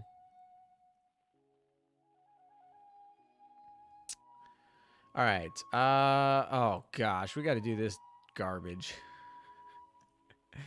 Can we even go out to here? Nope, it's not even a nearby location. All right, time to clear everything from the beginning. All right, our Richelieu is gonna get a lot of. Oh, we didn't. We actually should go into storage and actually use these, so that it makes our life a little bit easier, I suppose. We're not gonna use the oil one because we like oil, but at least give us the Blackbird. I don't think they're gonna give us. Maybe I'm not thinking. Maybe I'm thinking of a different plane, but I don't think that's the one they're gonna give us. Who plays War Thunder? I've heard of War Thunder. Isn't it kind of just like a World of Warships knockoff, kind of mixed with planes? I'm not sure. World of Tanks is much more fun than World of Warships, in my opinion, too. I've never been a big tank war person. Although, have you guys ever played Minions? It was a really old Congregate game. Showing my age here, but Congregate, the Flash player. You literally can't play Flash anymore. Flash isn't even supported unless you use like a legacy browser. But it was a really old Flash game. And actually, I believe it was the precursor to. I don't know this for sure, but I believe it was the precursor to League of Legends, because League of Legends concept seems exactly identical, and they literally call their stuff Minions, which this game Minions is called Minions based on that, and it predated League of Legends. And basically, you would have 2 teams, and each team would pick from a class of tanks. These tanks would have special abilities and things like that, and you would partner with your teammates, and you had a little bit of a chat and whatnot. And it was teams of 4 on 4 usually, and you'd have bases. You'd have you'd have 4 towers, and then you'd have a final base. And then you'd also have minion spawns. Each side would spawn 2 sectors of minions of 3, and those teams would like run down the sides, and those would help you potentially break some, like, they would basically take the attention of the towers while you could take out the tower. And it was just a strategy game, so there was, like, you know, people who were stuns or DPS or defensive or different things like that. So anyway, this was a really old Flash game. I mean, this game was shut down like probably 10 years ago, to put in perspective, and it's a particularly, I don't know, it was a really fun game and pretty inventive for its time, especially just being like a Flash game. You like no login, you just load it up, Flash, and picked a username and just went. And of course, like today's internet age, you'd absolutely be spammed with bots and hacks and things like that, and unsecure. But it was fun at the time. I really liked that game a lot. I don't even know how we got on this game. I guess we were talking about other games that we play, and that was a game that I really liked a lot. And it's a tank game primarily. I guess that's why it was, because we were talking about World of Tanks, and it's primarily a tank game. I mean, it's not real tanks. They're little chibi tanks. Let me see if I can actually like look one up. Minions.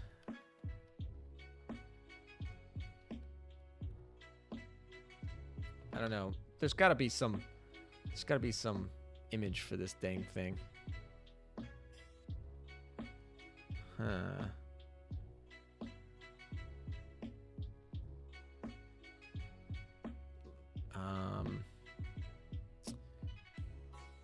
Well, hold on. We need to keep going through here, and then I'll Alright, we got our first zone cleared. I guess the nice part about having Operation Siren reset is you get these new packs, I guess. Like, you get everything back brand new, I guess. But yeah, because it's day one, we're gonna have to put in a lot of effort going to all the new stuff in order to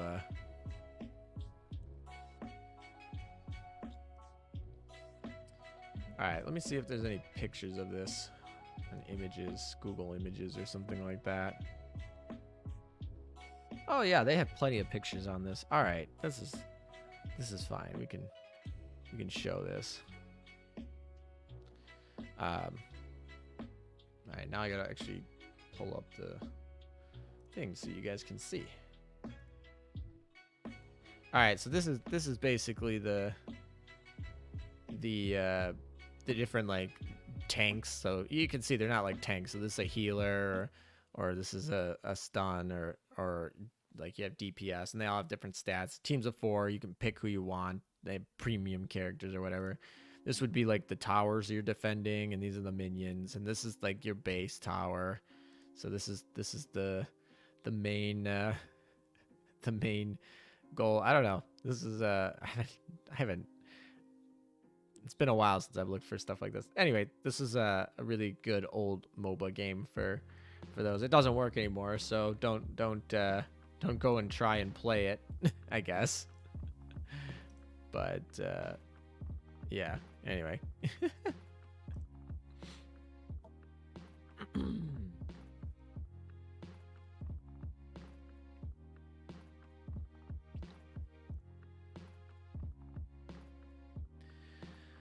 I have a couple of Zerling girls on World of Warships Legends. Oh, wait, which one's Legends? Is Legends the mobile one, or is Legends the PS4 one? Top tier Spain, top tier games. Tried in my friend account, and oh man, it's quite the experience. Do you remember playing Boxhead? I never played Boxhead. Yeah, I still don't have Richelieu. Totally don't have Richelieu. She's totally not right here. This is not Richelieu. This right here, not Richelieu.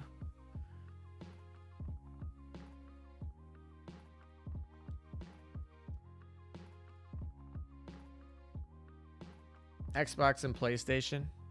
Okay. I thought it was, but I you know, I wasn't exactly sure.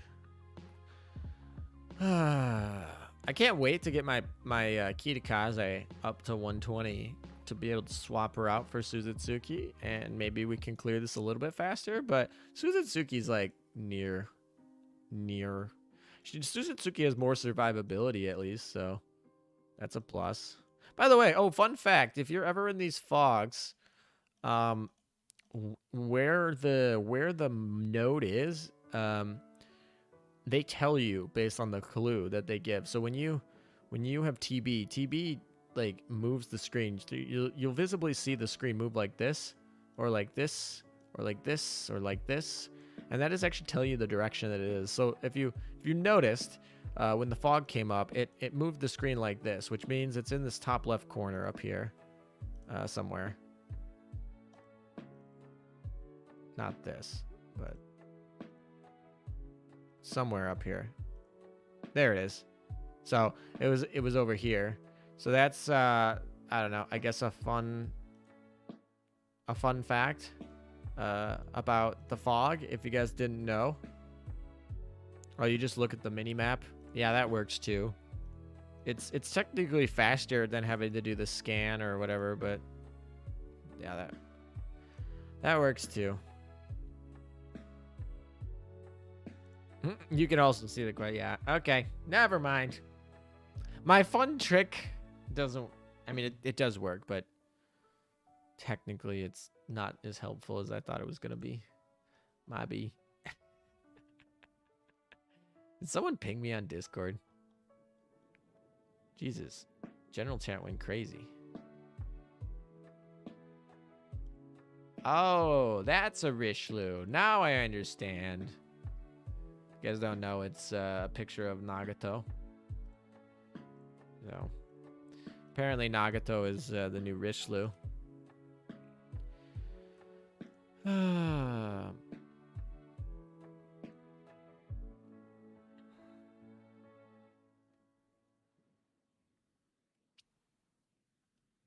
So, anyone in chat decide to spend 5,000 oil to not have to grind as hard on Operation Siren this month? Anybody?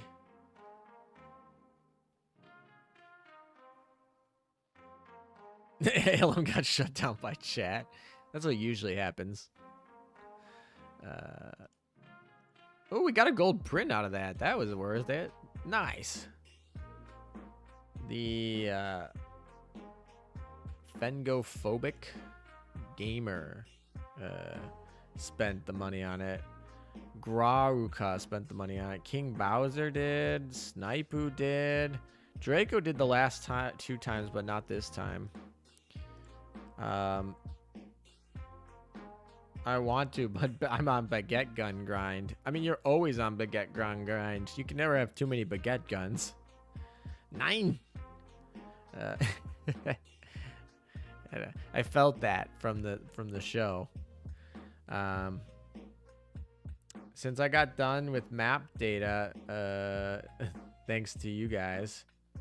Oh, okay. Yeah. Map data. Yeah, they still haven't really gotten a great way to do that, which I guess is good for me. It means all you guys have to watch my video to figure out how to do it. more views for me, so I guess I benefit the longer they don't make it easier. So but I feel like the new adaptability things are all I need to get started quickly. Yeah, the new adaptability things are I don't know if I should say godsend, but they're necessary. All right, I did the whole thing without the oil item last month, and it was brutal. It was pretty brutal without those. Going from 0 and having to like do all of your daily missions right off the bat, like you don't want to miss your dailies. And have it so you gotta grind through all day, and then like you gotta go to your stronghold. I don't know. It's kind of brutal not to have them. Be able to start at 60 is kind of nice. And obviously you could have started at 90 with oil, but it's like no one wants to spend oil on Operation Siren.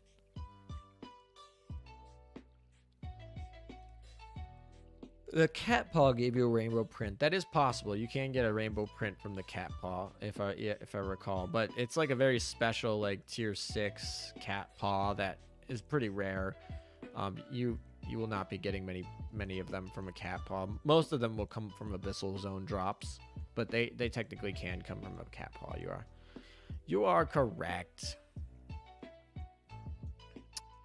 All right. I think we can jump to any.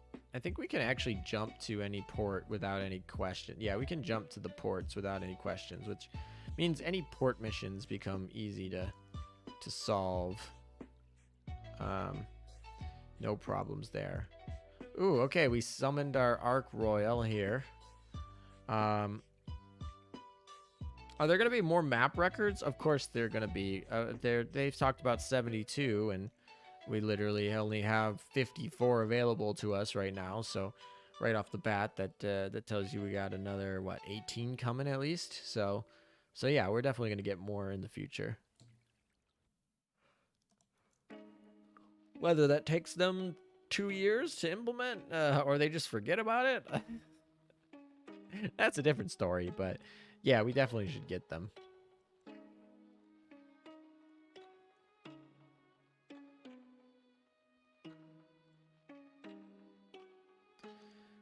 Do we have any actual tokens anymore? No. Great. Okay, cool. That's fantastic. People should start to be getting done with stars though more often. Oh, I did need to go in there. I just need to kill this thing.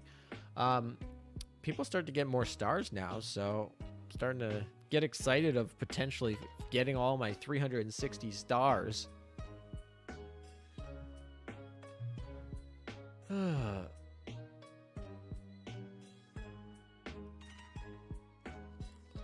Yes, your loot drop rates from cats paws in Operation Siren is dependent on the level of cat you have. So it behooves you to have higher level cats, basically. Yeah, it behooves you to have higher level cats. That's the short end of the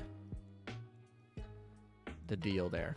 All right, well, just I guess there's so much to do. There's not really just pick a direction and go, I guess. I'm so glad that morality does not exist in Operation Siren, and you can just keep going with Richelieu Fleet all day.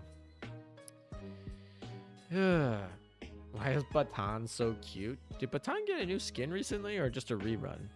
I think she just had a rerun of her like Gamma skin. With the oil thing plus 60 points, you can start at 150 in all stats.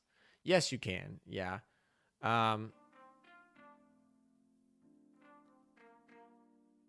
You still have to safe mode all of the maps though. So that's like even with 150 adaptability, like I mean I have all 120 ships. Finishing a map at 0 adaptability is not particularly the problem. It's just having to actually go grind them all. Like if I spent 2 hours here, I mean, what we spent the first 2 hours on last month's Operation Siren. Then we spent a little bit of time doing the giveaway and doing daily grinds. So we've probably only been doing the Operation Siren for another 15 minutes or so. So we probably took an hour break in between there. So effectively, I could probably be going for another 4 hours, and I would still not make a I would still not even be halfway done. I don't think. Maybe. I don't know. It would take a while. Doing it on your computer is quite faster, especially if chat is slow and I don't have to respond to as many comments in chat, and I'm just rolling. It's a little bit faster.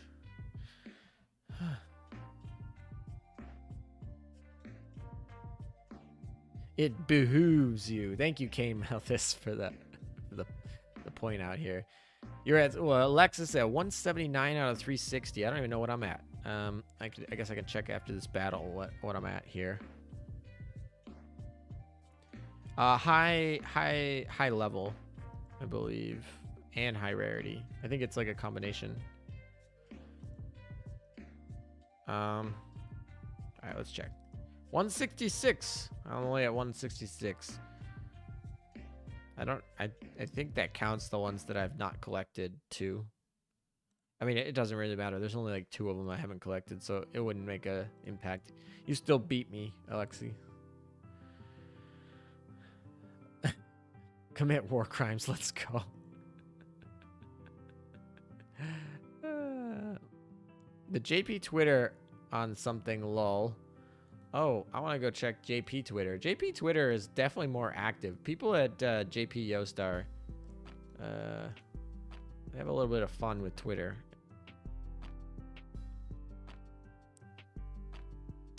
Twitter, April Fool's Day. Keep your wits about you. Of course, some trolls on the internet always. All right, let's see what the what JP Twitter has to say. Anything fun?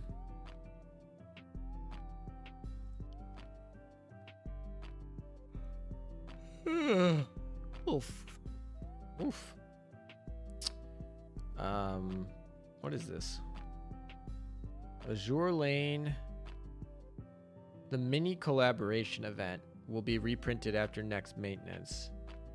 Oh, okay, so this is just talking about the I retweeted this earlier where they had a collab with the mecha anime that we were talking about. They're just saying that there is going to be that collab in the JP side. I don't know if we'll get that. That might be a JP only thing, but it's just a furniture set. It's not like ships. It's a furniture set. So not something that's too particularly interesting.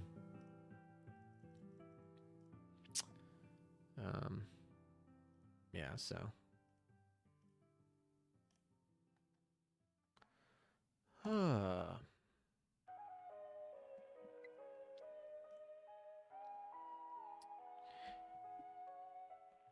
Queen Elizabeth meta? No, don't make every ship a meta ship. Please don't. They just need to retrofit Queen Elizabeth and give her like a fun little skill update. Maybe a barrage. I don't know. Queen Elizabeth retrofit would be kind of good. You found a UR print at the store. Yeah, stores will carry UR prints. They're very expensive, but they're definitely worth buying. Armored Trooper Vodums plus Azur Line collab. Let's go. Yeah, apparently they've already had this collab in Japan, though. This is a rerun collab. This is not a new collab particularly. So it's not like huge news. It's just they're rerunning the collab. Which actually, I guess the big news that we can discern from this is that Yostar is willing to rerun collab events in certain situations, apparently then.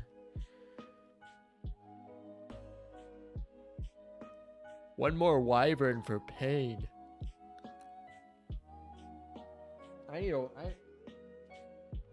need a second wyvern, definitely. I definitely need a second wyvern.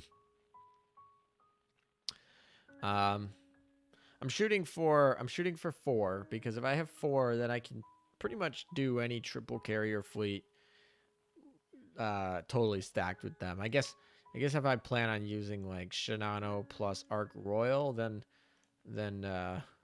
we're still lacking in them. But for the most part, if I get 4 wyverns, then I should be in good shape. The 5th meta ship is probably not going to be a playable siren. I don't see it. I would bet against that. I don't know about these playable siren things. I know some people have wanted them. I'm not a big fan. And I'm not sure how they'd implement it, but if enough people make a stink about it, they might do it, especially if they run out of ships. I feel like Yostar definitely, or maybe not Yostar, Manju really making these decisions, but Manju's definitely probably a little bit worried about running out of ship content. Like this is why you don't see Yamato come next week. Hey, look, we defeated promoted pawns. Finally. We need to defeat those promoted pawns. Oh, there's a cat paw up here. I should probably go check that out.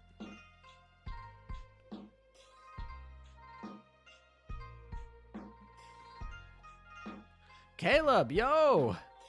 LM, how much have you raised this stream? $16.72 is how much we've gotten this stream, Caleb.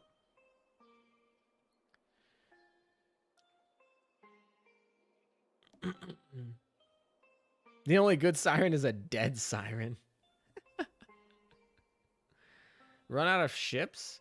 I mean, to be fair, they're only trying to look through an era, and certainly, like, there's like hundreds of these like mini destroyers they could probably make forever, but you're not going to spend money on an event with destroyers, right? You're going to spend money with Yamato. You're going to spend money with Iowa or whatever. You're going to spend money on those events, right? But you're not going to spend money on like some random like rare destroyer class that's like oversaturated with hundreds of duplicate copies. So they do have to be a little bit worried. And also their timeline typically is World War II. Of course, they've, Centaur is more in the Cold War era, and of course we have Amagi from the 20s, and we even have a Mikasa from the early 1910s, whatever. And then you have even Auroras from the 19th century, right? So like they've been expanding upon that range a little bit, but there's only so far you can go. Shining Bulbasaur, good morning. Good to see you. Welcome back. How you doing today? we streamed over the reset. So we started clearing out all the logs at the beginning of Operation Siren, and now it reset and we're doing everything over again. There's a Yostar giveaway for free gems. It's a raffle, and it's pinned in the comment of this chat if you're interested in entering. It's pretty easy. You basically just retweet the tweet, and then you're pretty much entered. You got to sign up through that little you got to sign up with your email, and then you verify that you retweeted it or whatever that thing is. If they ever run out, they'll just add World War I stuff and perhaps even post World War II stuff in different versions of ships like Muse and Meta. Yeah, I think Meta ships are definitely a play on that. Muse ships are definitely a play on that. Muse ships are definitely like, we don't want to have a real event with real ships. We're gonna repurpose all these ships. Because if you think about it, like, I have to imagine somebody was like, hey, these are Muse skins, like, right? Because there's a lot of skins that are skins. Like, there's a lot of Muse ships, like Queen Elizabeth, that has a Muse skin where she's literally a Mew, like, singing idol, but it's a skin that you can buy, right? And I just can't help but feel like that was the original intention, and then someone was like, hey, we could just make a whole event. We paid all this money to get these artists to draw these, right? We could just make a whole event around this and not have to put much other things into it, and just kind of like not eat into our repertoire of potential future events that are historical based.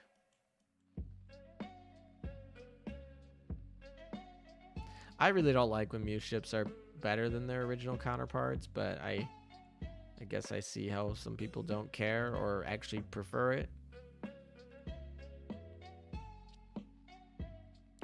I'm waiting for Royal Navy subs. Yeah, Royal Navy really doesn't have any subs, and it's not like they didn't have subs. They weren't like notorious like the KMS ones, but certainly.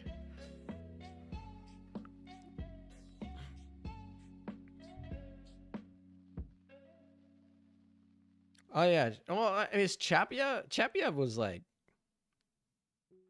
I don't know. Chapiev wasn't really a post-war ship, right? Yeah, I guess I should probably look up my history and refresh myself before I make comments here.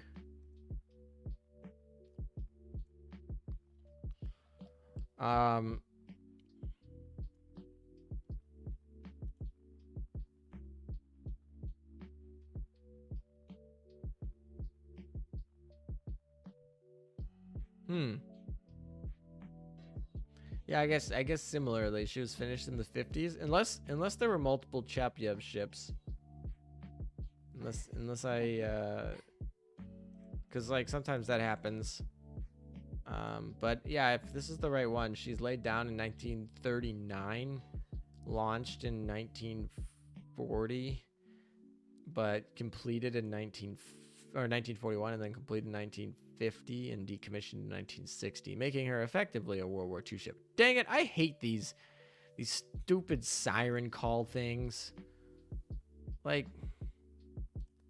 really?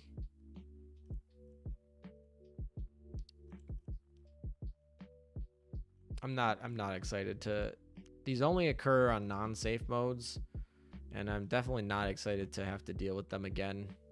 So used to not having to deal with them. Oh well. Anyway.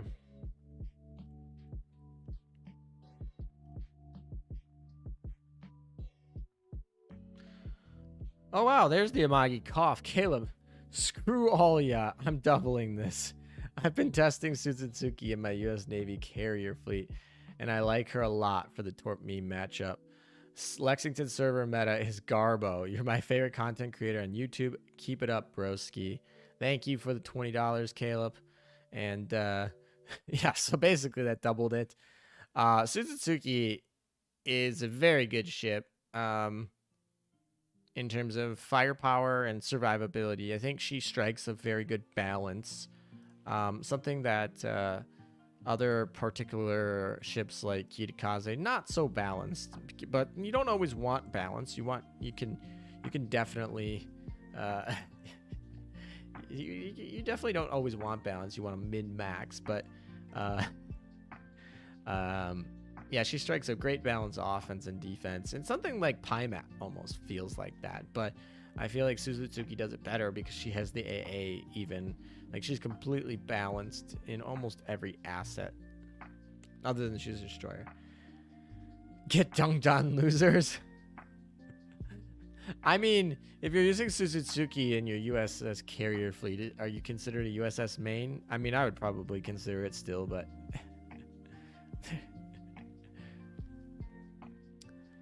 Suzutsuki AK, one of the best destroyers needed for a 3-ship 1-set fleet, or 3-ship 1-fleet set.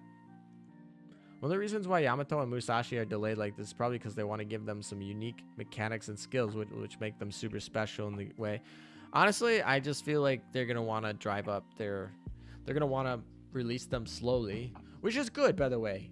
The slower they release them, the less power creep we have. The less power creep we have, the longer the game can live, and the more enjoyable it is for players. So, like, it's good we don't, like, get Yamato super broke right off the bat. So, yeah, I don't know. I know some people don't like, they're gonna wait for that ship, but in theory, it's good that we don't get all of the big broken ships right off the bat. Sumner could have been balanced. Oh, she's very balanced, but there are other ships that are not very balanced, and so it's not really worth running a balanced ship when there's unbalanced ships out there. Hello for the first time. Thank you for your videos, helpful and entertaining. Welcome, Shado. Yeah, no problem. Hopefully I can get some more guides out this week. I got kind of a surprise busy rest of the week, so I'm gonna just see if I can squeeze in a few. Obviously, I'm not doing any work over the weekend, so I'm hoping I can squeeze in 1 or 2 tomorrow, or maybe tomorrow night. I'm not sure when I'll be able to squeeze it in, but hopefully I can squeeze something in and get something out so that you guys actually have a video, and this week isn't just 2 streams. But too bad Sumner sucks. I mean, I don't know about sucks, but she's certainly not the destroyer that the USS needed. Potter is pretty good. I'm going to bed, ALM. Good night. Thanks, Cheesy Butt, for showing up, and take care. Get some sleep. Less power creep equal better. Generally, yeah. I mean, it's less disruptive, and it means that the investments you make are more valuable, right? When you invest into a ship, like that, not just like money, but particularly it could be a ring, so that would be money effectively. Or if you invest just flat out time, right? Even if you're a free-to-play player, right? When you invest into a ship, you want that ship to be valuable for a long time, and if that ship is not valuable anymore, then it ends up just never being a good time for anybody. Wonder if they draw out the construction of Yamato over several updates. I don't know. I'm sad Enterprise is getting power crept. Yeah, she'll probably get something that will maybe a meta version of her or something like that that'll fix that. I don't know. She's still not that bad. Like, Enterprise is certainly not as power creeped as something like a Prince Eugen, who's absolutely completely worthless and should never be used, other than waifu over meta reasons. So, like, yeah, so I don't know. All right, we'll just go here, I guess, and we'll not do the stronghold. We'll do the thing under the stronghold. All right, I saw the that come in. Let me put in here, and then I'll read the super chat here. Nate Cyrus, ALM, look up the RN M-class submarine. They're the reason we need HMS subs. Surkov can eat her heart out. So I'm gonna look it up, but just to confirm, RN in this context, you're meaning Royal Navy, not RN like the Regalia Navale or whatever, the Italian Navy, because RN is the designation for the Italian Navy, but I'm pretty sure you mean the HMS ships, but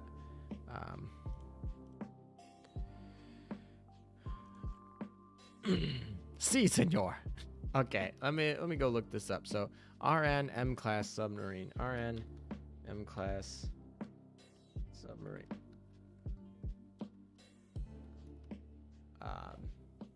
Also, thank you for the donation, by the way. Thank you for the $5. All right. All right. They were small diesel submarines built during World War I. The unique feature of this class was a 12-inch gun mounted on a turret forward of the conning tower. Oh, interesting. Yeah, these were like the submersible ships, really, like not true, pressurized submarines, right? But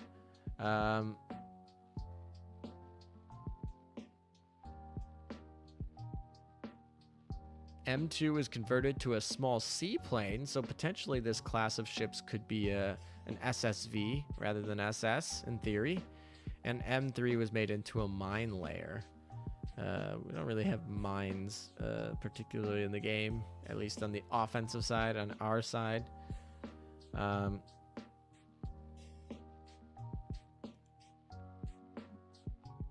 Formidable class battleships. Was Formidable a battleship before she was a carrier? Formidable, irresistible, and implacable. I think they were probably just reusing names. Always disappoints me when they reuse names, to be honest.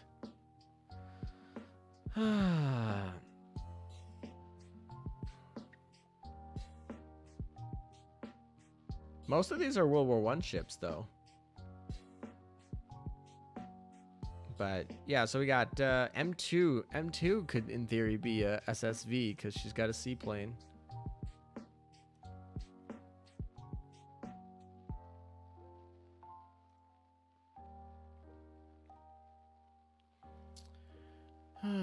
Wanted to keep the characters down. Oh no worries. I thought Italy was RM.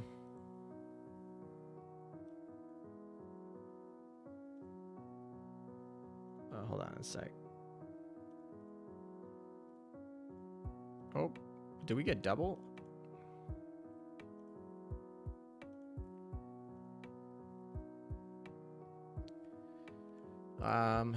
All right, let's see.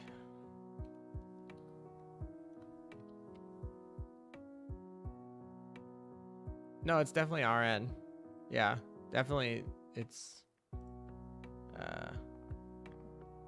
let's show you guys here for a second. RN Latorio, right? So just to it is RN, not RM. All right, back to the goodies. Oh my.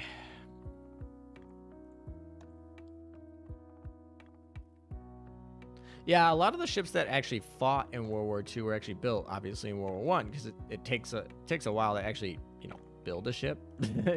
You start a war. I mean, World War II was actually quite a short war if you think about it. Like historically, a lot of wars last much longer than, I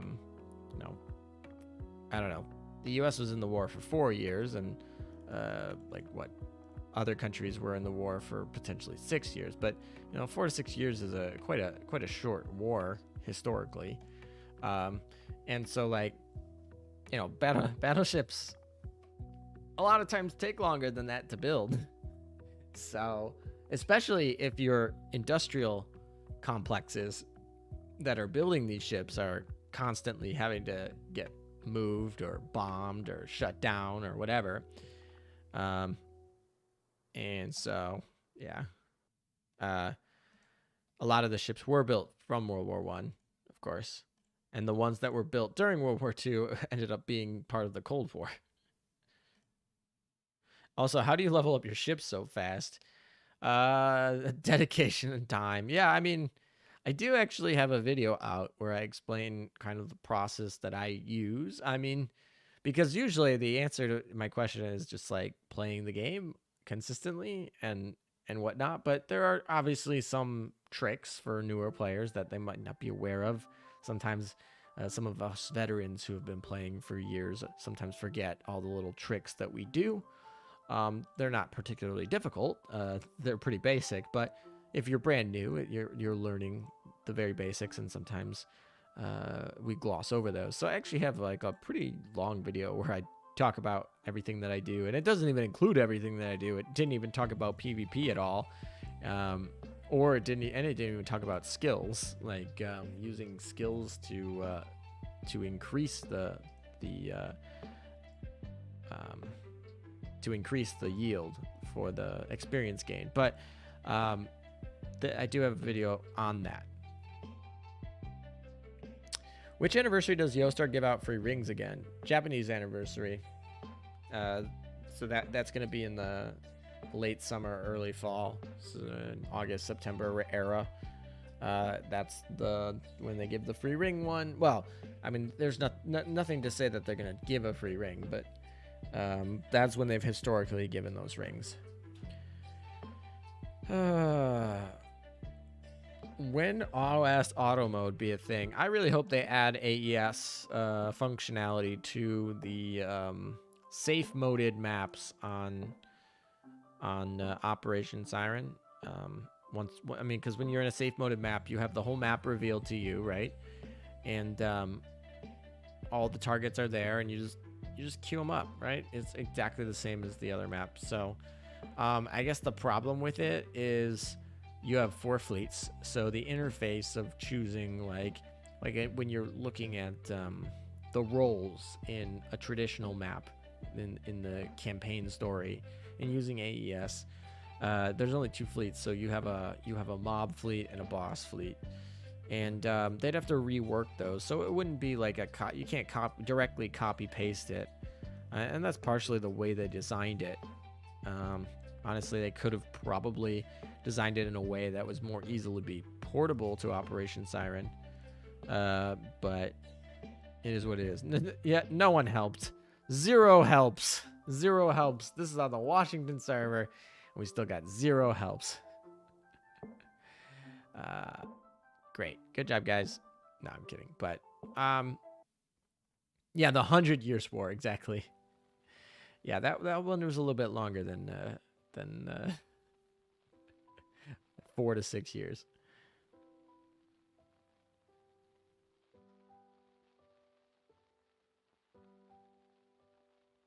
I don't really like 2CA if you can play manual, because it makes you so slow unless you use St. Louis to boost speed. But if you play auto, it should be okay.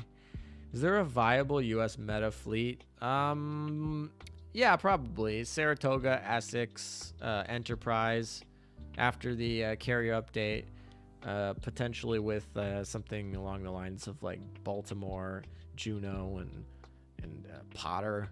That's potentially a decent fleet. It will be able to win you probably Admiral of the Navy. So if you're dedicated with it.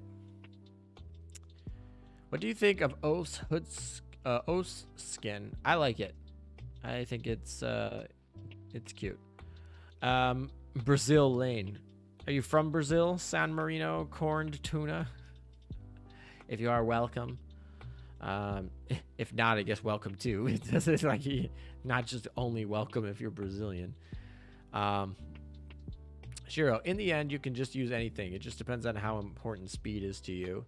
Yeah, of course. If you have problems with speed, you can always use Beaver Tag and all. There's plenty of things like the Cosmic Kicks, which I thought were a really underrated item at giving you evasion and speed. Those are two stats that typically play very nicely together for like when you want evasion, you typically also want speed. So giving an item that gives you a significant amount of both is nice and effective.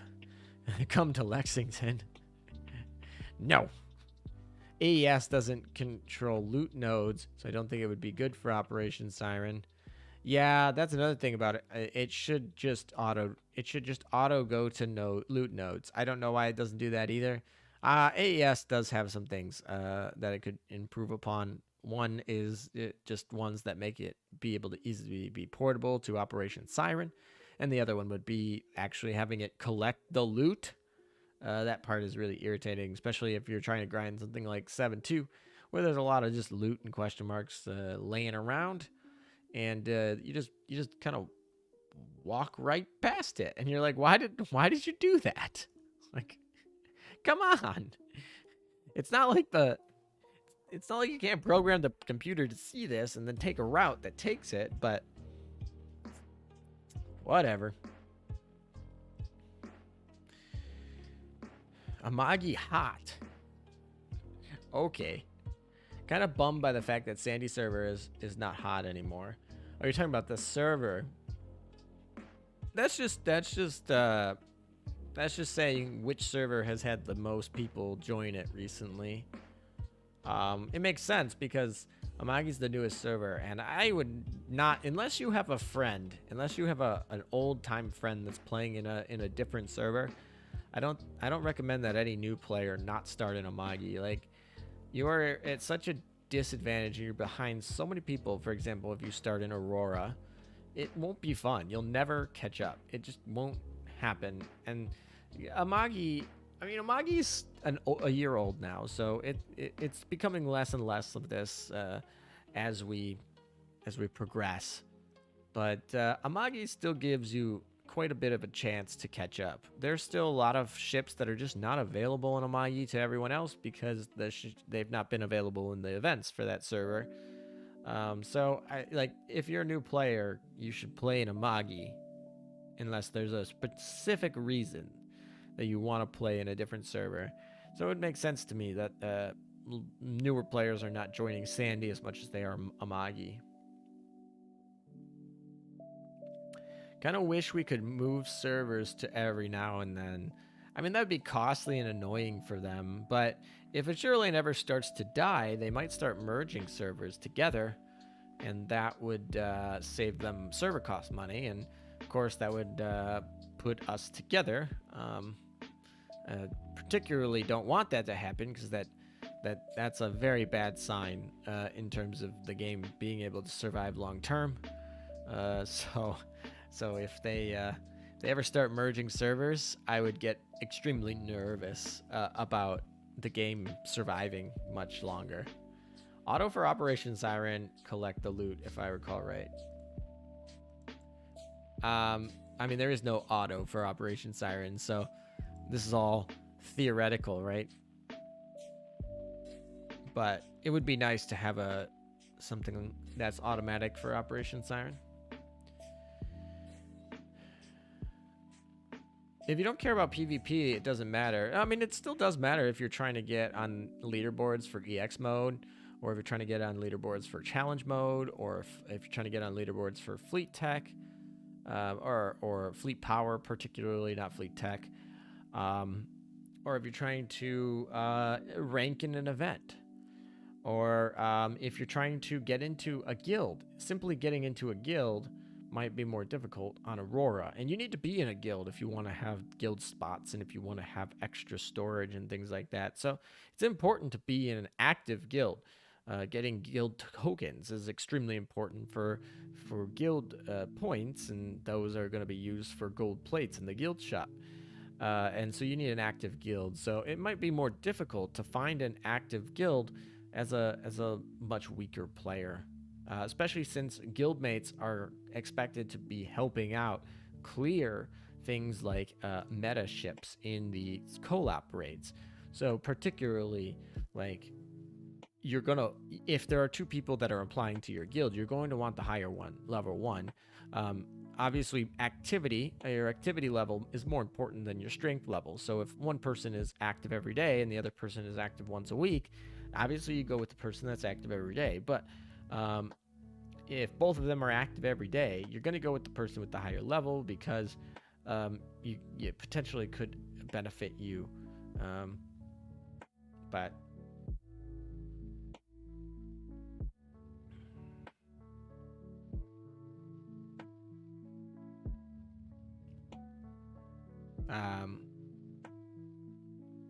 I don't recommend anyone not to start on the Hamaki server. It also cause dupe name account headaches. Yes, it would, because I mean, yeah, basically what they would probably do if they had to do the dupe names is they would designate the servers in order of which ones were older. So like if the Aurora names would have priority, which would, suck for people on Amagi. 4/1/21. That is the date today. 4/1/21. IDK, if you know Lecter's meta, he aided you with translation. He joined Azur Lane 1 year ago after I did. He boosted way more than me, the monster. Yes, I do know Lecter's. He's definitely very helpful in getting a lot of the translations out and trying to get effective and accurate leaks out to you guys. So I appreciate him. For example, I have the same name account on every server. Yeah, exactly. Yeah, Nation. The duplicates would definitely be weird. They'd probably require that people on newer servers would have to rename their accounts, which would be quite a disaster, I think. Wait, does every server have different stuff? Particularly the only difference in servers, if you're talking about English servers, if you're talking about the 5 English servers, particularly the only real difference is the guild or the shops. All the shops are on different timers and different RNG. So, of course, also like sometimes there will be issues with the Sandy server. All the other servers will be up. That's of course different.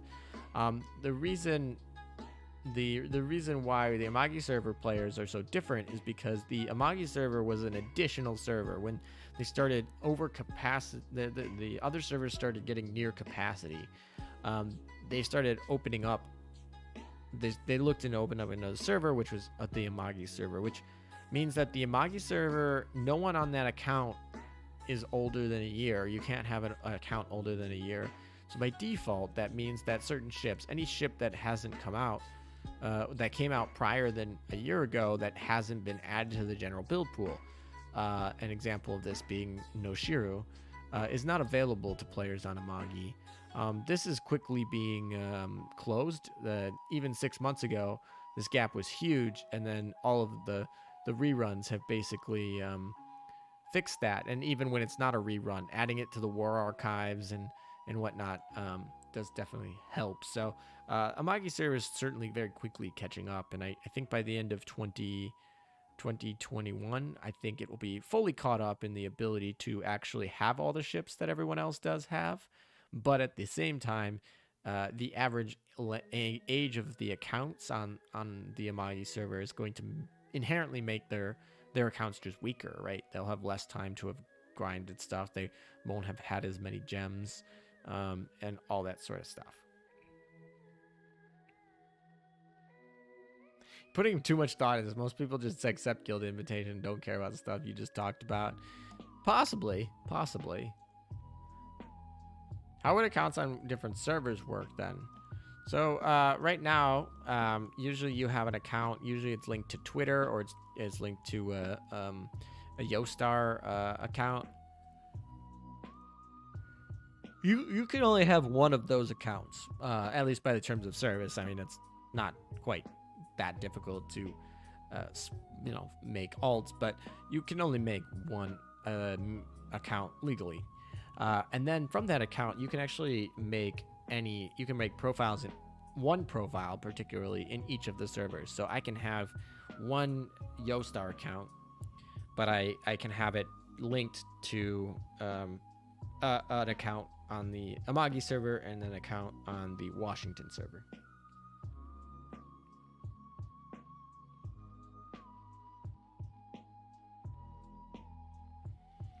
Oh, I only now see your to-do list, ALM. So you need to get stuff. Yeah, we literally, the Bunker Hill grind has got us to do to create the to-do list, and I still use it because I feel like it can be helpful for people who join new and everything like that. So,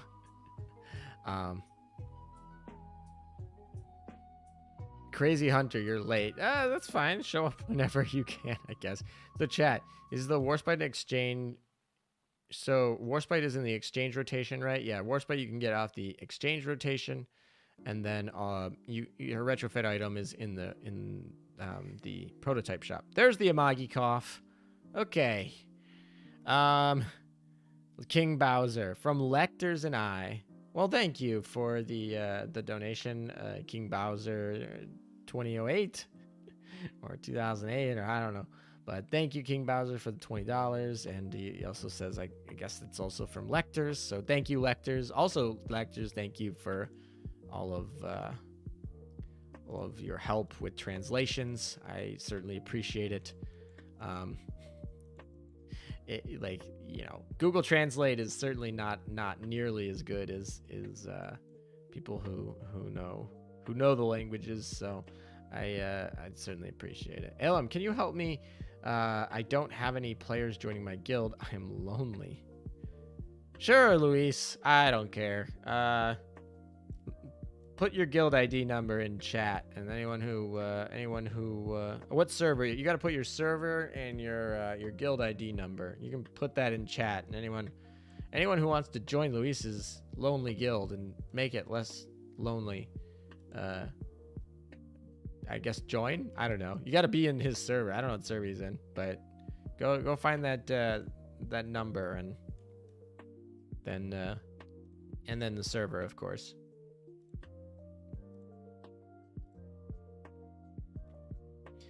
All right, starting to use AP points. Let's go.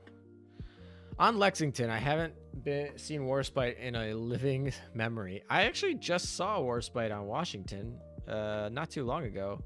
Actually, she might even be in it. Wait, what was it? She. No one's helping. She might be in it right now. Who's in it right now? Who is in the build shop? Yeah, she's literally in it.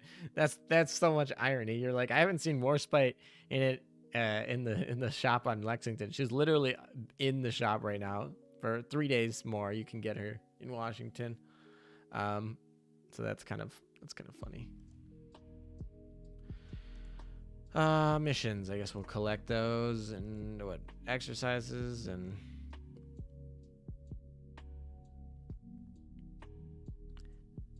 ALM, why am I breaking your heart? Wait, also, why did Mario die? I saw like someone talk about Mario dying, and now I see it again in chat. Why is Mario considered dead? Like, someone care to explain why Mario is? I mean, Nintendo didn't cancel Mario, did they? Or maybe they did. I don't know. My phone charge is 50%. Gotta charge it. 50%'s not that low. You should drain that down more to save your battery life. My buddy that plays this game cackles every time the exchange resets and Warspite isn't in it. Oof. That's it's rough if you're still waiting for Warspite. The new CEO probably he is talking about.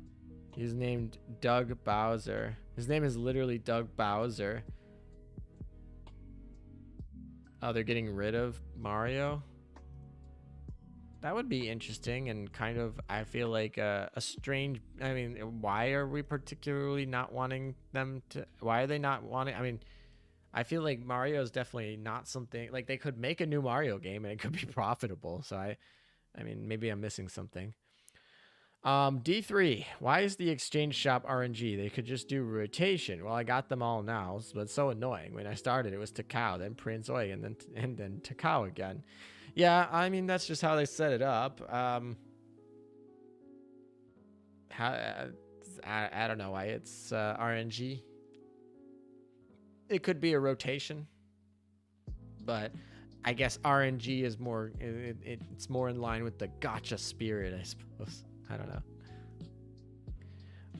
Meanwhile, I've gotten Warspite so many times I retired every single one of them. I have pulled plenty of Warspites myself, and in my day, I've pulled a good sense of Warspites. And yeah, anyway, I don't particularly need Warspites anymore. We gotta turn that fleet thing back on. It'll save me a lot of time.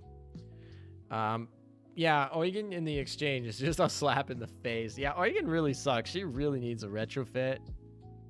I think every faction should have a UR retrofit, and I think Prince Eugen definitely should be the one for the German faction, because I don't need to see another SR that is more deserving of a UR retrofit than Prince, and making her an ultimate tank. It's kind of like Prince was a really good tank in the beginning of the game, and now she's like not worth running her for any purpose or reason other than you like her. It's kind of like Warspite. Warspite obviously started as a snipe, and then no reason to run Warspite anymore, and then they retrofitted and they used her. Sandy, same thing. She was a AA queen, and then it was like no reason to run her, and then they UR retrofit, and then now she's like pretty good, best in slot, whatever. So like Prince Eugen, certainly a role where she was pretty good at it at the very start of the game, and has been power crept out of relevance. And also she's completely accessible to new players, so it just seems like a matter of time. Warspite should dress more appropriately for her age. I mean, Warspite's Warspite's a pretty old battleship, right? At this point, Warspite is my Bunker Hill. That's saying pretty bad, because Warspite has like a lot of ways you can get her. Like, she's even in the general build pool. I killed your arc meta. Thank you, Dramonium? Dramonium. That's a cool name. I'm wagering that Nintendo is doing old marketing trick that they'll get rid of their flagship brand and resurrect it later. Yeah, I mean, of course, if you make like a whole social media stir about getting rid of Mario, you'll have everyone be like, "Oh no, we got all the Mario stands are gonna be like, oh no, you gotta save Mario, and we'll buy up everything," and it will drive up just interactions, and that'll even create impressions and give people memories. So like, yeah, I could totally be a PR stunt too to try and drum up something. I'm not familiar with the topic, of what they're talking about, like getting rid of Mario or why or whatever, but it seems like a plausible thing to do, to like say that you're going to get rid of it when you have no intention of doing so. Takao sisters need a retrofit. They're not going to get a retrofit. They're going to get the meta versions. They have the alter version. Well, they could get a retrofit too, but they're not going to. They're going to get the meta versions of themselves. Alter Takao, right? Yeah, so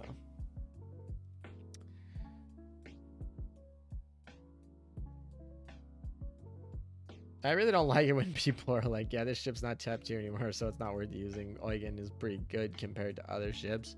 I mean, she's not really good compared to that many other ships. I mean, she's, I guess, decent compared to ships that she was better than, 2-3 years ago. But like, if you want a shield tank, she's not the way to go.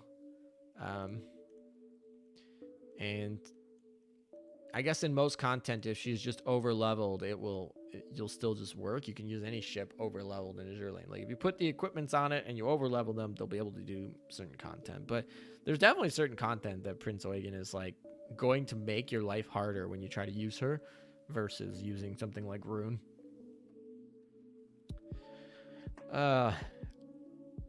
Warspite fought in World War I. Yeah, I mean, if you fight in one war and you win it, you particularly have a stand a chance of fighting in another war. Ships that only fight in one war typically are because they didn't survive that war. The meme going around that Mario died because old Mario games, as in 64 Sunshine and Galaxy, were ported on Switch and they only sold it till yesterday, which makes no sense as a digital good. Oh.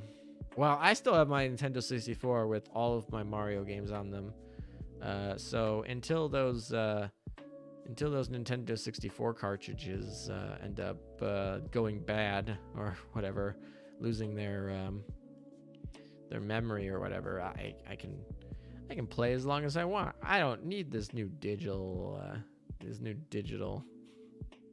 system. The Nintendo 64 is such a great system. It's so much fun still, even to this day. And like all Nintendo 64 systems at this point are like 20 plus years old, and they're still working fine without any repairs. Like they don't break themselves. They don't give themselves red ring of deaths on purpose. Like they just work. You just blow on them and they work. It's pretty funny. Actually, I feel like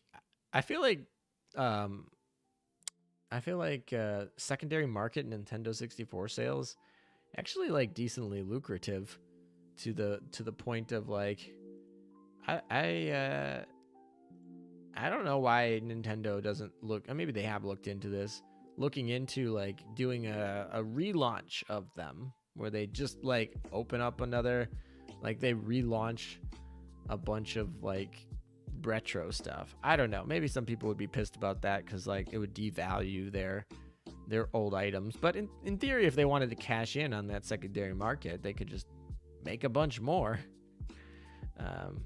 But I guess the margins they'd make is probably lower than margins they can make on the new fancy stuff. They can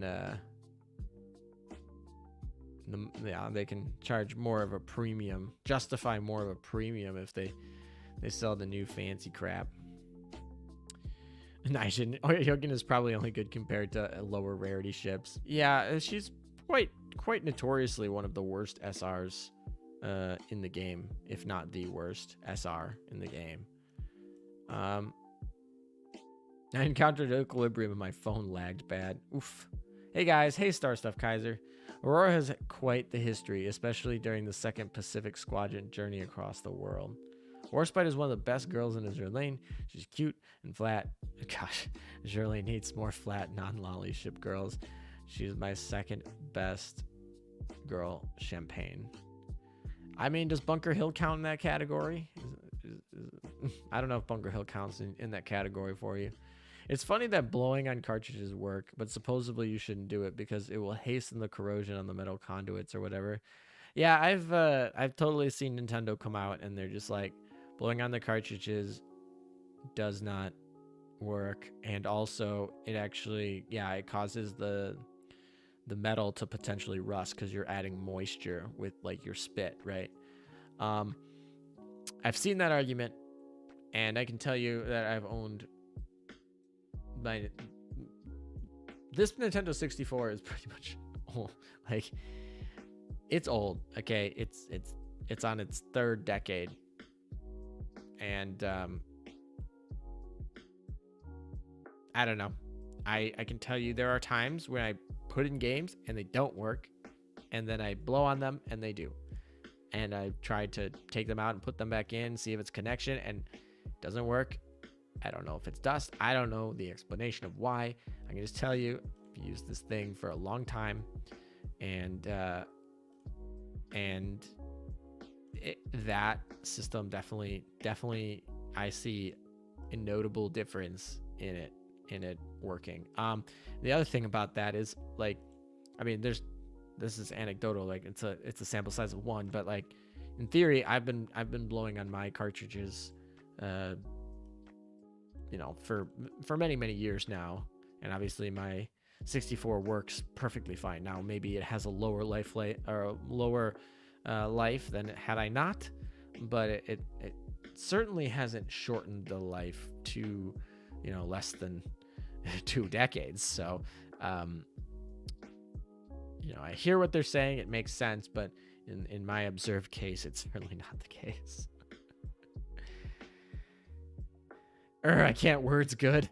I'm getting to that point. It's getting late. I can't words good either. Do you see the new collab announced on JP Twitter? I mean, I think I tweeted about it 8 hours ago. If you're talking about the mecha suit, it's a rerun. It's not really a new collab. It's a rerun, unless there's a new one. I guess they could make a new collab. But if you're talking about the collab rerun, with it's just one furniture item. But yeah, I if you're talking about that, then yeah, I saw that. Does Saratoga count as a lolly? I don't know. I'm not professional enough in that category to answer that.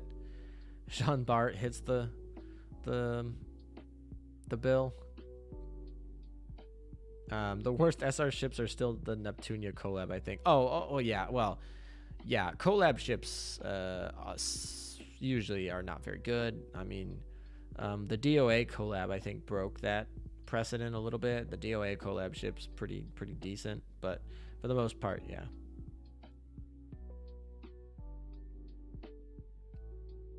We old, meta, we old.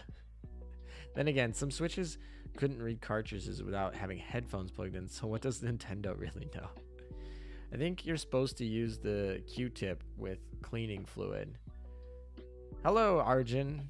Maybe Helen's breath has low moisture.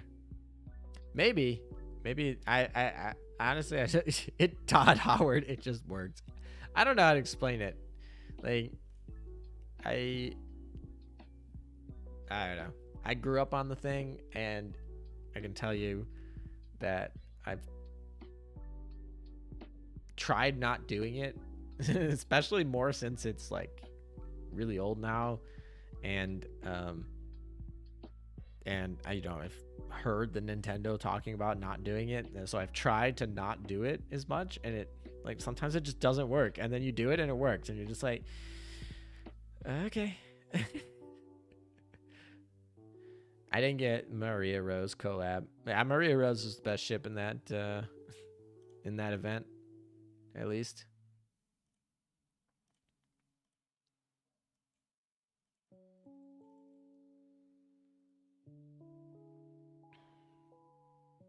Sad face. Oh my. Oh, there we go. We got some more loggers. More loggers to go about and figure out what to do with. All right. Let's see. Trying to get out in the open ocean, I suppose. We also got to work our way up here. Oh my gosh, it's all the way up here, isn't it? Okay, fun. All right, then. I guess we can move over here. We don't actually have that much AP left. I mean, we don't have any, but we do have, like, this stuff. And because AP stuff is pretty easy to come by, it's probably usually worth just dropping it now and dealing with the rest later.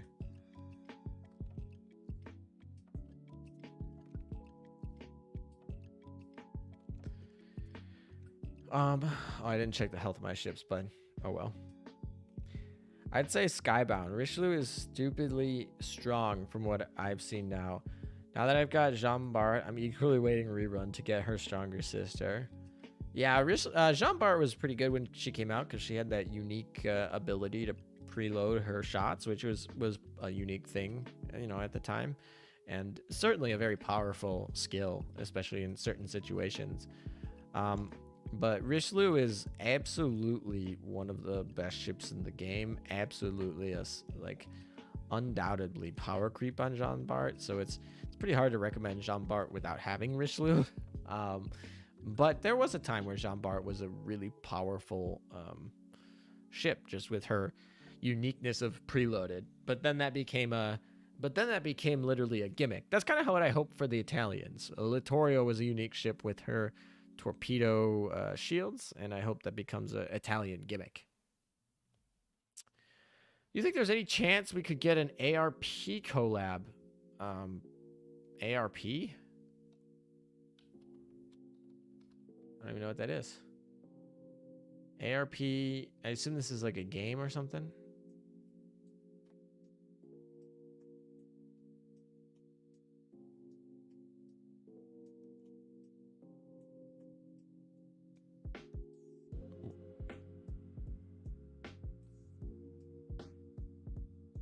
Is this? Oh, this is a World of Warships thing. Huh. Interesting. Zombar. Anyway, take apart the cart with security bit screwdriver and use a pencil eraser on the contacts. Oof, that sounds brutal. Just to add insult to injury, what are the chances of a dead or alive event coming back? Near zero. Those are short-term license for intellectual property contracts to allow them to do those collabs, which means that they would need to sign another one. And the chances of that happening are extremely low. The reason, this is the reason why those ships are actually put in a whole different separate box. Like if you look at the collection, they're not part of collection. They're also in a different type of ship. They're almost considered non-ships. In fact, when you try to use certain events in the future, such as the Valentine's Day event, you cannot use collab ships because that would be creating new content, not legacy content based on the contract that they had signed earlier. So it's probably all like, I would not get your hopes up of ever seeing collab events be rerun. Now, we obviously just got a furniture set collab that got rerun in Japan. So this is actually the first time any event mini that has been a collab has been rerun. Obviously, this is just a very small one, one that the EN has never gotten in the first place. But it does, I guess, pave the way for Yoastar potentially looking to get those intellectual properties again. It's an anime, of course. Yeah, it's not another game, but there's nothing that says that Azur Lane can't collab with an anime, right? They particularly would probably collab with other games, or obviously they've collabed with VTubers. So I just don't see collabs being rerun, particularly unless there's more ships. For example, I do believe there was a in the works collab with VTubers. Not using the same VTuber, so you wouldn't get to get like Fubuki if you missed her. But I do think there was in the works a potential to do a new HoloLive event, but I wouldn't be shocked if that got scrapped due to the political scandals around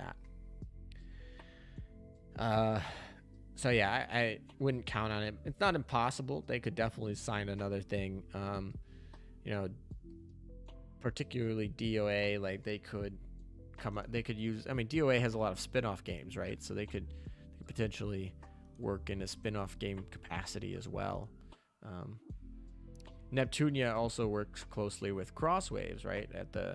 So potentially, they might have interest if they drop a new Neptunia game. So there's definitely reasons to re-up some of these collaborations, but not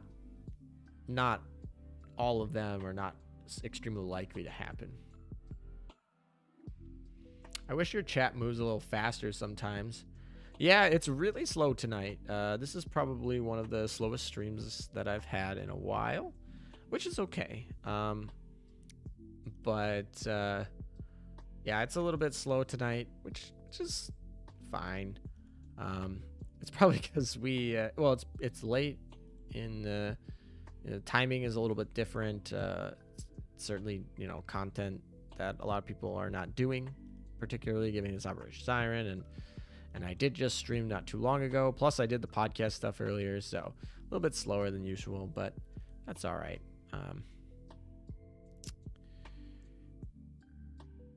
I know it's not going to happen, but I love if they had a fake collab just so we could see his Saber face. That would be pretty funny.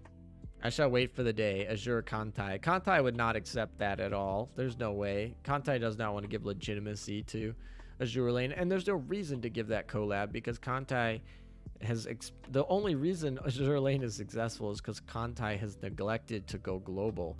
In fact, they've put in measures to prevent global players from even trying. Like they literally IP check and they try to prevent players globally from playing it. They very notably want it to be a Japanese only game, and so there would be no incentive to even work with them because they'd get no exposure abroad because they don't want it, and all they would do is give legitimacy to their competitor of sorts in Japan.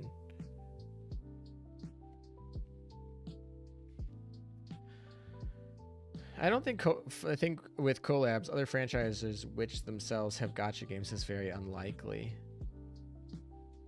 I mean, I don't know. It's always an interesting method when you're collabing with other games. Like maybe they collab with Genshin Impact or something like that. Like when you do that, you're also in theory giving exposure of another game that is probably a substitute to your game, not a complement, probably a substitute to some people. And some people might try the new game and then like it more and continue with the new game. So it does pose a risk to actually losing player base. Generally, the idea is that players will be able to play both games with no problem, and then both people will be able to play. You know, if you have a Fate Grand Order collab with Genshin Impact, potentially you have players that play both, and that's where the benefit happens. But if players feel like they can only pick one or the other because they are limited by time, you do run the risk where your collab is actually more competitive than beneficial mutually.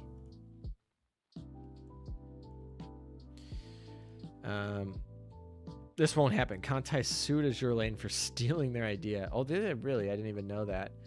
I wouldn't be surprised if they try to sue them for trademark infringement. I don't think they would win. I don't know if they well, obviously they didn't really win, but I don't think they should. But it's certainly inspired by a Kantai collection in a lot of ways, probably. We have Saberface, aka Jean d'Arc. Yeah, there's quite a few Saberfaces in Azur Lane. Remember that one Kantai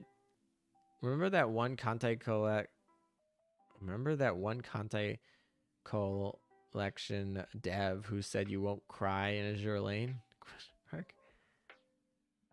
I mean, I don't cry in Azur Lane, so I guess that's true. Yeah, I left World of Warships for Azur Lane after the collab. Rip.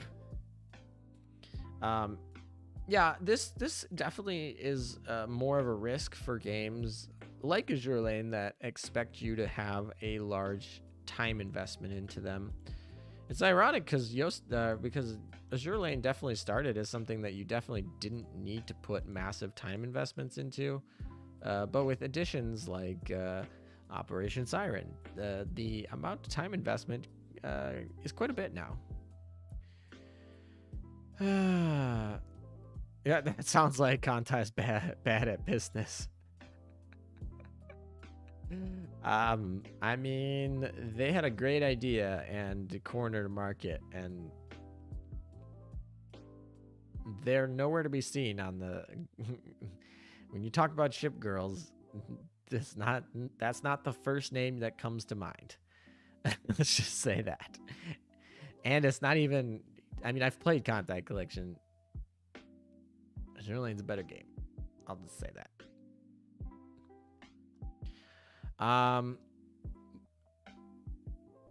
World of Warships makes me worry for the future of PR ships.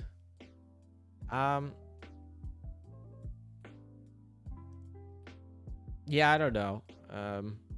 I can't speak for the World of Warship devs, but from what I've heard from other players, they make some questionable decisions. That for their player base, and obviously since Yostar works so closely with them, those decisions could potentially bleed over here. The content of the SC is so disconnected with a huge part of the player base. That's like, why would you want a tragic story in a gacha mobile game in the first place? Tragic story in a gacha mobile game seems fine. I honestly don't think that's particularly a problem. I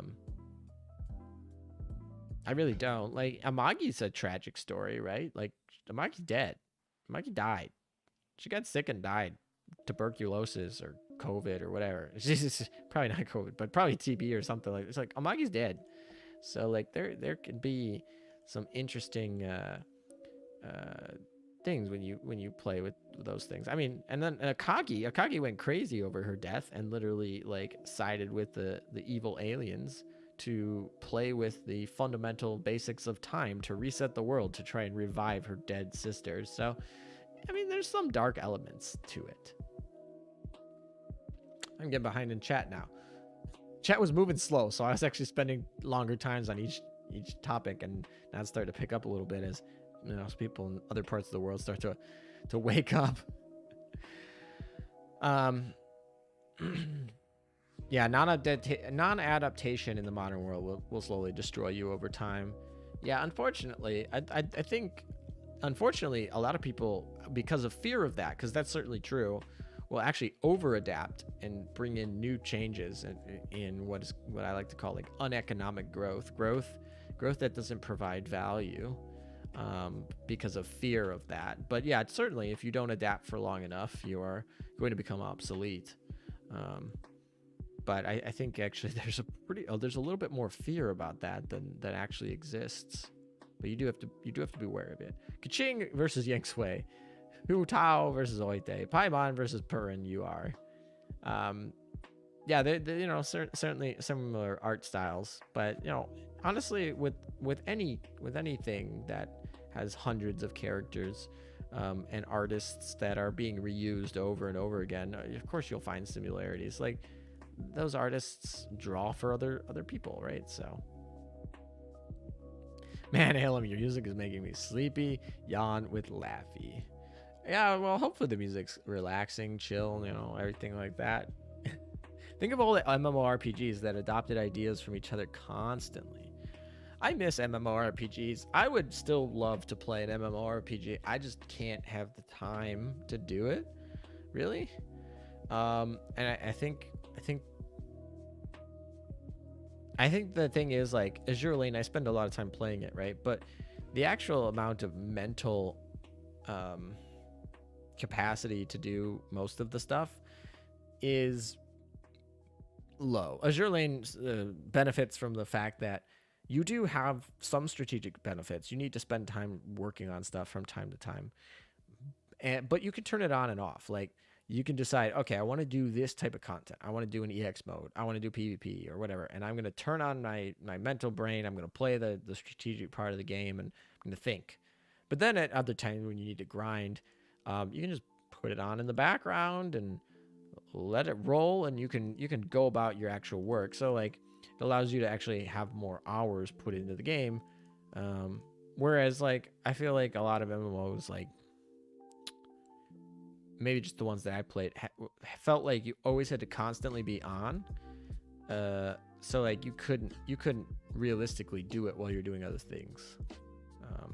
Especially back when I was playing MMOs, they were extremely resource intensive, and the computers at the time were typically not particularly useful in being able to handle multiple tasks like that.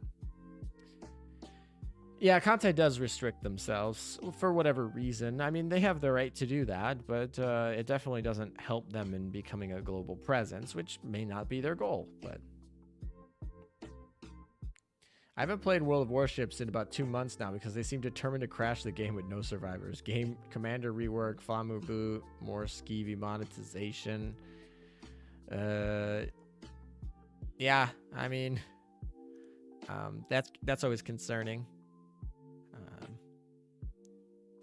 When devs start going there, I don't know. Is World of Warships hemorrhaging money? How are they doing financially? Usually devs start getting, devs will start getting desperate if they feel they're hemorrhaging money. They'll get more skeevy monetization. They'll try new things that are maybe not thought out through. They'll cut budgets and things like that. So I don't know how World of Warships is doing monetarily, but that might potentially explain some of the decisions that they've made. Like I said, I don't really play World of Warships. I can't even say if I disagree with what they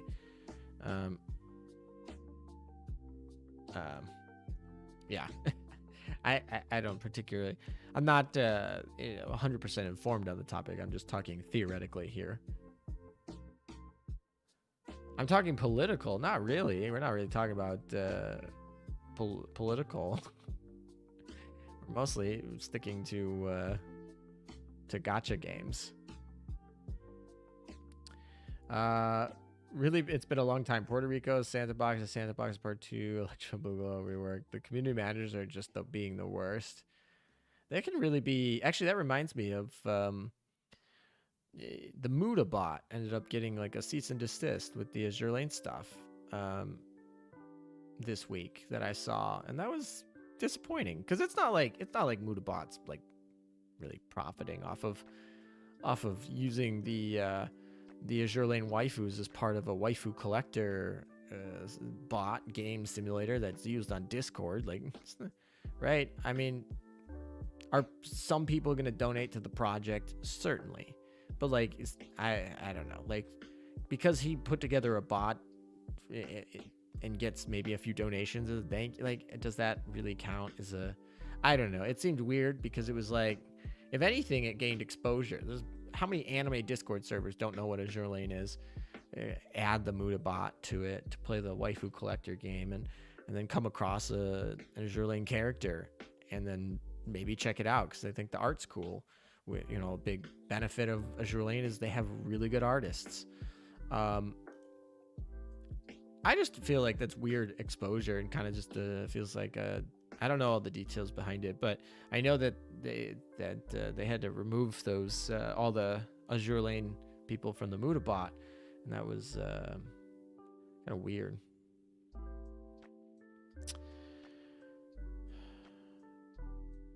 Oh, literally awesome channel. Well, thank you, Alive with Passion. I appreciate it. Sometimes we get off topic, but sometimes it can get just boring watching the same old Operation Siren grind. So we obviously get a little off topic. Literally, Azur Lane, the Chinese gacha game with infinitely better devs that give more of a shit about their game and their players than Wargaming has in 3 years. Yeah, I mean, I hope. I mean, Yostar and Manju and Youngshi are all really, really new baby companies. And something that really happens with those new startups particularly is a very hands-on, caring approach, which is fantastic for the user base. I guess the concern is always, does that change as they grow, right? Just because they're great today doesn't mean that they'll continue to be that way. Companies love to build a authentic name brand, get brand loyalty, and then will potentially abuse that. And Yostar and Manju and Youngshi have been pretty good. Like, they've been like generally very nice to their player base. And so I just hope that continues. That's, I guess, all I'm saying, like, is that there are many examples in the past where that does not, where you get new investors or something like that change policies, or people leave, or budgets get tighter or something, and they become less generous, of course, or they just get greedy. But so financially, they're making big bucks as far as I can tell. Despite the outage, they made tons off the Santa loot boxes. They are Russians. What do you expect? Wargaming is too busy in World of Tanks and World of... I don't know what TB stands for particularly. Star Wars Warships again recently. Game is fun, and every now and then in pictures for premium stuff, absolutely ridiculous. Like, one decent high-tier chip can cost 100 euros. Yeah, that seems predatory. But what do I know? The Soviet Navy is far superior to any other branch. Imagine having China Enterprise version, U.S. having DB. I mean, the Chinese ships in there's a Chinese bias a little bit in this game, but there's actually a Japanese bias in this game, and that's partially because of the market in Japan for this game. Japan funds this game. Like, we get to play it, and of course we pay and whatever, but like Japan is the big bucks there. They drive the decision making because they drive the revenue, particularly. Plus, they're straight up selling T10, that is endgame ships, for real dollars. Not super often, but when you can remember them saying expressly that they wouldn't do that. It is always, I mean, I don't necessarily blame them for selling ships for money. I'm not a particular person who enjoys that, but it is somewhat questionable when you obviously go back on commitments you've made, right? If they've said that they wouldn't do that and then do that, that's obviously morally problematic.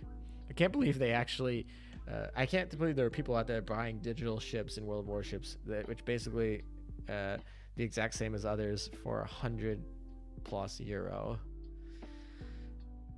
Some people just want to collect and try them out, but I don't know.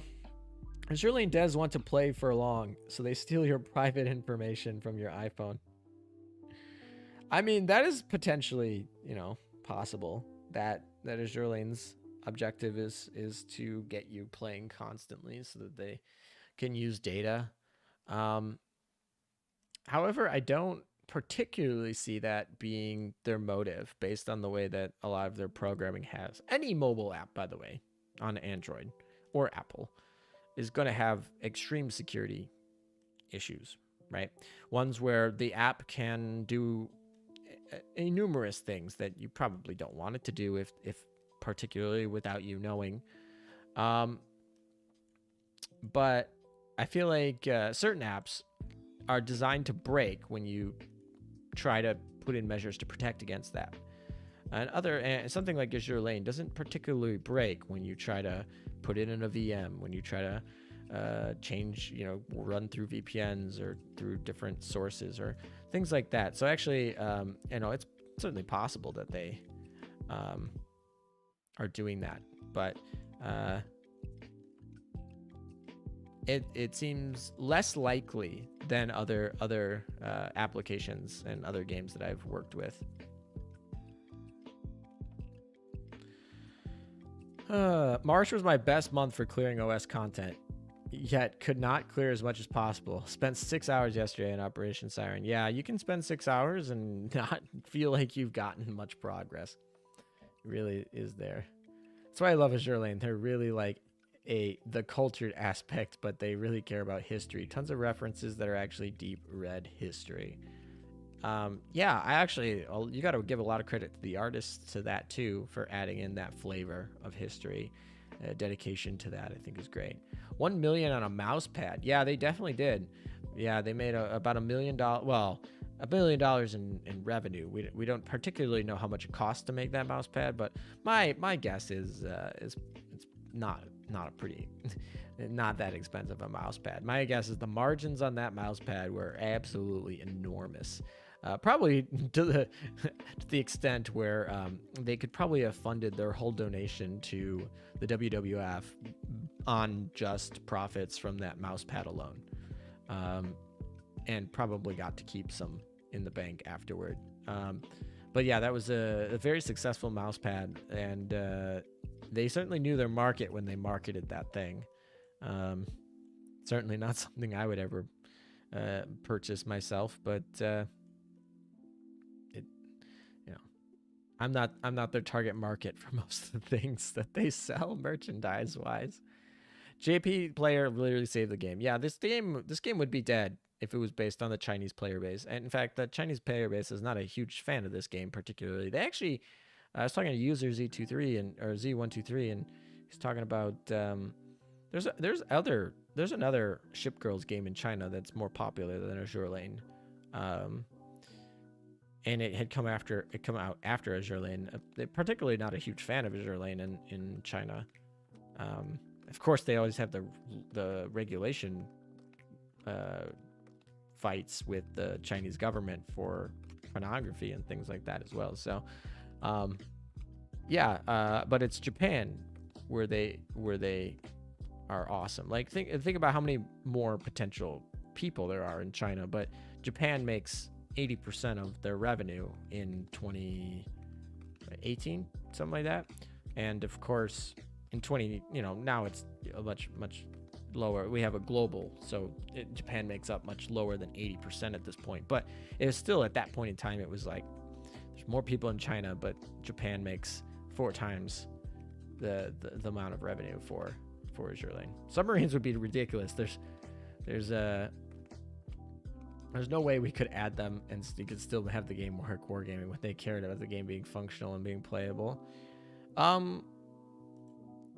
Yeah, I feel like the way that Azur Lane added submarines was weird, but also a pretty decent way to try not to disrupt a lot of mechanics that the game had to balance it out. We started adding submarines we stopped caring. When Yostu Manju was based in Hong Kong, right? Well, they're based in Shanghai, particularly now, because of the way that the internet firewall works there. They obviously have facilities in Hong Kong. That's where, of course, their connections to the outer world go through. But particularly the companies are registered and headquartered in Shanghai. I came to Azur Lane after playing Arknights for 6 months. That was mostly a side game, completely different beast from this one. Yeah, Arknights obviously is a completely different game. It's actually why I never really got into it. And not because it's bad or managed poorly or built poorly, just not my cup of tea particularly. But interesting that you came from the Arknights, since Arknights was obviously their secondary game, their second game they dropped. I heard mainland China might cause some changes to business practices. Hong Kong is late. There's political stuff going on. I don't think it'll affect Azur Lane too much because they are, once again, a mainland China game primarily that uses Hong Kong as a conduit to get out to the rest of the world, particularly. Azur Lane is one of the only free-to-play games where I didn't feel competitive to spend money. I just like the art. Yeah, it's kind of an interesting dynamic where it's like they don't particularly make you feel like you have to spend money, so then you feel more willing to spend money when you want to. Like I said, there's not a single gacha game out there that I've spent more money on than Azur Lane, but there's also not a single game out there that I've felt that spending money gives me the least amount of advantage. Like there's not a big advantage that you get from spending money in Azur Lane, but I've definitely spent most of it on it and whatnot. Literally any company that steals or uses your data, that's something you got to come with the terms of when you're playing most games nowadays. I mean, that thinking right there, I think, is problematic. That you kind of just have to take it out and deal with it. I think there are certainly some games that are much better than others. For example, like, sure, does Azur Lane probably log all of the IP addresses that you connect from, and could potentially use that to create a tracking record of where every single account plays from at all times? Probably. They could do that. It wouldn't be very difficult. It wouldn't even be considered partially unethical. It could almost be considered as part of anti-hacking measures, whatever. I mean, but particularly not something you would really want your game to be having information to, right? But then you have something like MiHoYo, which has basically banned anybody from using virtual machines to protect yourself from kernel level anti-cheats, which create intrusive, basically more or less what I'd like to call like rootkits into your system. Now, they're not particularly malicious in the way, I mean, their particular design is to protect you or protect them from you cheating, but in effect, it's I don't know. There's differences, and so to just say like, oh, you should just blindly accept all terms and services and just be okay with selling all of your data is a very different. I think is a very wrong way of thinking. You should definitely, you might need to make some compromises. Some of these games are free because they are able to sell your data, and that is an asset that you have that you can trade to get the game for free, your data. But I think just saying that you have to blindly give it up is a wrong way of thinking.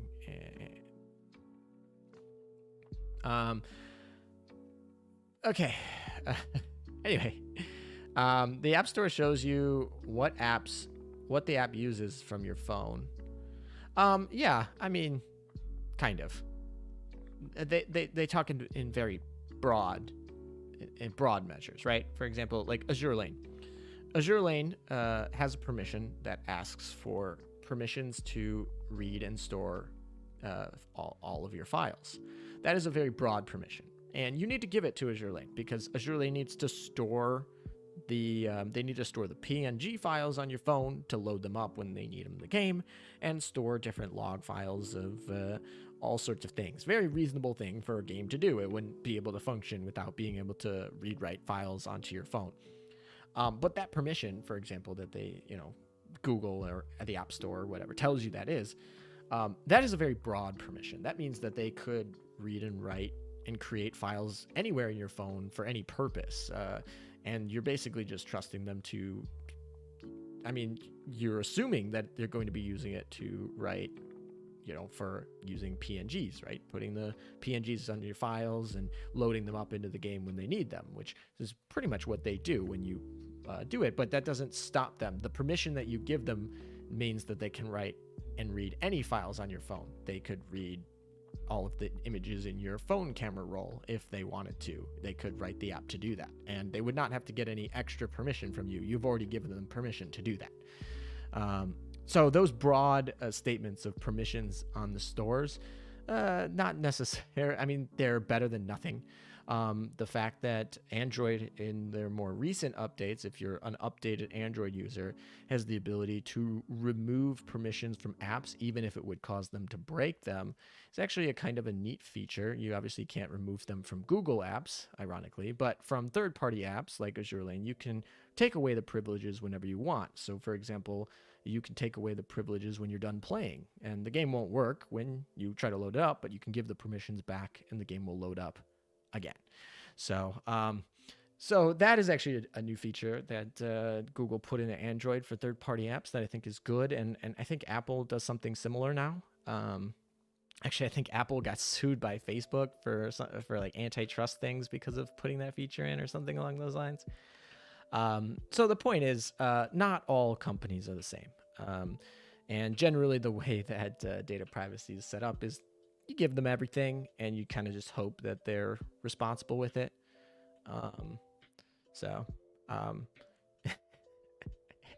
Anyway, I rant because I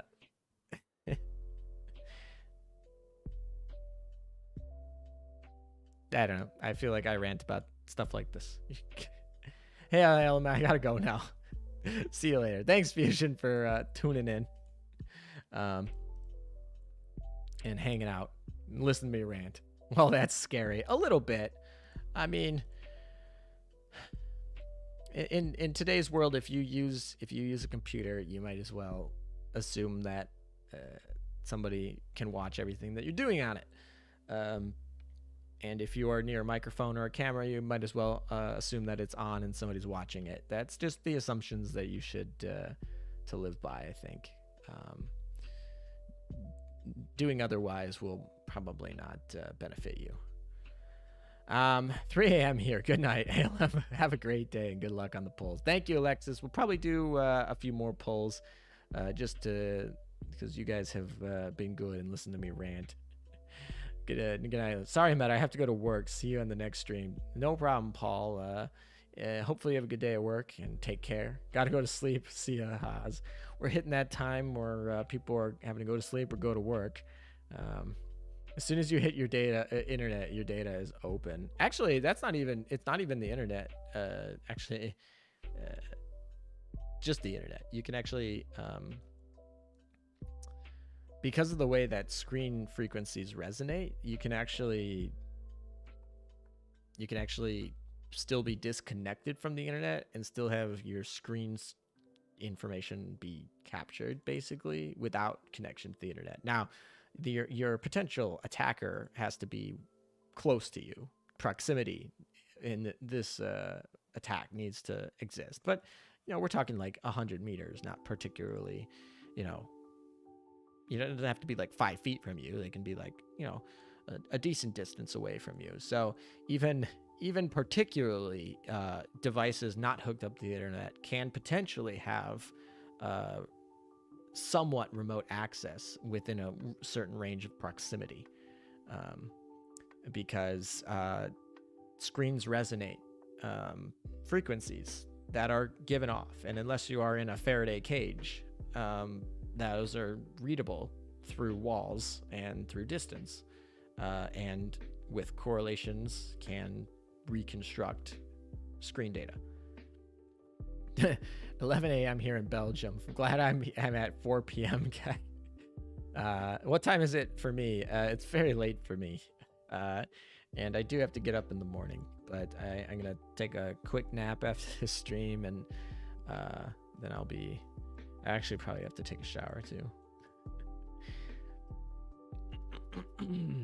Why are most people so paranoid? Technically, it's correct to assume that potentially someone could always be watching and monitoring, but the chance is still very unlikely. That's not really true. With the cost efficiency to be able to track you and the benefit that you could potentially gain from that, it is almost certain that everybody is tracking you at all times. It's very cost efficient to do so, and very beneficial to do so. So there's a chance they aren't, but the assumption should be that they are. And in the off case that you get lucky, then great. You can't sleep. You need to pull Potter, unless you already did. No, I haven't pulled Potter. That's why she's still in the to-do list. Well, I did pull Potter, but I pulled her on the alt account. I guess I should reword that to pull Potter on the main account, because that would be, I guess, more. I pulled her on my alt account, which I don't need Potter on my alt account. I was actually going for Baltimore and Alabama on that one, and because that alt account has been made since that event first came, but didn't have any luck with that. So yeah. Anyway, before I scare you guys all away,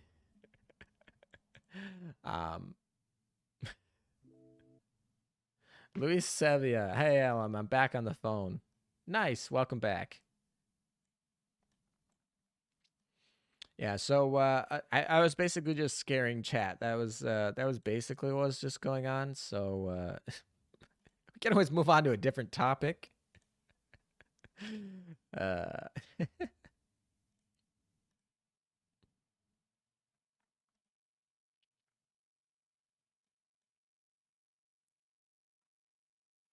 Elam, you should recite some horror stories for us sometimes. Does what we've been or what we've been talking about not count as horror stories? What sort of horror? I don't know. I'm not a big horror person myself. I don't know. I particularly not a huge person that likes to derive adrenaline from watching suspenseful movies, particularly.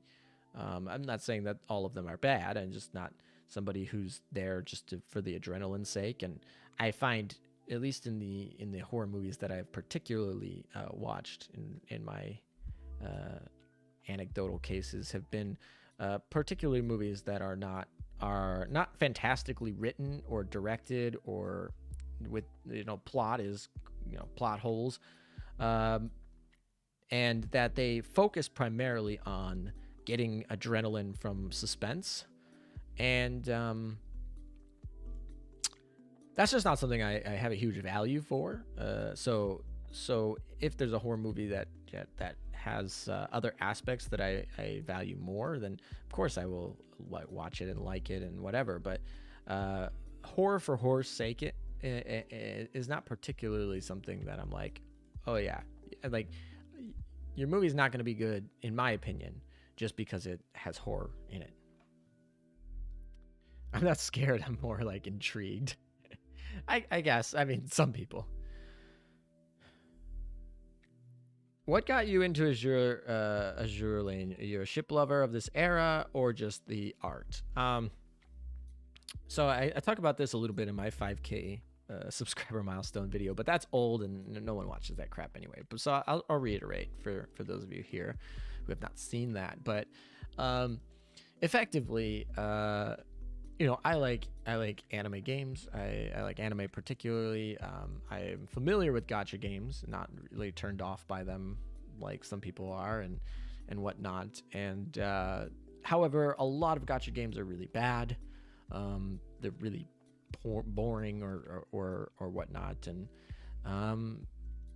they just seem like companies make one, they just make some cute pictures, they sell them, and they shut down the server after 2 years, and so I'm really wary of getting into a new gacha game always. So anyway, the actual ship parts, I'm not the biggest history buff. Like if you ask me ship facts from World War II, I'm not going to be able to recite them. Like I'm not. But that era period certainly is very interesting to me, and so that was a differentiating factor when I saw the ad.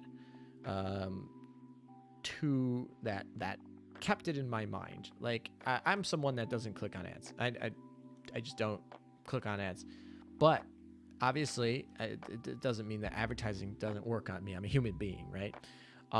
And certain ads stick in my head, and so the part that stuck in my head and was the differentiating factor that it was based on ships, or anthropomorphized ships, which I think is unique, something I had not heard of at the time before. And so later on, when I was learning about content collection, which I had seen the ad of Azur Lane before I had actually learned about content collection. When I was learning about content collection, it actually reminded me back to the ad, and so I decided to look it up. And then I obviously, before I play a game, I usually go through Let's Plays or whatnot. So then I watched a bunch of like Hawk 2.0 and Just 3C Let's Play stuff, and decided that game mechanics seemed like they were particularly decently promising, so I'd give it a shot. And well, here we are 2 years later. So so I would say, I guess it definitely wasn't particularly the art, although I definitely could say that certain games' art styles have turned me off from games that I probably would have otherwise liked. So I guess art styles are more like a minimalist factor, a factor where if you're not up to a certain level, then it can be detrimental to potentially picking up the game. But generally, I don't say like, oh, this game's art is better, and so I'll play it over another. But if the art of a game is bad, it can be something that prevents me from playing it. So Azur Lane's art is definitely really good, actually, so not a concern. So, but I think one of the reasons that differentiated it was definitely the history of the ship's part. That was probably longer than I that I needed to explain it, but yeah.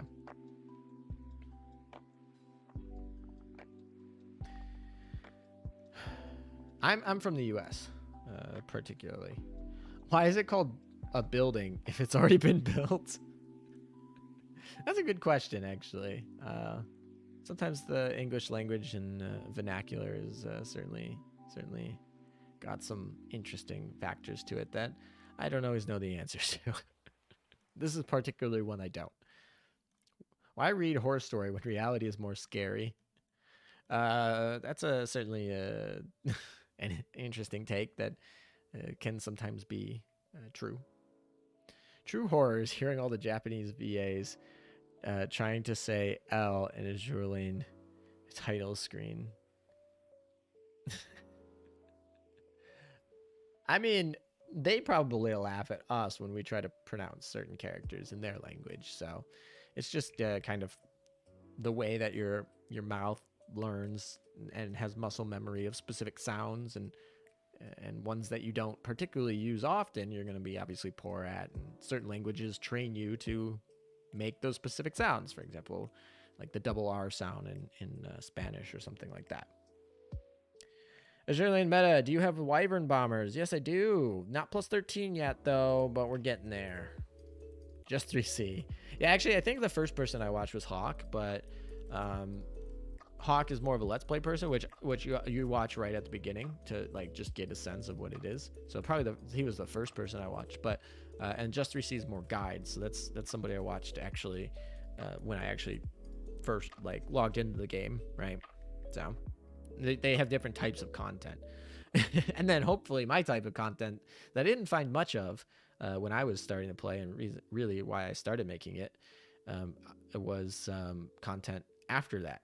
Content to more advanced features that really were like hidden in like little guides here and there all over the internet and whatnot. So I really appreciate the info about Gacha games. Very much appreciate it. Yeah, no problem, I guess. Purpose of a certain ad is not to make you click on it, but to make you notice its existence. Yeah. Yeah, there's always like two arguments to advertising.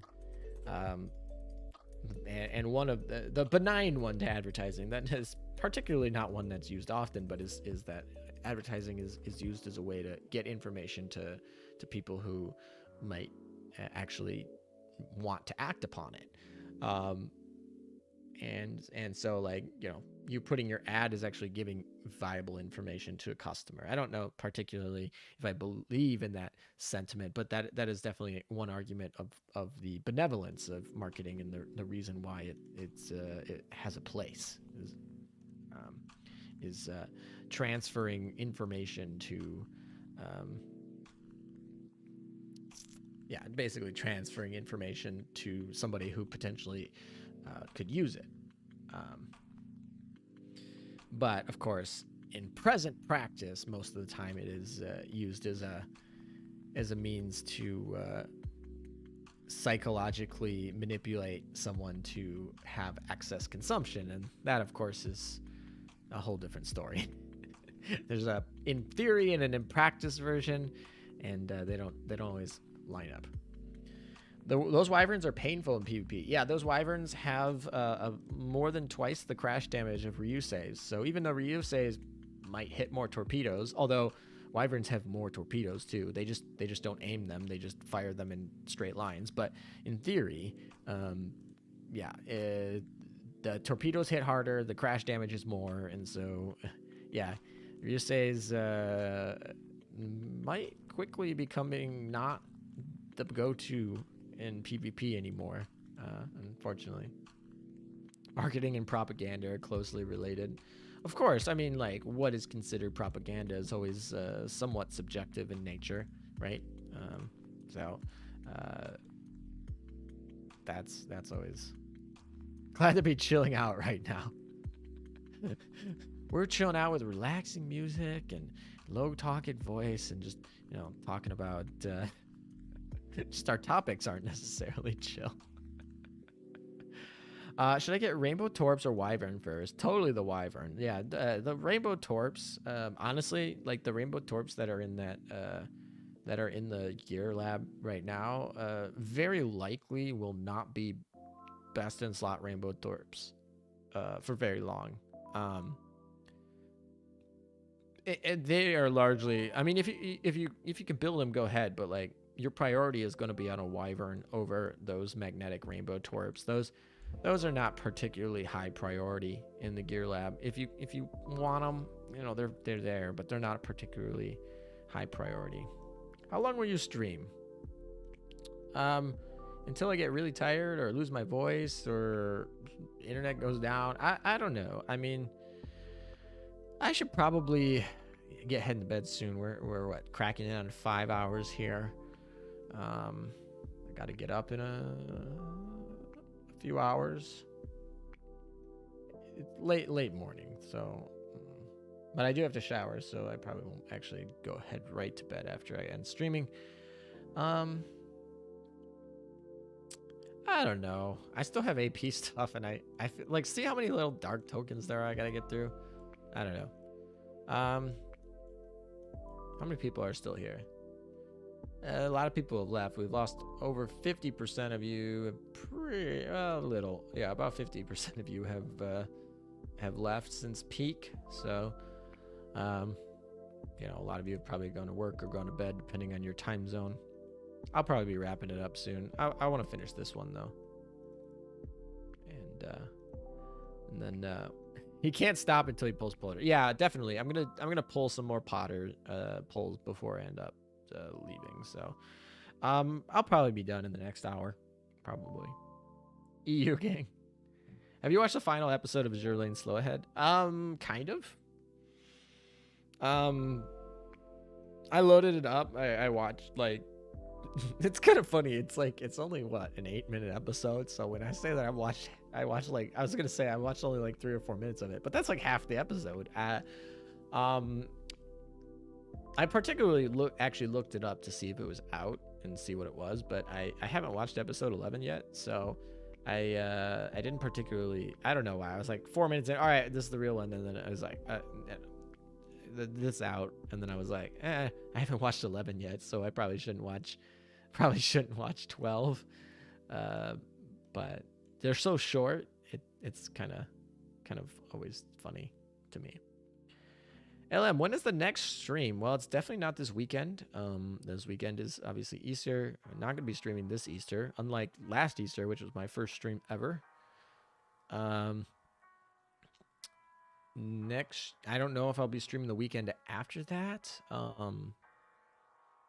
The answer is I don't have a particular scheduled stream next. That's why I actually did 2 this week, because one for the event and then one for this Operation Siren. It's because I actually didn't know how much I would be able to stream in the next couple weeks.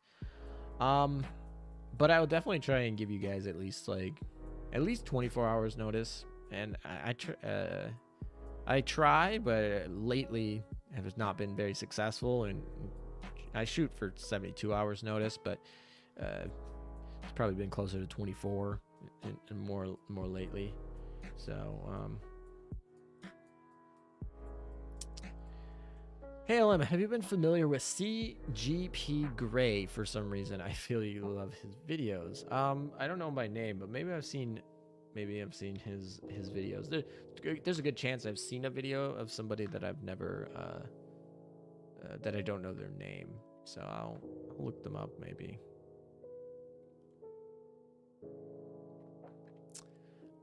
Based on what I'm looking at, an initial channel here, I don't think I've seen any of his videos.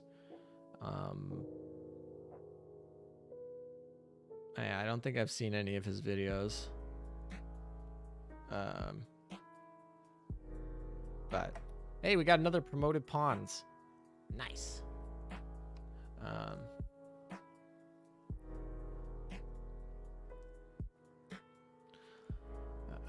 All those new stars. We always got to get those new stars.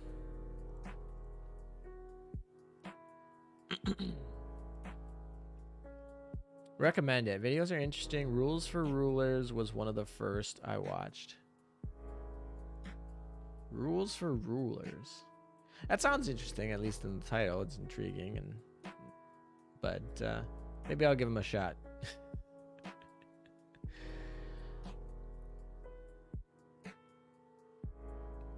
So Nigel is saying I'm an intellectual. Oh, I should not be finding that funny, but it's late, so that's probably why I am.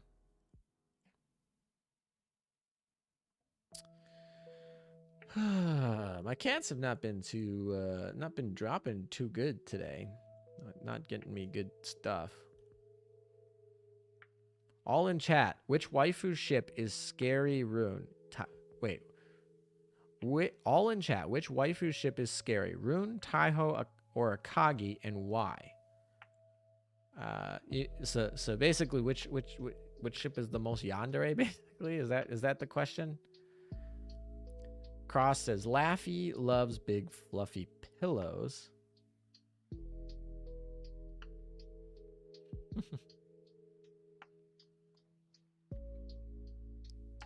I've been seeing some screenshots from the anime about Laffy and her supposed pillows.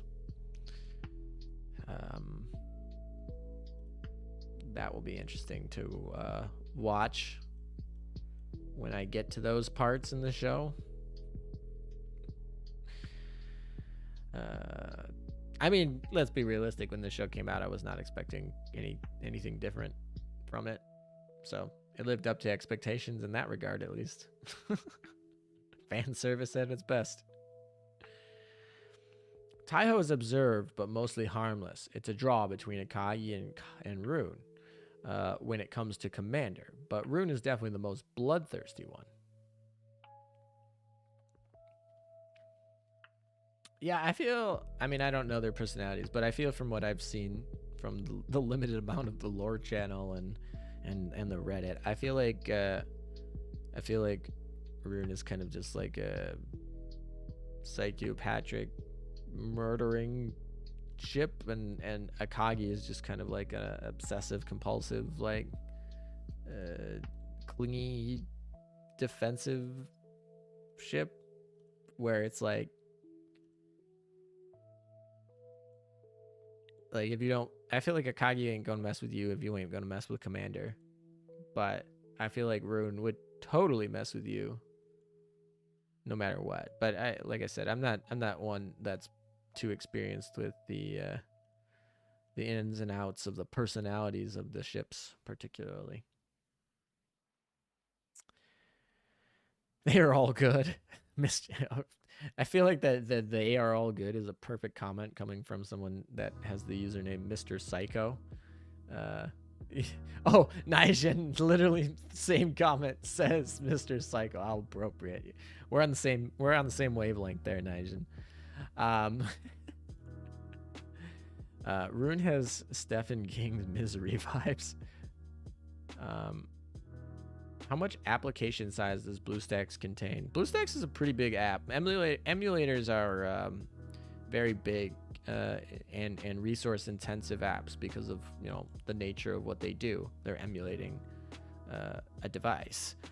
So it's a big app. I off the top of my head, I don't know how big it is or whatnot. But it is big. Alive with passion. I'm a newer player and I've been figuring out things thanks to your channel, but I'm having a hard time trying to build another Iron Blood BB. It sucks that it's all about luck and RNG. Are you waiting for turp hits to come in the exchange? Is that what's going on? Because I'm trying to think of another BB, because obviously Bismarck is still event locked. Odin and FGG are going to be locked behind PR grinds, which obviously you can't do unless you have them. Graph is now a general build, and she can be used to grind Odin, and so it's not a BB directly, but it will potentially get you to a BB. Like you could grind Odin particularly. But yeah, I mean, that's kind of how gacha games work, I guess. I mean, for better or for worse, is creating the RNG factor of getting particular ships that you want. So I wish you the best in your polls, and that you get the ships that you want, and whatnot. Rune's dress skin has a line where she loses it. She simply thinks about the commander glancing at other ship girls. Hi, just back from school. Did it reset? Yes, we have reset. Totally reset. That's why we're basically just grinding the whole thing.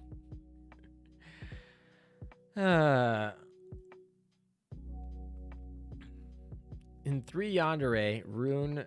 In 3, Rune can and will kill you, but Taiho and Akagi want to protect you. In their own twisted ways, right? Something like that. Cross, you have an interesting choice in waifu personalities.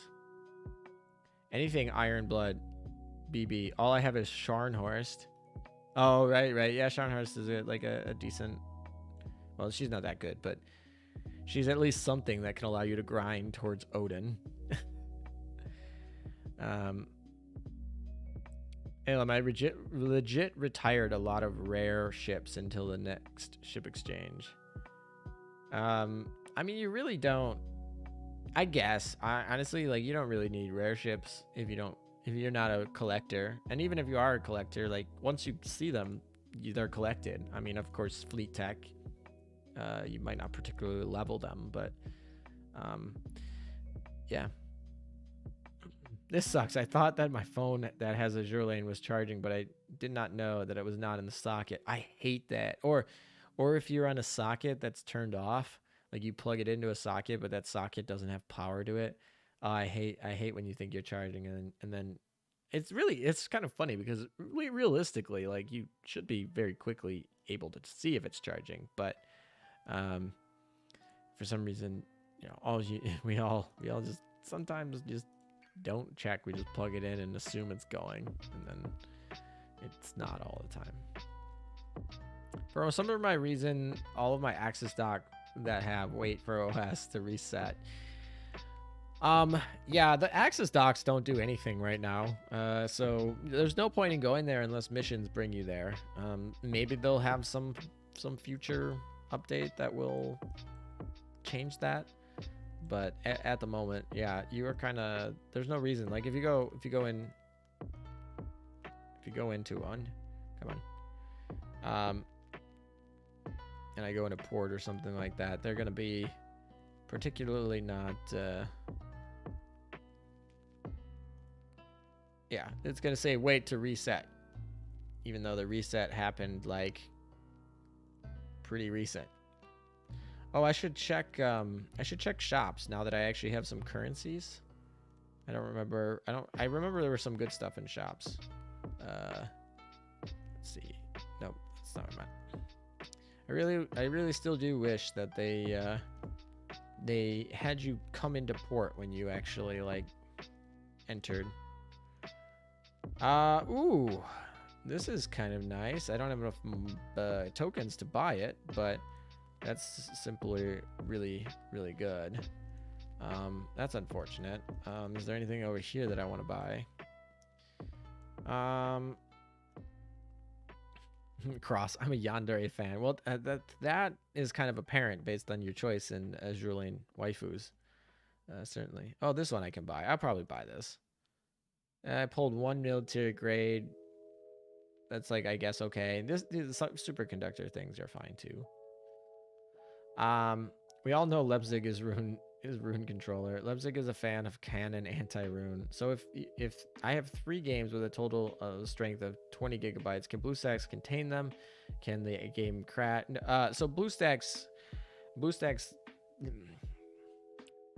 yes, the BlueStacks can take yes, you can allocate more space to it as long as your computer has more space to it. You can allocate more space. To the short end. Hey Lim, odd question, but what are your thoughts on Akagi Kaga Shinano? What would you run in the Vanguard for that? Akagi Kaga Shinano is extremely powerful, and the reason being is it's a great counter to opponents having triple carriers. And the reason that is because carriers, one of the strengths and one of the reasons why they're super powerful these days is because of the hidden carrier mechanic, which obviously everyone talks about it being hidden, so you get the ability of not being targeted. But another effect of the hidden carrier mechanic that most people overlook is while they're hidden, they significantly increase the amount of damage that they deal. So Akagi, obviously when they do their airstrike will oh, I just realized that well, this is awkward. Ripperoni. I guess we're just gonna do this. Uh, rip. All right, whatever. And when I switched up for the Bunker Hill fleet earlier, I completely forgot that that messes up my Ark Royal farming fleet. So I guess we're just gonna try this and hope it works. But I don't know. It's probably fine. It'll probably be fine. So to finish your question, Caleb, they are able to remove that hidden carrier buff of your opponent's carriers from anyone, basically, other than Perseus. Obviously, Perseus is the first one that's able to do it, but they're able to do it pretty powerfully. And of course, they're able to do it with a fleet command on the Shinano in the middle, which is always fantastic. And what would I run for the Vanguard for that? Obviously, I would particularly need a survive Vanguard. That Akagi Kaga Shinano is a very vulnerable fleet to any people that get in the back. So I would particularly use a Juno Azuma Yukikaze lineup in that sense, and then use Manjus and build a Yukikaze that is a defensive one. For example, using a Pearl Tears and another health equip rather than giving her an Oxy Torpedo. Because once again, it needs to survive longer. And you really don't particularly need like a Sendai that's going to make the first airstrike stronger. You really need to have your Vanguard just not lose the Vanguard fight. And so you're going to stick with that. Akagi is more broken and guilt-ridden than anything. Oh, you're talking about the... anyway, Luis Sevilla, thanks for earlier about my guild cause. I'm not very social and I can't keep a conversation going, and so I'm thankful for helping. I'm not very social either, but I don't know. Maybe it's because I'm talking to a computer screen that I feel more outgoing. But yeah, no worries, man. I hope you get some friends in the guild and you have some fun. Hey, we hit 71, so that's the goal, is to hit 71 synchronization cores. So at that point, I really don't care. I on full auto, I got 71 synchronization cores. I am happy. Malum, I am still alive. I am also still streaming. If that's your more probable reference. So, Akagi plus Kaga is a good counter to Eldridge combo. I guess. I mean, Eldridge doesn't really need a counter. Eldridge is basically... I don't know. Eldridge is just like, if she procs, she's really strong, and if she doesn't, she's really weak. And she procs at 15% chance, so she's kind of just RNG. Can you do an oil-efficient farming for 10 in 10.4? What is your recommended fleet? So farming efficiency. I'd probably go with this. I haven't tested Pymat, but there's a very good chance that Pymat is my Vanguard for that one. If not, Susutsuki I know will do the trick, particularly. And once again, it does come down a little bit to what fleet tech we're working with for you, because obviously, if you have large firepower fleet tech, that's going to help. So particularly like a Pymat in the front or a Susutsuki in the front, and then in the back, one you definitely want a destroyer or a battleship in the back, particularly probably a Richelieu would be fantastic in that example, and then maybe if you're feeling a little bit weaker, you could run a Perseus. So you could run like a Richelieu, Perseus, Susutsuki, for JP just announced auto search. All right, hold that thought. I'm going to Twitter. Hold on. Hold on. Let's go to Twitter, please. Let's go. I would be so excited. And if it's literally coming this month, then I'm going to stop grinding right now. Well, not right now, but I'm gonna finish this map and then I'm gonna be done. There's no reason After next maintenance, auto capture mode will be implemented in Operation Siren. If you clear chapter 1 through 6, you'll be able to automatically capture mode. It's possible to automate fleet actions. Oh my gosh. All right. I'm also retweeting this.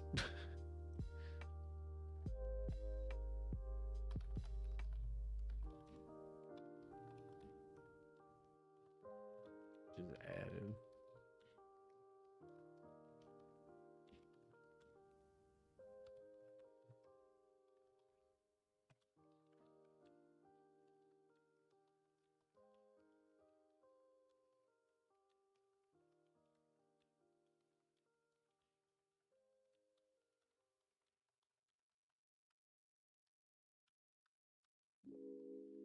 Oh my.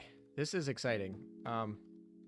Which means I'm actually going to be I'm going to be stopping the grinding because I'm not going to grind when it literally after the next update, it's going to allow me to grind easier. Yeah, okay. We are going to okay. And I guess I'll just put this in chat so you guys who are just sitting here will know.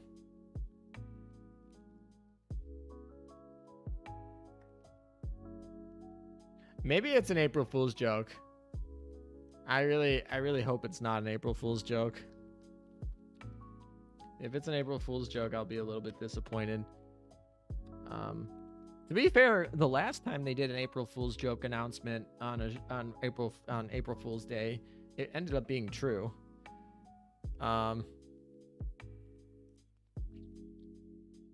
So I don't know. My Shinano's not strong. I'm pretty sure it's not April Fool's joke since they mentioned in previous patch. It would be extremely cruel to make that their April Fool's joke. It would be much more funny to make it about a skin or a ship or like there are so many more things they could make funny. And I feel like adding a quality of life feature that everyone has been asking for months and faking that would just not be funny. I mean, maybe maybe they have a different sense of humor than I do, but I don't think many people would find that extremely funny. I certainly wouldn't find it funny, but I guess I don't know. It is April Fool's, so anything's fair game. But I am pretty excited that we will get an automated Operation Siren. Oh my.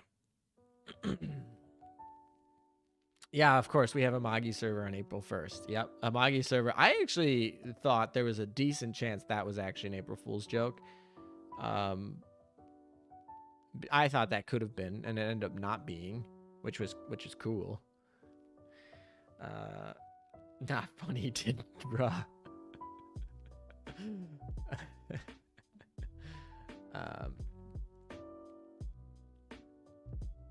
Yeah, I don't know. This is a good info, I guess. Everyone's getting pinged on Discord too. Have fun.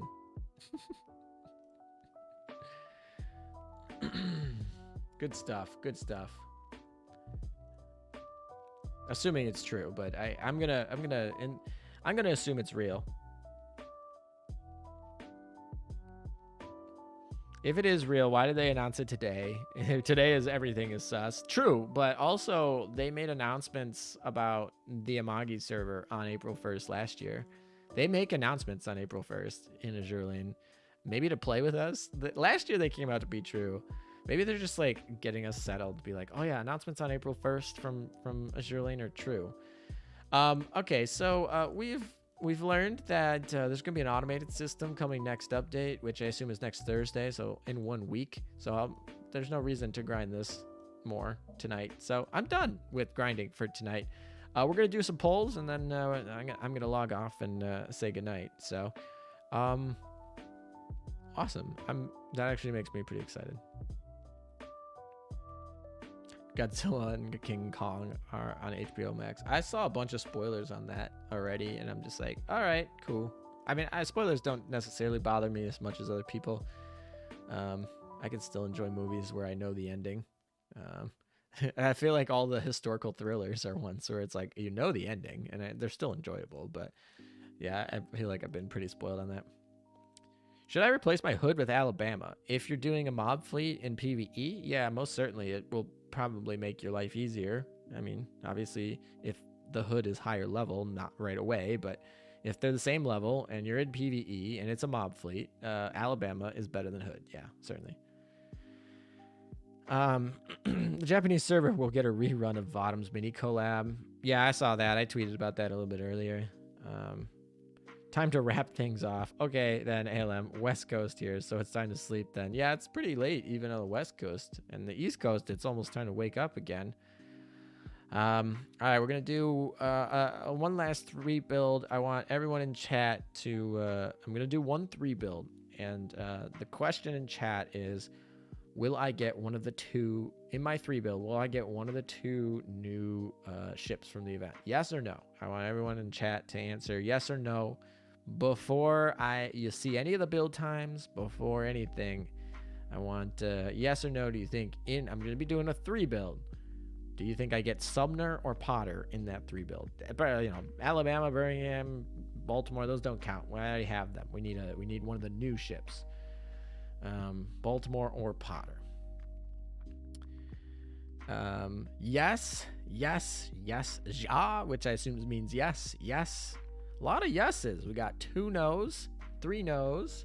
No is actually probably, like, statistically the right answer, to be honest. But I appreciate the confidence that you all have in me pulling this last 3 pull before I head to bed. Yeah, end on a great night. Perhaps. That's not... You can't answer perhaps. That's not allowed, Sandy Meta. You got to say yeah. Noodles, you're not allowed to say maybe. It's a yes or no. The answer is, of course, yes. I don't know. Is that Russian? Is that... Well, I don't know what that is. I can't speak Russian. What is that? All right. Here we go. Oh, the music stopped. Perfect timing. We're going to build 3. Well, the first 2 ships most certainly are not Sumner or the first 2 are definitely not the good boys. They're not what we wanted. So it all comes down to this one right here. I don't know.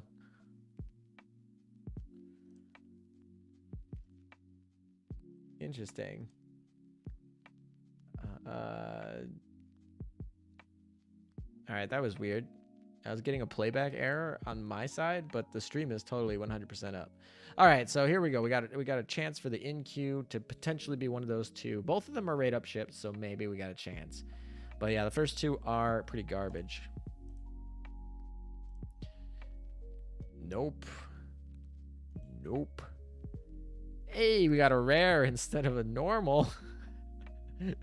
Let's just look at that. We got double Nevada, Tennessee. All right. All right, so the no's unfortunately have won out tonight. So hopefully we'll get Potter eventually.